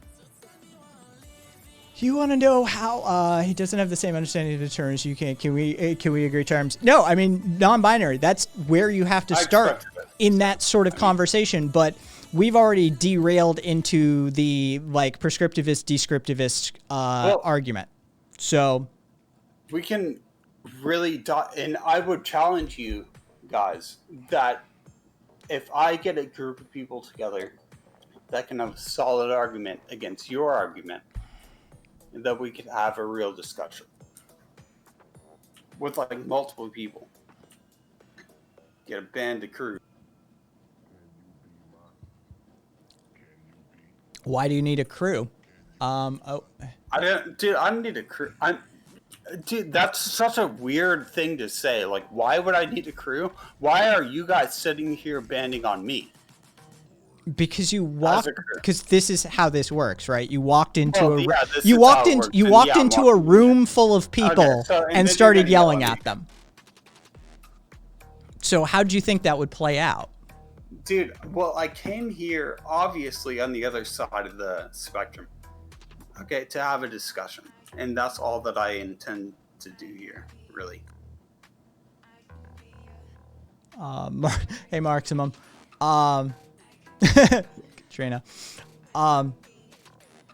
Libertarianism, as recognized in North America, is a set of outgrowth ideologies from the Enlightenment period, but disparate from the classical libertarianism in the fact that they tend to embrace laissez-faire and less social welfare programs. Why did you distinguish two different branches of libertarianism? Because there's That's even interesting to because me. there's multiple branches of libertarianism. I'm not here to argue with you. Because there's multiple branches of libertarianism. Classical libertarianism and the libertarianism you find in North America in modern day are not the same thing. Well, yeah, because you have a different idea of what liberty is.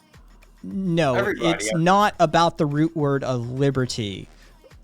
So that's not what it's about. Policy again, and then you'll see how it plays out. Describe the policy. Or continue. Like I'm not trying to interrupt you, dude. I don't understand like what your idea of libertarianism even is, because I understand whenever you say anarcho-communism and you give me a bunch of pamphlets and I read them, I understand what you're talking about. But whenever I seem to be talking about libertarianism, suddenly nobody understands anything that is going on. And that's just, that's absurd to me. Nobody gets it. It's a system of beliefs surrounding economic and political systems that value, that attempt to maximize autonomy and political freedom. But though they originated classical libertarianism with anti-authoritarian and anti-state socialists such as anarchists and communists and socialists, right? They differ in the modern context that you don't seek to abolish capitalism. You don't seek to abolish private property. You tend to minimize social welfare programs, and you tend to not concern yourself that much with the means of production. My main question here is, what do we actually disagree on? Because I'm coming here from a libertarian, and what he said made absolute sense, and I agree 100%.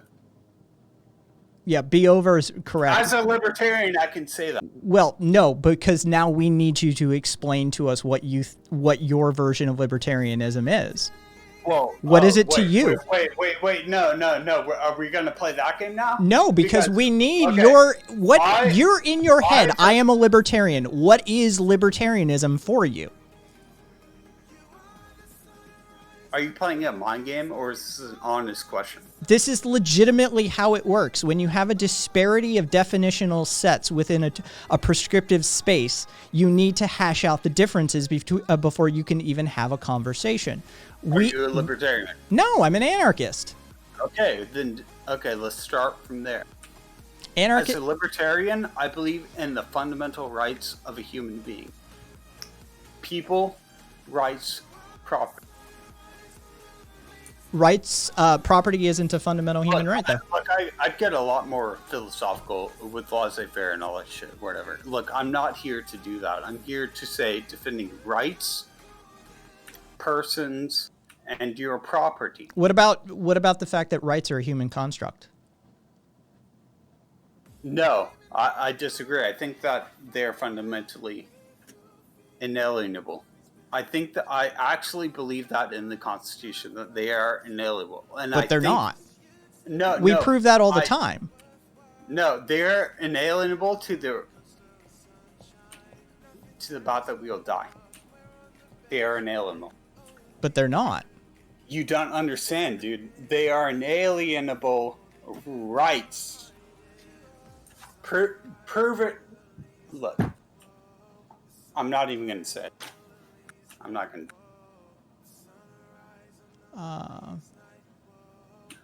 What part of inalienable do you not understand in English? Oh no, I understand what it means as to be given from God. You to come at me and to say that they're not. inalienable is not a word, it is a word. And I didn't say it. English, I didn't say it wasn't a word. Oh my God! Just God. understand what I'm saying in English. You're fucking retarded. And don't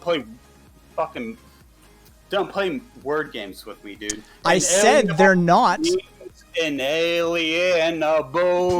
Please define inalienable. Please define it. Please define inalienable. Seeing as God, that you cannot have taken without. Come on. What does inalienable mean to you?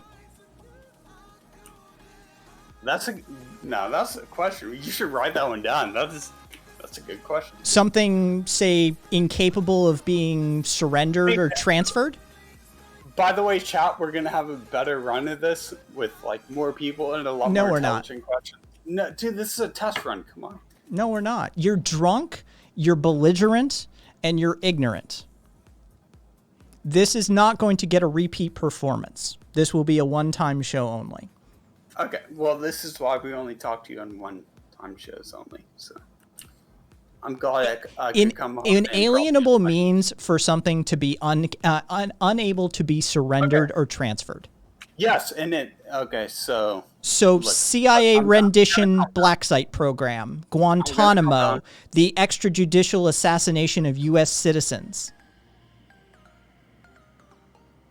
All of these disprove the concept of inalienable rights. To do with inalienable, that has nothing to do with inalienable rights. That is ridiculous. If they were truly inalienable rights, then we could not do that. Okay, so let's take an inalienable right. So one of them, and isolate it. Okay, pick one. Your right to property. The government can repossess your property utilizing a variety of means up to and including state force. Okay, so from my perspective, and dude, and honestly, I'm not trying to argue with you. I came here in this channel to try to have a discussion with the opposite side. That is the only reason that I'm here. But I have a fundamental disagreement that your ability to own my property is your right. That's my right to own my property, and like you can't, like, there's no disagree, like, inalienable. How do you except it's not eminent domain, civil asset forfeiture. I'm also trying to describe to you guys how a lot of us think, because like you guys are trying to come across to us and try to convert us or whatever. We're not trying to convert you. We just want to keep our rights, and that's what it comes down to: our inalienable rights. Where do those rights? Where do those rights come from? They come from an omnipresent God of the universe that does not exist, probably, but we have the cognizant mind and human and the brain, basically, to make a right, a property, and you're right. That's what's called a human construct, and as such, it can it can be revised or eliminated. Everywhere. So wait, dude. Exactly. The argument that just because it is human construct is not valid, because what human construct can you say is legitimately valid in and of itself without anything supporting it? You can't just say something is valid because there's nothing supporting it, dude. The point was a discussion starting from the idea or the clarification of your ideal of libertarianism, and it hinged hugely, per your own words, upon the private ownership of property.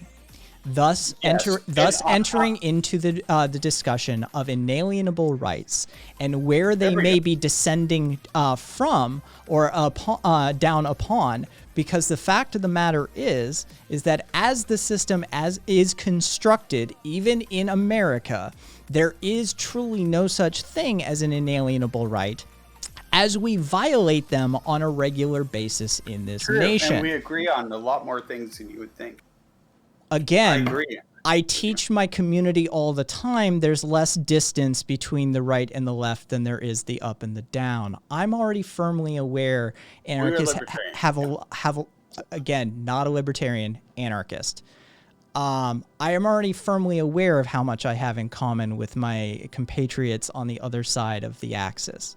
The fact of the matter is that we differ wildly in our egalitarian and humanitarian principles, and we also differ wildly on the points of means of production and private property ownership. Let's tackle those one at a time. Because if you're going to get all egalitarian, like, dude, and talking all that shit, dude, I'm trying to preserve my life, my liberty, my property. I don't know if you understand that. I'm still trying to wonder if you understand. So then would universal health care not fall under the inalienable right of life? Okay, so we could talk about that in the Constitution if we bring up, honestly, if we were to bring up the text. So what is that in the Constitution? Exactly. Read that to me. And I will. No, you may read it to me. Okay, I'm not a monkey. I don't dance. You want to make me do that? Dude, you brought it up and you're going to make me bring it. Aristocracy. Can you talk more about the differences with private property ownership? Yeah, aristocracy. Generally speaking, anarchists don't believe in private property. We believe in personal property and we believe in public property. But generally speaking, most anarchists don't believe in private property. So where's the line between what people are doing? I guess it's a lot of question to what people are asking. And what I'm here for is to ask questions for my grandparents. Because they're sitting at home restricted by COVID and watching the news. And they have no idea what is going on in the world. Okay, so I'm sitting here trying to like probe out into like another universe. You're then doing them a disservice by doing it inebriated and not at your full potential. I don't care, dude. It doesn't matter to me. Like that's not gonna affect me, dude. I don't care. Viva. That's not a valid insult. It wasn't intended to be a pejorative. It's intended to be an accurate analysis of the situation as I see it. Okay. I see it as a valid situation for you to shut down the conversations. Aristocracy, the ideological difference or philosophical difference or economic difference between private property and personal property. Private property is generally classified as means of production and things that you're not actively utilizing. Personal property is your house, your toothbrush, your car, the land that you're living on at present. Private property is that apartment that you own that you rent out. Private property is the warehouse. Private property is the manufacturing line. Private property are resources that you have otherwise allocated for yourself that are not being productive towards society or otherwise being utilized as within the rentier class of Smithian economics. I challenge you on what you said. I actually challenge you. Where do you believe in freedom? Where in that philosophy was anybody's right to do anything? Because you don't have a right to do anything. Well, that's your problem, dude. And we do. We have a fundamental right. We are people, man. Dude, we are fundamental people, and you cannot take our inalienable rights. And I don't know what part of you communists get that kind of shit. Not inalienable. 2, we made them up to start with. Okay, yeah. 3, you want to act like you're tough. You're a bit. Not once have I resorted to an ad hominem while talking to you, but you've resorted to them probably a dozen times now. Yes. Sorry. So this is why somebody shouldn't have this level of conversation when they're inebriated. This is a technical space. So we use technical terminology, but freedom is the absence of necessity, coercion, or constraint in choice or action. Okay, so how do you describe libertarianism to a dumb person? Like, teach me. What is libertarianism? Libertarianism is an individualist philosophy that is more concerned with economics rather than social welfare. I think that you're way too caught up in economics, man. You need to understand liberty. I think it's the freedom from restriction and control is the definition of liberty. No, dude, you are tying the point where you're missing the construct is that you are not making it into liberty, because you're making it into economic satisfaction of your choice. Freedom from restriction and control. Whatever you want to do, you just make it into your economic whatever. You know, dude, we're talking freedom. I don't understand. Freedom. The absence of necessity, coercion, and constraint in choice or action. Freedom ain't nothing if it I'm free. If anybody hears me, you are the resistance. So explain to me how you're free as an American. How are you free from coercion or constraint in your choice and action? How are you free? How are you free? And how is your system any No, better? Uno reverse card. No, I'm asking you, within your system, how are you free? I have the freedom to move. I have the freedom to not have a vaccine shot into my arm. I have the freedom to own a gun. I have the freedom to do a lot of fucking things, man. This is bullshit. Like, what are you going to do? Anarchists don't care about your gun ownership. What is freedom? Anarchists don't care about your right to travel. Like, we have nothing to say on either of those topics. Well, that's an interesting topic because we can actually have a real topic. Communists even don't give a shit about your gun ownership. If you go far enough left, you get your guns back. Even Marx himself spoke on how guns shouldn't be controlled. So how does it work? You just go so far left that you use magic? You go far enough left and you get away from the neolibs. The way that it works in the real world is whenever you get your gun taken away from you, you get your gun taken away from you. You don't get your gun back, dude. It's fucking So retarded. how is that freedom? That's not freedom, and that's what I'm describing to you. And I'm trying to describe to your viewers that this is not freedom, what these people are describing. What you just described is the at present American system. I never said it was perfect. I never said anything along any of those lines. So, how does I agree with with you guys? Honestly, in a lot of ways. Hey, Leftwing. Think of it a follow. I'll chill with it. We try. More guns equals more freedom. Exactly. That's definitely how it works. Thank you for the conversation, at least. Like, nobody's talking.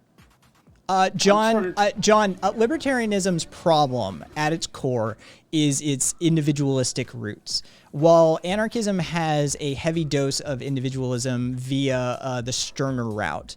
But we have the suspicion that whenever that comes around, it's not going to work out for us. Libertarian. It's because it won't, because you'll be ruled by Elon Musk or Jeff Bezos. No, you'll be ruled by Jeff Bezos or Elon Musk as per your own design. Oh, well, that's a good argument.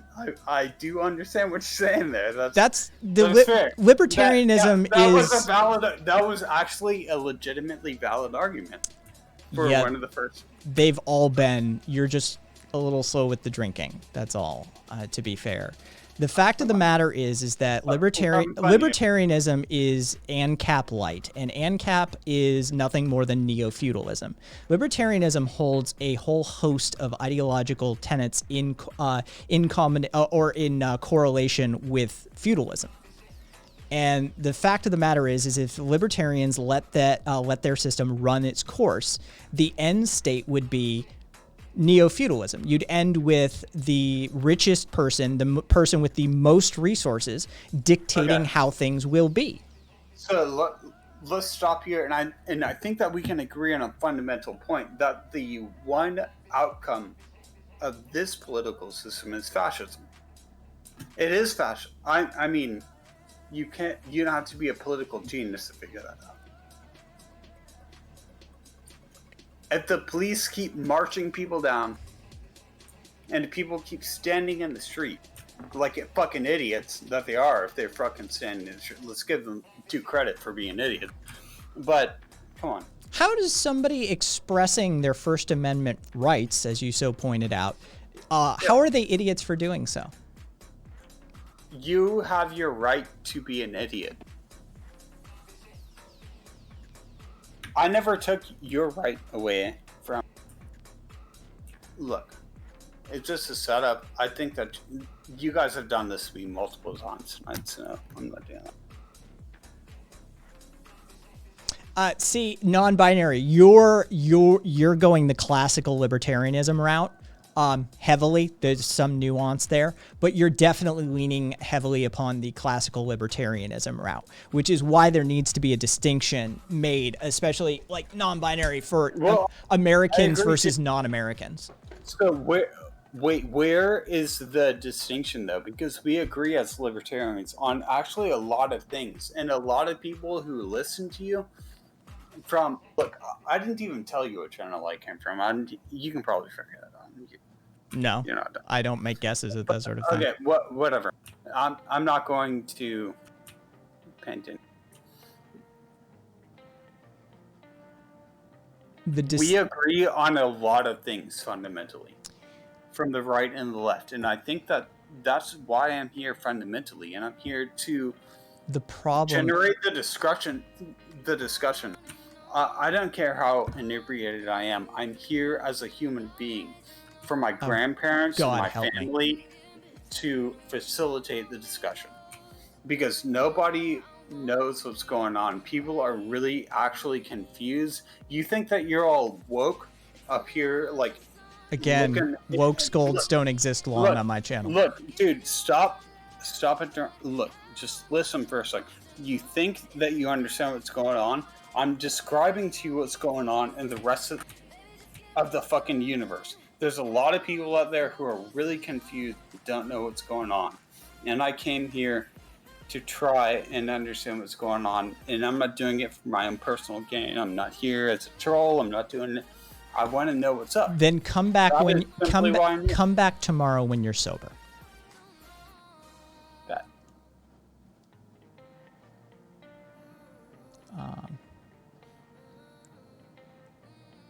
Fair enough, Viva. Keep going if you want. If you want to keep arguing.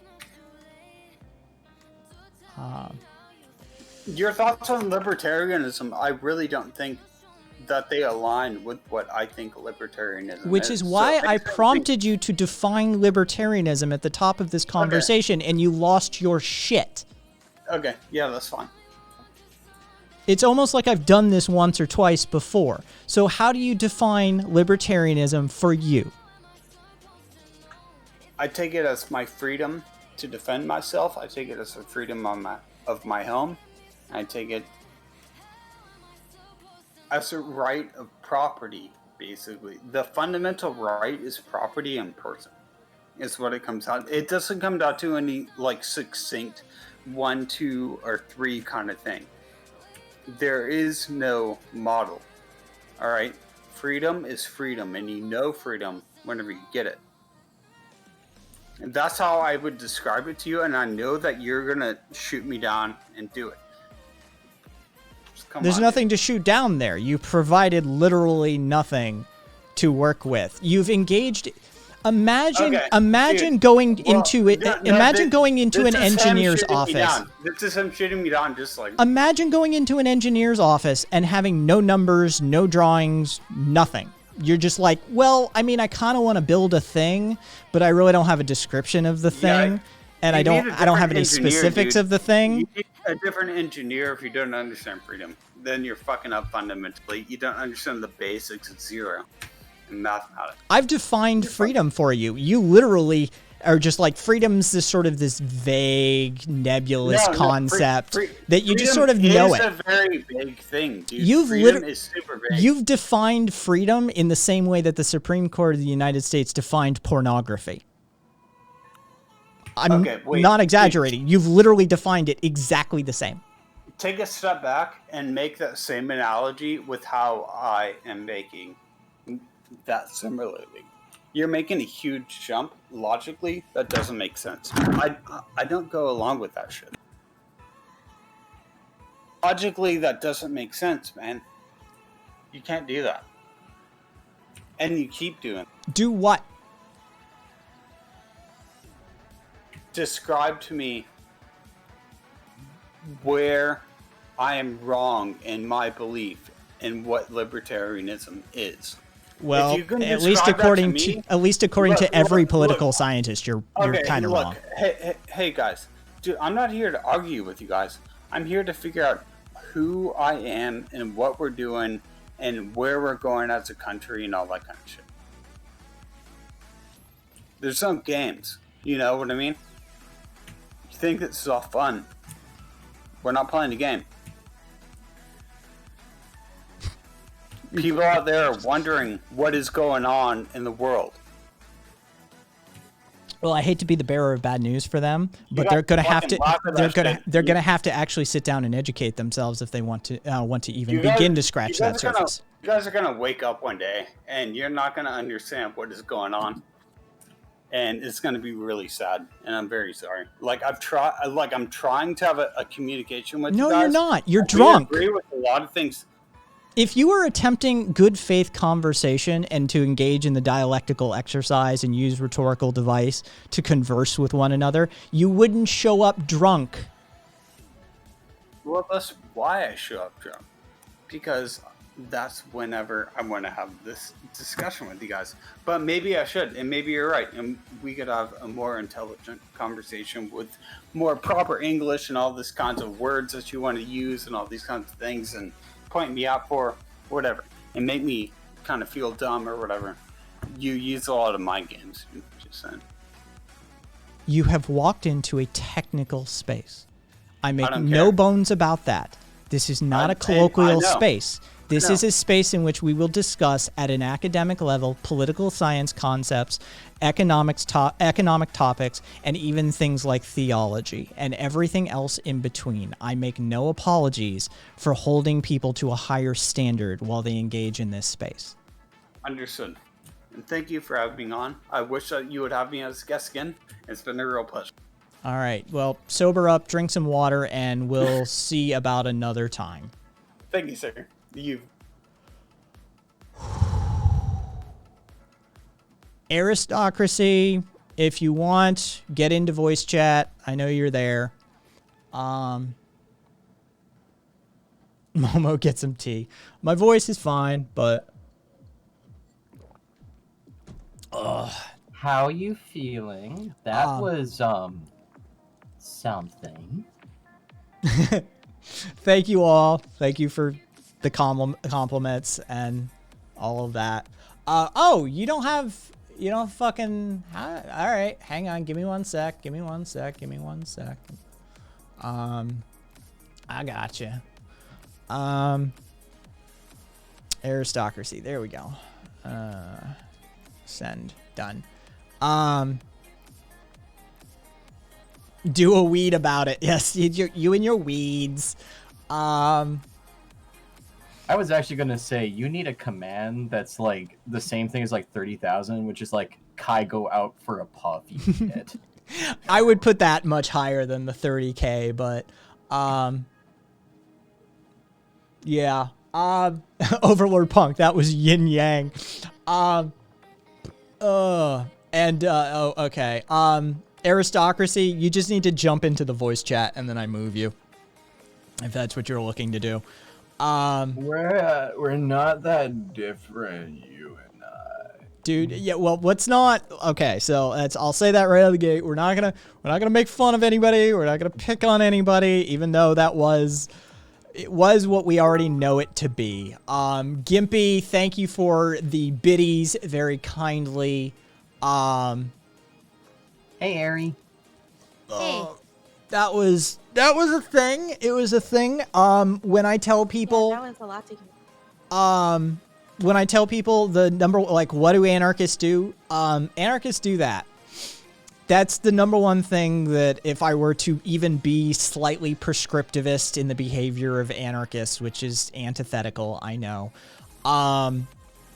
I would say educate. 50% of your job is literally teaching people stuff. It's explaining things and handing out literature and, you know, that sort of thing. That's our job as anarchists, is like 50% of it right there. What you just saw, what you just witnessed, what you just heard. And yeah. I feel bad because I'm gonna have you do that more because I have questions. Because I'm like insanely ignorant on this subject, so I'm just fully admitting that right now. Why do you think like people don't know a lot about anarchism? We're a minority that, due to propaganda and state influence, have sort of like tried to keep our heads down consciously. Politically, we're a vast minority. Historically, we're a minority, but we're also well aware of our history involving state action. And generally, anarchists try to keep their heads down because of that state action. Yeah. Okay. It's like, it's interesting when you were telling me about the personal property and private property thing. I've heard those two terms used before, but I guess, like, I don't know, you just explained it in a really simple way.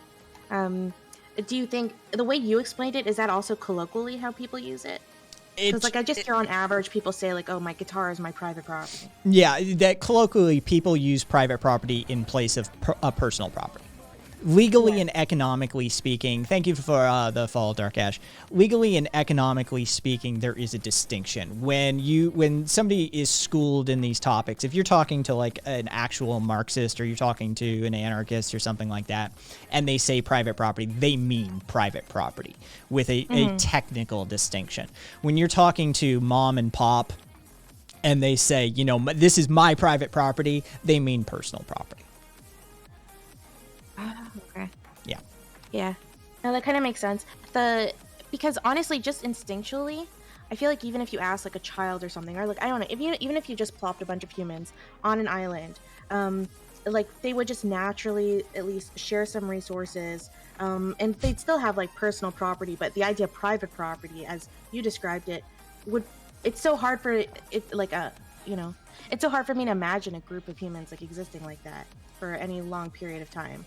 And it's always instinctually just felt really weird to me, especially like in Canada, housing is so unaffordable, and there's so many people, like most people who own houses here, they own like multiple houses, and then the majority of people can't even have one home. And that just, instinctually, it feels really gross. Nefarious, that's really well put, actually. Nefarious. Anarchists tend not to have the power to protect themselves from state powers. However, they tend to also join the fight against fascism, or I would remove fascism and just say authoritarianism and oppression when it springs up. So a little self-preservation is necessary. Exactly. Like, that's just sort of why we keep our heads down. But we're always there. Like, if there's an indigenous fight, we're there. If it's with civil rights, we were there. If it's labor rights, we were there. If it was, women's suffrage, we were there. Like, anarchists are, if somebody's being oppressed and somebody is fighting, like, an oppressive power or a coercive power, look around. You'll find an anarchist in your midst. That's what we do. That's what we're about, is, no to that shit right there. And we show up. But yeah. Also, I feel you, Ari. I'm trying to find a place in Kelowna. This sucks. Durfee. Sorry, I'm not ignoring you, but I tend to agree with most of your positions. What I'm wondering is that it seems like anarchist system you espouse is the possibility self-organize, even to the degree to which it could resemble any of the existing systems, US, Russia. Would you agree? Yes. Durfee, this goes back to the anarchist philosophy of there is no project of projects. In Marx's words, it's I don't write recipes for the cookshops of the future. But in anarchist terms, what we say is there is no project of projects. Meaning, basically, once we get everybody to be an anarchist, we're pretty much done. Right? Once I give you the tools and I give you the education that is necessary for you to embrace anarchistic organizing modalities, my job is, like, as an educator, is done, right? Like, say, like, a communist organizer, right? They need to go in and they need to educate you, right? But then they need to be a part of the machinery, as it were. Anarchists, we go in and give you the tools, and then everybody is a part of the machinery. And that means that due to sort of like Foucaultian power dynamic analysis, basically, if Karina, Eris, and myself were like, we're all anarchists now and we're going to do the thing, right? There is no thing to do. There is no project of projects. What has to happen next is Eris, Karina, and myself need to have a chat. We need to figure out our power dynamics. We need to figure out our relationships. We need to figure out in what areas will there be reciprocity. How does this relationship actually come to form? And part of the anarchist philosophy is that we have that individual autonomy to do that. I don't have the power to tell Karina, it shall be this way. So when we start engaging in these negotiations and we start engaging in what Kai advocates for, consensus decision making, then what you find is you could actually have systems that would make other people uncomfortable crop up. But due to the voluntary reciprocal free associations that we are founding this upon, we're free to do it. And I think it was Sam that came in that was more ML, and she had questions. And she said, well, could an anarchist community work with like communists next door? Of course we can. How you organize your group is we're sort of indifferent to at the end of the day as anarchists. It's just a matter of, are you going to honor and respect the our ability to have that reciprocal free association, that we're free to create and update and change as necessary. We're more than willing to interact with you on that basis. So yeah, like if you wanted to have your little capitalist enclave, you could theoretically. And there's inverse examples of this, such as Trumbleplex outside of Detroit, which is an anarchistic commune that has residences, they have a library, they have an event space, they provide their own internet, they've got gardens, and they are operated what I would define as... That's a real thing? Yeah, it's called so cool. It's called Trumbleplex, and they just had their 26th, 27th year anniversary, something like that. They are what I would describe as anarcho-communitarians. Very much run sort of like familially internally, like anarchistic organizing principles. But when it comes to like distribution of goods and resources, it comes down to very much how a family handles it. It's communitarian, right? But they interface and interact directly with a neoliberal hyper-capitalist model, aka the U.S., right? So it's perfectly, anarchistic systems are perfectly capable of interfacing like that. It's just a matter of when the authoritarian starts trying to push the authoritarianism our way that we have problems. Okay. So when I think one of the reasons why anarchism in general like gets like a bad rap or why it's a minority is the word anarchy itself, right? And like the association that often creates in people's minds. So like when I just think instinctually about anarchy, and I think about it like historically, and maybe I might be misusing the term, but when I think about that, I think like the people who often suffer the most under quote unquote anarchy are often like the weak. You're thinking people chaos. of oppressed minorities. Yeah, I'm thinking of chaos for sure. Yeah. And so that's why, like, what's the difference? And I'm sorry, I know you probably get this question all the time. Anarchism is but what's the the difference opposite. between chaos and anarchy? Anarchy is the opposite of chaos. It's actually highly organized. It is far from just a chaotic like scattershot system. It is often said that anarchy is order. So it's that sort of thing. Chaos and anarchy have been conflated intentionally due to a series of propaganda campaigns and colloquial usage that then caught on. And okay. so it they doesn't actually mean that. No, itself. they have nothing to do with one another. Hey, Buble, thank you for the biddies. Yeah, they're colloquially speaking, yes, you will hear somebody say that it's anarchy, but that's not what that word means. So if there is order, like how do you keep that order, right? Like without any kind of authoritarianism or hierarchy.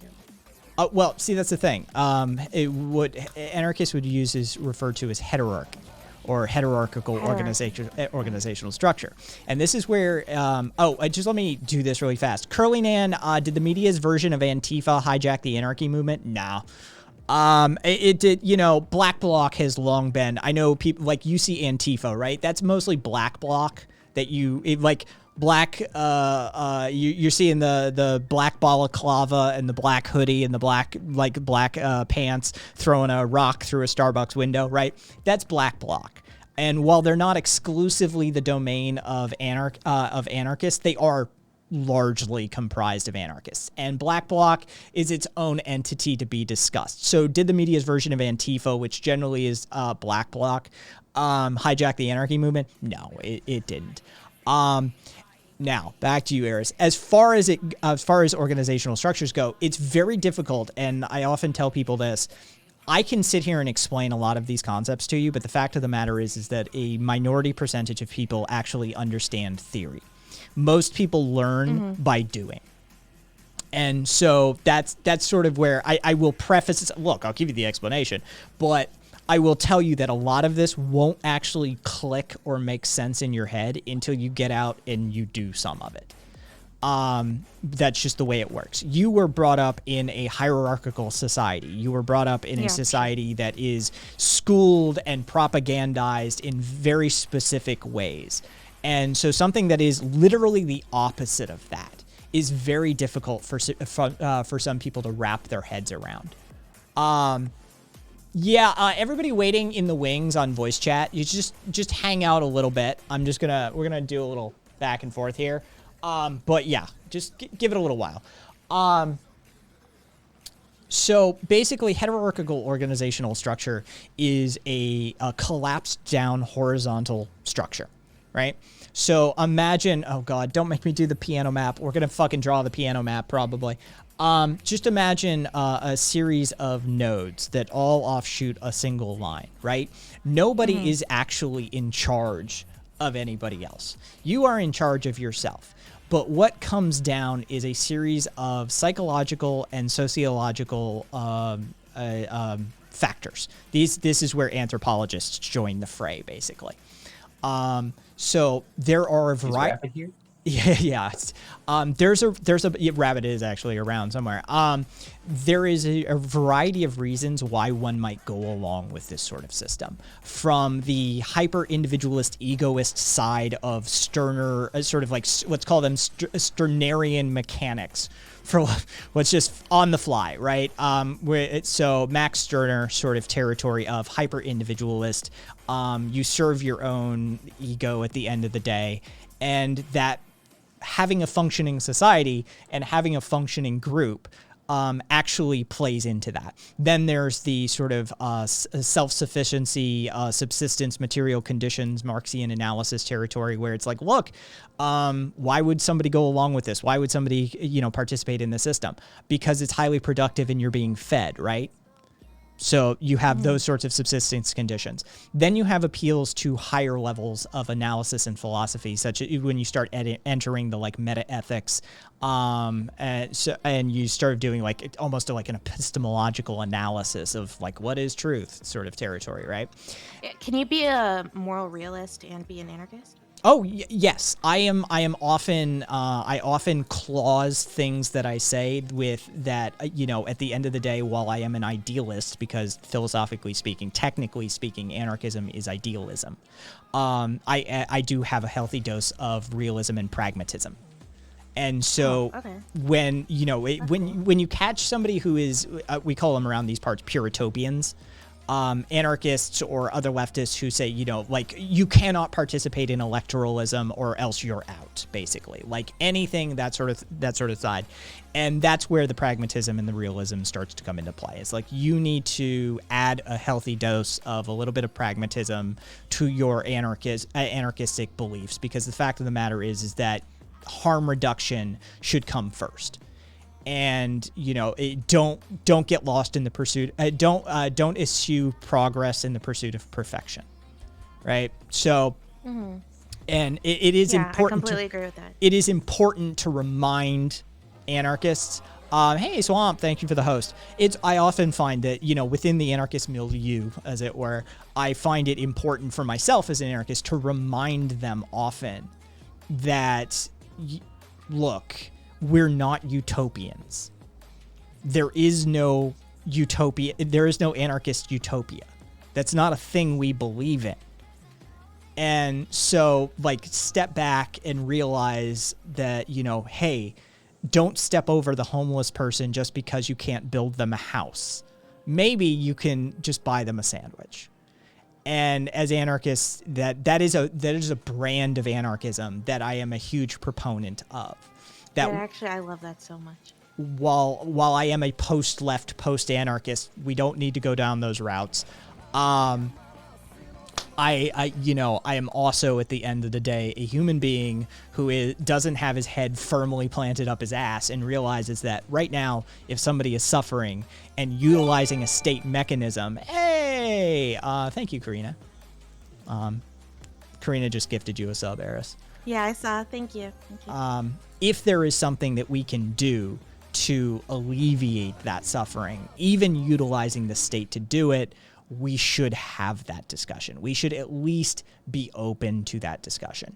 Let's see. And I'm just going to jump ahead in chat. There you go. So if I missed something in chat, somebody tell a mod or something or other and fucking tag somebody. Y'all know. Plus, there is a legitimate argument that I make on a regular basis utilizing the French socialist Gors. I adopted one of his arguments for anarchistic purposes. And so I do actually believe utilizing Gors' ideas in an Alinsky-esque model of activism. I think there's a way to get to a more anarchistic modality of operation by utilizing the state hierarchical structure to dismantle itself to a certain extent. And so things like UBI, housing is a right, universal single-payer health care, these sorts of UBI. These sorts of things can provide you the distance you need from that system of coercion and control. And if you can get that extra distance, then what you can do is you can start talking about mutual aid, community gardens, free clinics, libraries, things like that anarchists are huge fans of setting up. Anarchist libraries and free clinics and Food Not Bombs is feeding people on a global scale these days. 100 and some odd countries, Food Not Bombs is operating in and feeding people. So yeah, spiel over. You have any other questions? Okay, yeah, I have two more. So what's because I'm trying to learn more about political theory and everything. I tend to have my mind just lost in history books and not thinking about, actual politics. But I tend to focus, one of my primary values is very community based, and not leaving people behind and all that stuff. That's why something like socialism or something would appeal to me. So what's the difference between normal anarchism and say anarcho-socialism? Depending on who you speak to, right? This gets into I don't know if you've ever had, what's your experience having economic conversations, with economists sort of situation? Okay, so basically this is where you have to start asking, are you from the Chicago school? Are you from the Swiss school? Are you from the Austrian school? Yeah. Austrian. Yeah, so this is that sort of territory you've just entered, but with political science. So it sort of depends. If you ask Noam Chomsky, his answer will be that at heart, all anarchists are socialists. Now, there are some serious distinctions to make. And while I agree with Noam on a bunch of shit that other anarchists disagree with him vehemently on, this is one point of contention that I do find some room for nuance that Noam doesn't generally bring into the conversation. And it is, as such, it goes back to the original Bakunin-Marx disagreement, that the organizing method that socialists use is a top-down organizational method. Despite the fact that they're talking about the proletariat or the working masses, they still use there's still a hierarchy. Yes, and the only way that ends up is that you end up having stratified class structure. There's no way out of that. You started with it, you used it, it is it. There's no way around that. You're just reorganizing it. You're just saying, like, well, we were unhappy with this Vanguard class, so we're putting in a new Vanguard class. Like, you haven't done anything to address the fundamental problems with the organizational structure. And so while we have a lot of shared overlap, oh, you know what? Hang on, you're the first one for this week. Sorry, longtime regulars. This is what Bakunin had to say after. But if you're not, I keep referencing this, but Bakunin and Marx knew each other. And they fought like Rabbit likes to say that they, basically they were lovers who had a falling out. They had spats like that, but basically there was this critique of that Bakunin had of Marx that got the anarchists kicked out of the First International and not invited back to the Second International. And this is the critique, as it were. Marx is an authoritarian and centralizing communist. He wants what we want, the complete triumph of economic and social equality, but he wants it in the state and through the state power, through the dictatorship of a very strong and, so to say, despotic provisional government, that is, by the negation of liberty. His economic ideal is the state as sole owner of the land and of all kinds of capital, cultivating the land under the management of state engineers and controlling all industrial and commercial associations with state capital. We want the same triumph of economic and social equality through the abolition of the state and all that passes by the name of law, which in our view is the permanent negation of human rights. We want the reconstruction of society and the unification of mankind to be achieved, not from above downwards by any sort of authority, nor by socialist officials, engineers, or other accredited men of learning, but from below upwards by the free federation of all kinds of workers' associations liberated from the yoke of the state. And this is the sort of fundamental important distinction that all of this grows out of, is that anarchists are utilizing a lens of analysis for organizational structures that communists, socialists, Marxists, Maoists, Dengists even, and capitalists and liberals, literally, anarchists are generally speaking unique in this regard as to how we view, analyze, critique, rebuild, or replace organizational methodologies. That is sort of like anarchist core, is like a Foucaultian analysis of power dynamics, as it were, and how we relate to one another in a society, in a communal group, and how best to make that happen without, stabbing each other. I'm trying to learn on. I'm actually I potentially might be getting Chomsky on my stream at some point. So I'm trying to prepare, and learn more about this stuff. If you have Noam Chomsky on your stream, I'm gonna ask a favor. I just want to be able to say hi to him. Yeah, you can come on if you want. I just want to say hi to him and thank him and fucking move on my way. I don't even need to be a part of the discussion. I just, he did a lot. I'd like to be able to just be like, hi, just once and be like, yeah, I spoke to Noam once. That would be super cool. I'm trying right now to negotiate it with him, so we'll see if it happens. Yeah. But yeah, if it does, that would be super cool. My normally the stuff that I know about Chomsky is much more about his opinions on Israel-Palestine and stuff. But the other thing that I wanted to ask is about interventionism, right? Which I feel like is just naturally going to sound like a really, really dirty word to most anarchists, but.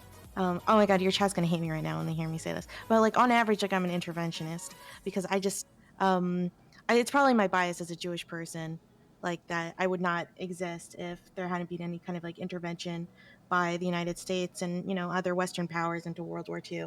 So, what would be, what would be an anarchist solution to say, I don't know, the society next door is committing a genocide, right?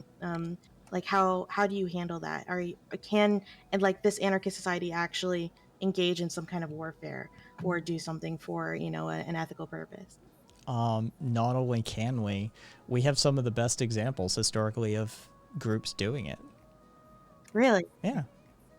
I mean, the fact of the matter is that, I mean, we were there for the labor movement. Like, we were a driving force between the 1880s and 1920s on a global scale. Like, the socialists were present, the communists were present, but you better believe a lot of the people who got their hands dirty were anarchists. We were there for the fucking civil rights movement. A couple of the Black Panthers were fucking anarchists, for Christ's sake. A bunch of the women's suffragettes were fucking anarchists. Like, indigenous fights, we're there for them. Like, we don't believe in state interventionism. But as far as direct action goes, and I'm going to probably have to leave it at this, just due to TOS and general stuff like that. Yeah. As far as anarchist modalities of interventionism, they're usually the group that's not afraid to get into the fray of things. Okay, yeah, so they're not just like, yeah, because that's, I don't know why I had this association in my head, that you know, that anarchism like was, yeah, it was just like super like peaceful people that would just never actually get involved in anything. No, we are not. There are a few anarcho-pacifists, but by and large, if you read the actual like history of anarchism, there aren't many pacifists. Let's just put it that way. Cool. Yeah. Well, thanks for answering my questions about it. I'll be in touch with you about the Chomsky thing. Let's hope it happens. And I'm down to have you come on there and actually like talk to him too. I'm just a little fanboy a little, but I mean the fact that you know I'm gonna fangirl too, so don't worry. Thank you for even thinking about allowing me to, you know, violate your air for a moment to just, you know, fanboy Chomsky a little. Well, you know, I used to watch your stream all the time when my sleeping schedule is really bad, because normally I'm not up at this time. But yeah, I had a different name called like Eris on Discord, but I changed it when I started streaming. Kaiser Frederick, one warning on the fucking helicopter memes. There you go. Yeah, no, I remember there's on a little. Look, you know, I kind of there would be a couple of questions I would have for Professor Chomsky. But yeah, that'd be super cool. Thanks for having me. You're welcome. Yep. Come on. Come by another time. Let's see. All right, there's that. All right, there's that. There's that. I was avoiding fangirling a little. Hi. Mr. Chomsky, how are you so cool? No, actually, I have a few questions for him. Like, I have pointed questions as an anarchist for no. Like, it's one anarchist to another. Like, as he's gotten older, there's some positions he's adopted that I have questions for. You know, but I would first and foremost thank him for teaching me to not get lost in that pursuit of perfection, to not mistake anarchism for utopianism, which is a lesson that I firmly learned from reading Chomsky. So, yeah. Get back here, Gnome, you bloody liberal.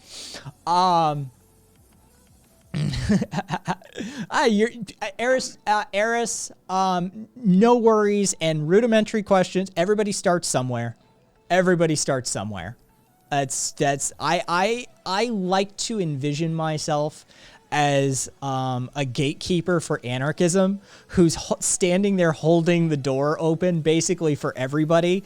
And the only people I have questions for more than anybody else are other anarchists. Like, it's like a giant club of anarchists, and the only people I'm asking for ID for are the anarchists. Everybody else, come on in. Come on in, learn some stuff. It's the anarchists, and I'm like, all right, are you espousing that crazy bullshit that I know some of you do? Yeah, I like to be the first point of contact for people on that sort of thing. So I make sure that they don't engage with the sort of late 90s Seattle anarchist milieu, as it were. Yeah. Momo, I'm never getting through that door. Momo. Actually, I was trying not to fangirl over Eris because, to be honest, she's been in a lot of big debates with huge panels of streamers, and she stood up against them quite well, actually. So I didn't know what to say. I just wanted to be like, "Good job," but I'm like, that would be awkward, so don't. Wow. Will Wamash any economic plan that involves re-education camps is a fat no-go? Yeah, can we avoid camps? Praxis question for you. What can anarchists do regarding the energy crisis? 1, be sure to re-emphasize the position and point that you as an individual are not doing the most harm. The idea of like the individual carbon footprint was created by British Petroleum, for fuck's sake. Yes, collectively we have work to do, but you have to remember that it is these sort of zombie capitalist organizations that are doing the most damage to the world. And these aren't companies that like, oh, hey, stop buying Kleenex and, you know, maybe we can shut them down. You're not going to shut down Shell or British Petroleum from this nation. Like other nations will be like, we'll take the oil. Like, so yeah, you have to, 1, understand and educate people that while personal responsibility and individual consumption should be something that you analyze, you revisit on a regular basis, and that you know, put some energy into as far as your own personal dedication goes, you have to understand that the true targets of the energy crisis come down to massive multinational corporations. And that we need to start understanding how that structure impacts and utilizes or overutilizes or misutilizes those energy resources that we have. We need to have conversations about how the United States military uses its resources. And we need to have conversations about how these multinational corporations are allowed to engage in anti-human, anti-existence behavior. And how we're going to restructure that sort of thing. So yeah, we need to, so energy crisis, interesting. I think a starting point for the energy crisis discussion would probably be corporate personhood. I think revisiting what it means to be legally a corporate construct in a lot of nation states would probably be your starting position. But hey, leave my. Hey, I just wanted to say tonight's stream was awesome. It felt like I was sitting in like my my old math lectures. Just like it was very intellectually stimulating. Thank you. I made it through that first part. That was a thing. It was a thing. It was a thing. You have some crazy patience. Yeah. Oh yeah, and yeah, leave my Coca-Cola Death Squads alone. I don't know about that, Straya, actually. Frankly, if somebody else wants to vouch for him or knows him, I don't know that. Well, at least they have an account that's a few years old.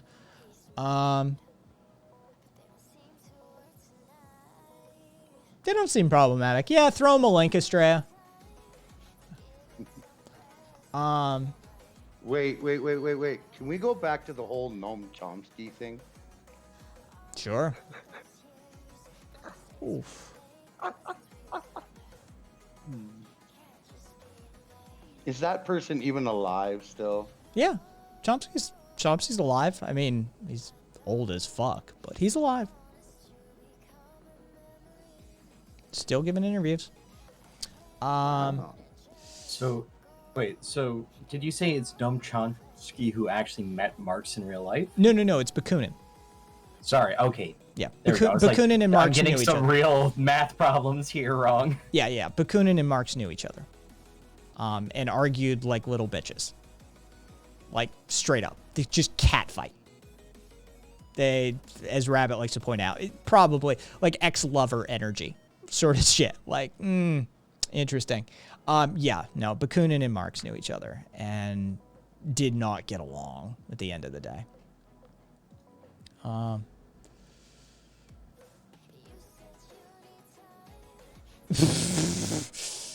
Oh my God. Buble. Jesus Christ. Why do you think taking freedoms from people... hold on. Why do you think taking freedoms from people in the name of communism for libertarianism is okay? Why do you think taking freedoms from people in the name of communism for libertarianism is okay? 42. There's your answer.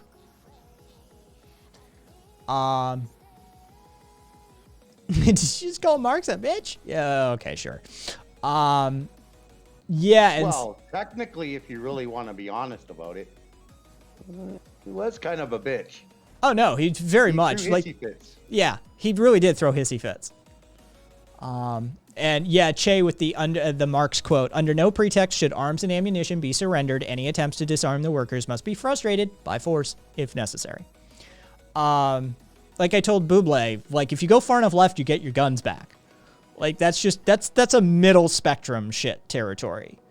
Like far right, pro gun, far left, pro gun, middle, not so much. He couldn't figure out that you could skip the middle ground, though. He actually thought you had to like have a neo-lib America before you could have a leftist America. So like he thought he had to lose all his guns before he got them back. I mean, economically speaking, I mean, there's Marx basically, God, forgive me a bunch of people. I'm going to say this. Marx was basically a Dengist.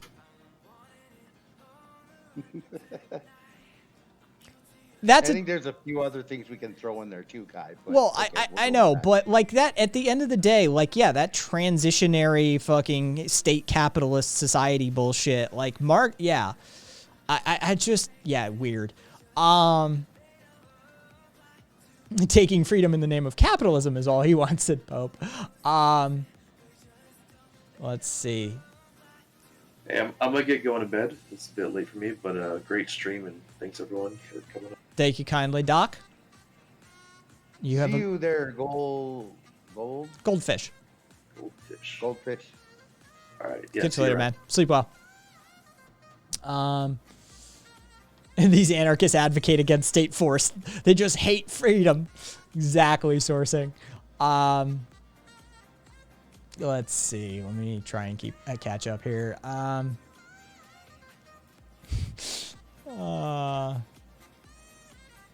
Yeah, some dumb. Yep. U.S. has more prisoners than any other country by a large amount. Plus, we have a higher per capita rate as well. We are the top of the pile as far as prisoners go. Plain and simple. Yep. Canada's getting close, but not as much as U.S.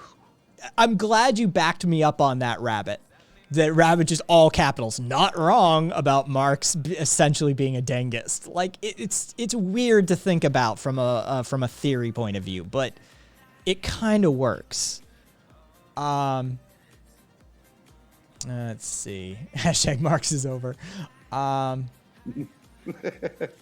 I hate to bring it. I hate to bring up this point, and it's a well-known, and I knew it's new to some people, but it's well-known, especially in indigenous communities and some anarchist communities as well, that most of Marx's works that he wrote came from indigenous people.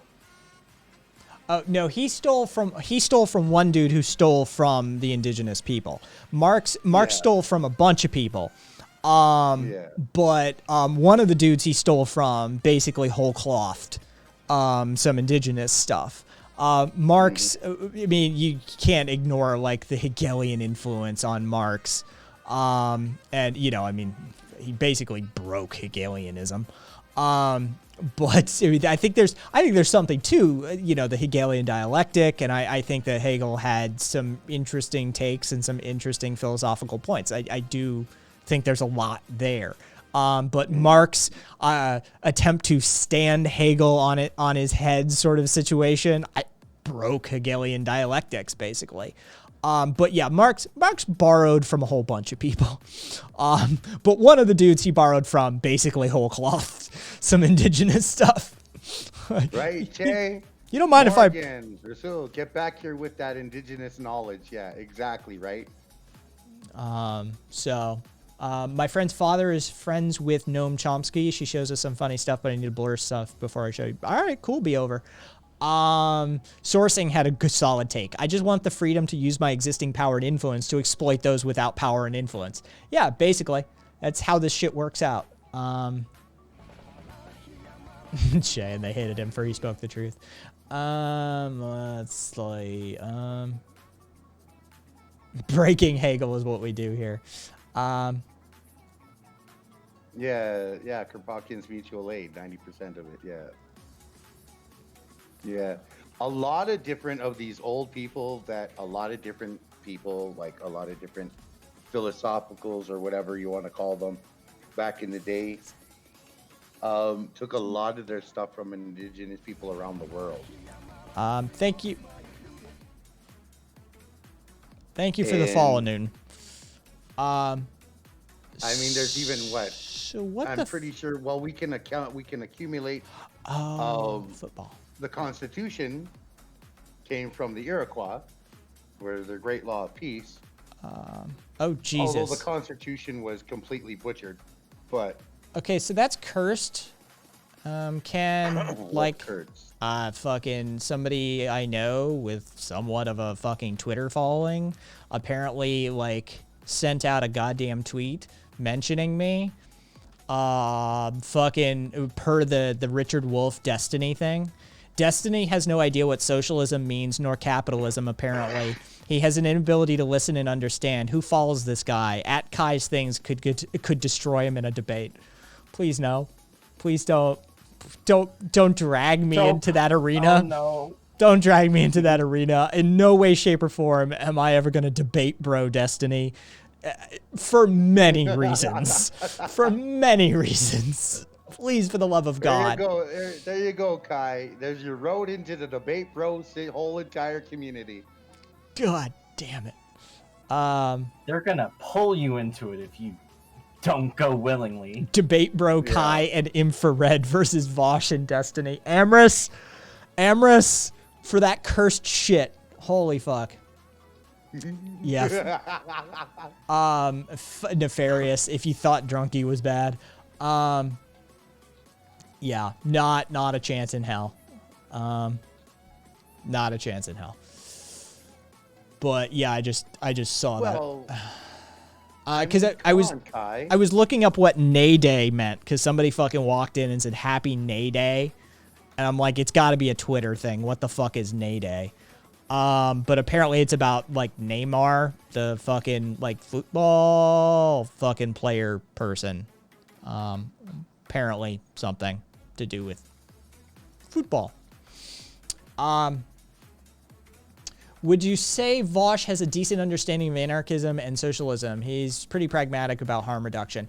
I can't comment on it, Wayward. I don't watch. We've reached that portion of the program apparently.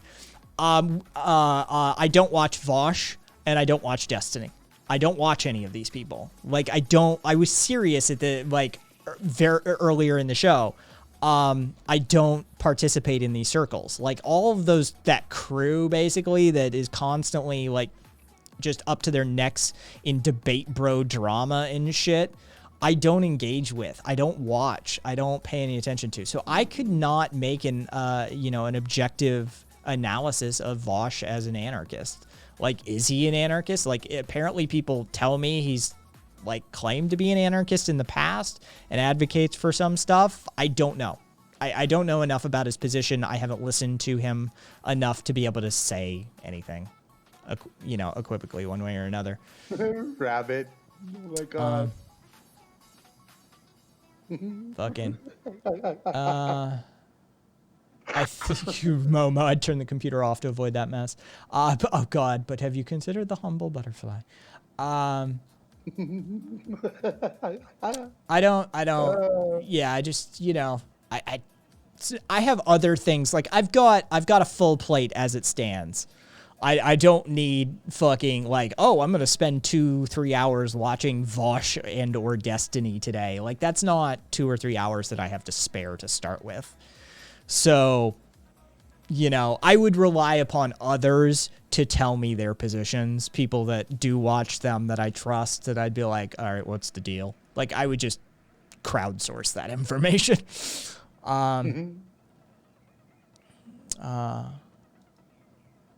Meat wisdom. Oh, all right. I love it when scenes collide to create, not destroy. Yeah, fair meat. Let's see.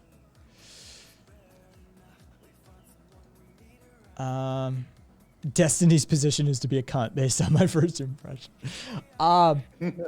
Duffy. Property is that it's fine to shoot people over a stick of gum. I mean, that's a position. You can take it. So apparently Destiny's position on property is it's okay to shoot people over a stick of gum. All right. I mean, that is a position. It's one that's difficult to maintain from a leftist ideological perspective, but, you know, I suppose. I spent an hour trying to explain to a Destiny simp that what he's doing is not intellectual discussion. Wish I could get that time back. I just, you know, I don't, everybody knows, like, the community knows at this point. I don't like that debate bro energy. I don't like panels. I absolutely abhor how the sort of like the online political space has devolved into this like Shapiro Rubin-esque like panel debate bro shit. I don't like that. And so I don't participate in it. And to the detriment probably of my growth, like I could be making more money here on the channel. I could have more followers and more viewers and shit like that, I suppose, if I participated actively in it. But the fact of the matter is that, you know, at a certain point, don't you have to put your money where your mouth is? Like if you really don't approve of something and you have the option to not participate in it.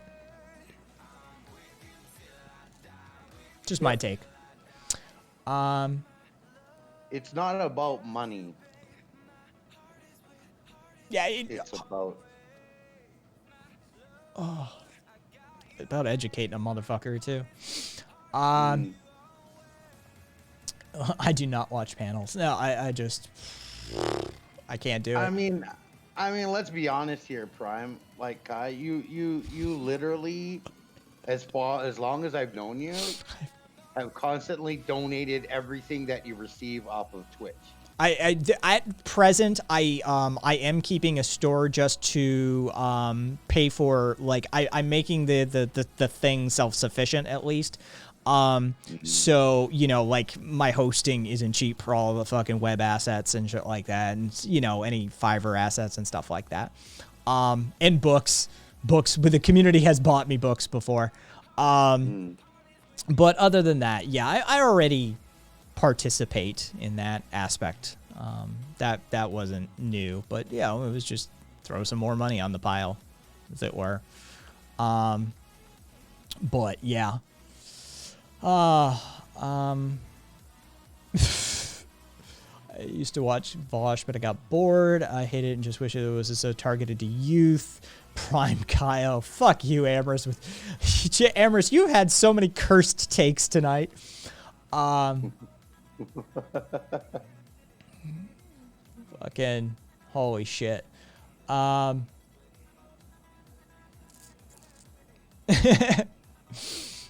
Mitre challenging. My dad could debate better than your dad. Mitre to 6 foot.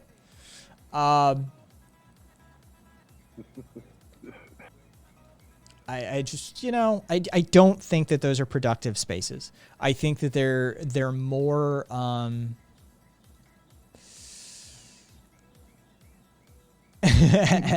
Estrella. Oh my god.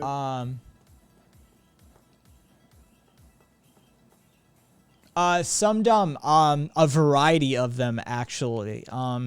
gift economies. There's market socialism aligns with some anarchistic, like there are market anarchists, unironically and ideologically consistently. Communitarianism is definitely an avenue to go. Plus, you can have full-blown communism if you want. Syndicalism is also a modality that anarchists have been known to operate in as well, economically. There's Oh my God, Estrella. Oh my God. Yeah. That's not anarchy, that's chaos. Yeah, well. There's a huge difference. Let's see. Rabbit. It doesn't matter whether a cat is black or white as long as it catches mice. Yeah. It's a very anarchist take on that sort of thing. Good thing with Vosh is I found my boyfriend in his community, 2 gay anarchists. Gecko, take the good where you can find it, for sure. Sourcing anarchism is the chillest ideology, in my opinion. Honestly, we have the most fun. I can legitimately say that anarchists have the most fun. They know how to laugh. They know how to party. They know how to have a good time. They know when seriousness is happening, and they know when non-seriousness is happening. And so, when it's time to fight the oppressive system, the mood changes. But if you're not fighting the oppressive system, what the fuck is the point of life? Right? Like, are you having a good time? No? You're probably doing it a bit wrong then. So, yeah, I do, that is one aspect of the anarchist community or the anarchist milieu that I'm proud of and happy to be a part of, for sure. Toxoplasmopus. Truly, as a communist, I resent that you get to be cooler than us. It's all that bullshit aesthetics. Dude, if communism wanted, to be cool, they need to drop all the hammer and sickle and red star and Stalin, USSR, Mao shit. It's not cool. It's kind of cringe. Just get yourself some black clothes and listen to some badass music. That's all anarchists did. They're like, let's adopt black and punk music. And we were good to go. Right? Get y'all some good music and some halfway decent aesthetics, and you'd be cool too. It's not difficult. Switch out the hammer with a glass pipe. Oh yeah, and Estrella, get a sense of humor too while you're at it. That's definitely something that the MLMs could fucking use a lesson on. Relax.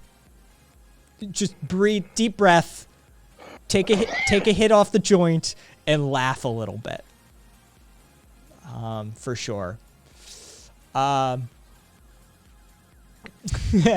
Communism is when you wear Ushanka and rant about the dictatorships of the proletariat and take yourself way the fuck too seriously. Hey, Cave. Yeah, MLMs only laugh bitterly at Dems. I saw a picture of, for those of you that have your sort of anarchist, communist ML knowledge, one of the tanky subreddits posted a photo of Tito, and they tagged it Stalin approves. For those of you that don't know the history between Tito and Stalin, Stalin tried to assassinate or have Tito assassinated no less than 5 times, and a letter from Tito addressed to Stalin was found in Stalin's personal possessions that called him out and said, we've captured 5 of your assassins so far. If you send another one, I'm going to send a single assassin to Moscow, and he won't have the bad luck that yours do. Mm-hmm. They don't even study their own history, let alone other people's histories. It's just adorable. Yeah, they also don't believe in the Sino-Soviet split. There's a whole bunch of stuff. Defenestration being conducted. Rabbit, for fuck's sake. Yeah, I know, right, Rabbit? This is the thing. They don't. It's not surprising. Let's see. What's me getting up to? Right, Rabbit? Oh yeah, aristocracy. 6-foot ant. If that's what I will, Mitre. I'll fucking embarrass her. I don't care. You're the one who has to live with her. Sorry, ant. Oh, sorry, back. Aristocracy. 6-foot ant in chat, and also a streamer unto her own right. An artist. Yeah, that's who. Right there. You see it? See it in chat? That's her. Run, 6-foot ant, run! Yeah. Momo, you can use the shout out command, right? Everybody can use the shout out command. So yeah, you can just, that shoulder is still a little sketchy. There we go. How's your shoulders doing, buddy? Oh, my left shoulder, I fucked up like entirely. But we're doing much wild fun. No, not left-handed. That wasn't entirely the conversation piece that I was going at, but okay. Yeah, but we're going full anarcho meathead. I've got like research compounds and peptides and fucking hormone supplementation. Like, I'm just gonna lean into it and fucking, I'm almost 40. Who gives a shit, right? Let's throw some stuff at the wall and see what sticks. Green Man. Oh, sorry to hear that. You were in a conversation. You were in a conversation. We were in a car accident. Hey, it's me, okay, Sailor Magic, non-binary on the phone. All right, cool. Sailor is non-binary. Got it. All right. I hope you are. Yeah, for those of you that we're literally running an experiment on Kai. Hi, my name's Kai. We're running an experiment on Kai basically to see if some of these things work, and if they work, well, then that's useful information. So yeah. Axial, you say anarchists have the most fun. What's your definition of fun? Something that you can lose yourself in. Is that succinct enough? I think fun is different for some people. For some people, like doing a 300-pound bench press is going to be fun, right? They can lose themselves in that. For some people, like literally running up a mountain is fun. For some people, it's just sitting there drinking a beer and fishing. For some people, it's spending time with your kids or playing with your dog. But I think anything that you can like lose yourself in with an enjoyable aspect to it, fun. So motorsports, mine's motorsports. Yeah, motorsports. As long as you find it pleasurable or enjoyable or relaxing on some level, and you can lose yourself in it, yeah, I think that's a good definition. So it has to be enjoyable. So not Twitter, no. And Axial, what kind of motorsports? What you drive? What you into? Track, rally? I mean, it could be BMX. You could be. Doom scrolling does not count. Exactly. Sailor Magic. Momo does not mind being called Mama, because Mama is pretty much what she is to a lot of people. Just saying. Does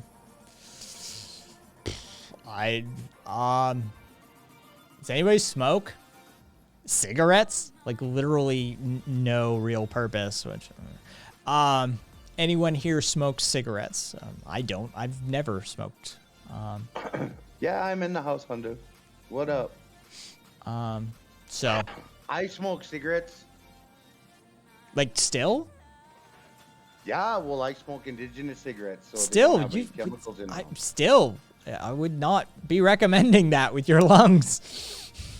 I am fully aware of that, but quitting takes time. It's a process. I was gonna say you YOLO-ing this shit. I respect. Like, look. So as far as me, I look at it this way: it's if I smoked Capitalists made cigarettes, I'd be dousing my lungs with a shit ton of toxins. I smoke indigenous cigarettes, and they don't have chemicals in them. So, as it's the lesser. Sourcing, don't smoke tobacco, stick with real stimulants. And yes, Overlord Punk, yeah, the question is about tobacco. You know, and fucking, oh Jesus, it's already, all right. Let's see, hang on. Where's my, because today is, what is today? Wednesday, right? Yeah, today is fucking Wednesday, Jesus Christ. Yeah, it is Wednesday. Damn. Jesus Christ. The drunkie who sent me a whole bunch of shit. I just fucking pulled the interesting.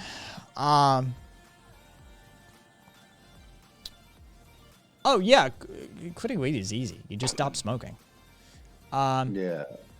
Quitting cigarettes isn't that easy. Hey, Touring. It takes many different times and tries to do it. Hey, Touring News. It's sourcing. I've smoked, I've not smoked, I've smoked, I've not smoked. Life is better with weed in your life. Cannabis just makes life better. Sorry. Yes. It's just the way it goes. Let's see. You know, so if I'm gonna smoke, I might as well smoke cigarettes or tobacco that doesn't have any chemicals in it. Let's see. Until I can manage to quit fully and maintain that quit. Toxo, yeah, you have to break a lot of habits. A lot of smoking, drinking, a lot of that stuff is just like habitually correlated to a lot of stuff. Like, you know, I know a lot of drinkers, if they give up drinking, they have to give up smoking because they've got it tied together. That, you know, it's a cigarette and a beer sort of situation. And, you know, you can't. Or a cigarette and a coffee or a cigarette and a pancake. Yeah. The neurons get tied to it. And so a lot of the times, like, you know, if I do this, I smoke. Well, then maybe you need to stop doing whatever X is. It's a pain in the ass. Fucking rabbit. Definitely true. My smoking cut by nearly half after grad school. Yeah, it's true. Alrighty, guys. Thanks so much for streaming. I gotta get you. Yep. Catch you later, Karina. Take care of yourself. Karina. Have a Sleep good well. sleep. Smoking a pancake. 2 bits. Yeah, exactly. Smoking a pancake. It literally was something that I remember as a kid. Being like a kind of a what do they call it? A sexual innuendo. All right, fuckers. We're going to... Let me just check something here really quickly, though, before I say shit for shit. All right, cool. I get them from an indigenous source, Sleep Easy. Because at the present moment, I live in a city and not out on the res at the present moment. So I can't get like the actual tobacco plant leaf things straight from the reservation in that sense. So I have someone that's, yeah. Oh, burp. All right, what we're gonna do is I'm gonna. What the fuck? Really? You know, Twitch, you're doing wonders. You're doing wonders. It's amazing the degree of just how shit works. All right, cool. Now it's queued. Hey, look, there's 112 people showing, and there's 92 raiders. Come on now. That's the way it always works. Either way, we're going to raid over to Too Tall Tony, who somebody recommended. I don't remember either way who recommended it, but he's a chronic pain sufferer and a good bloke over in the UK. So, yeah, raids are messed up. Shit works in Twitch. I know, right?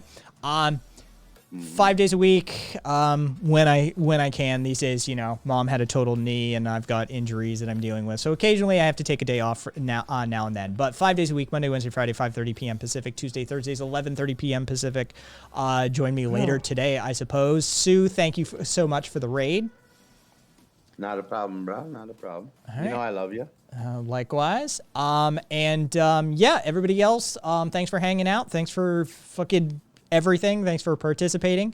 Yeah, I suppose kaisthings.com, KAISthings.com. There's the website. Let's go say hi to Tony.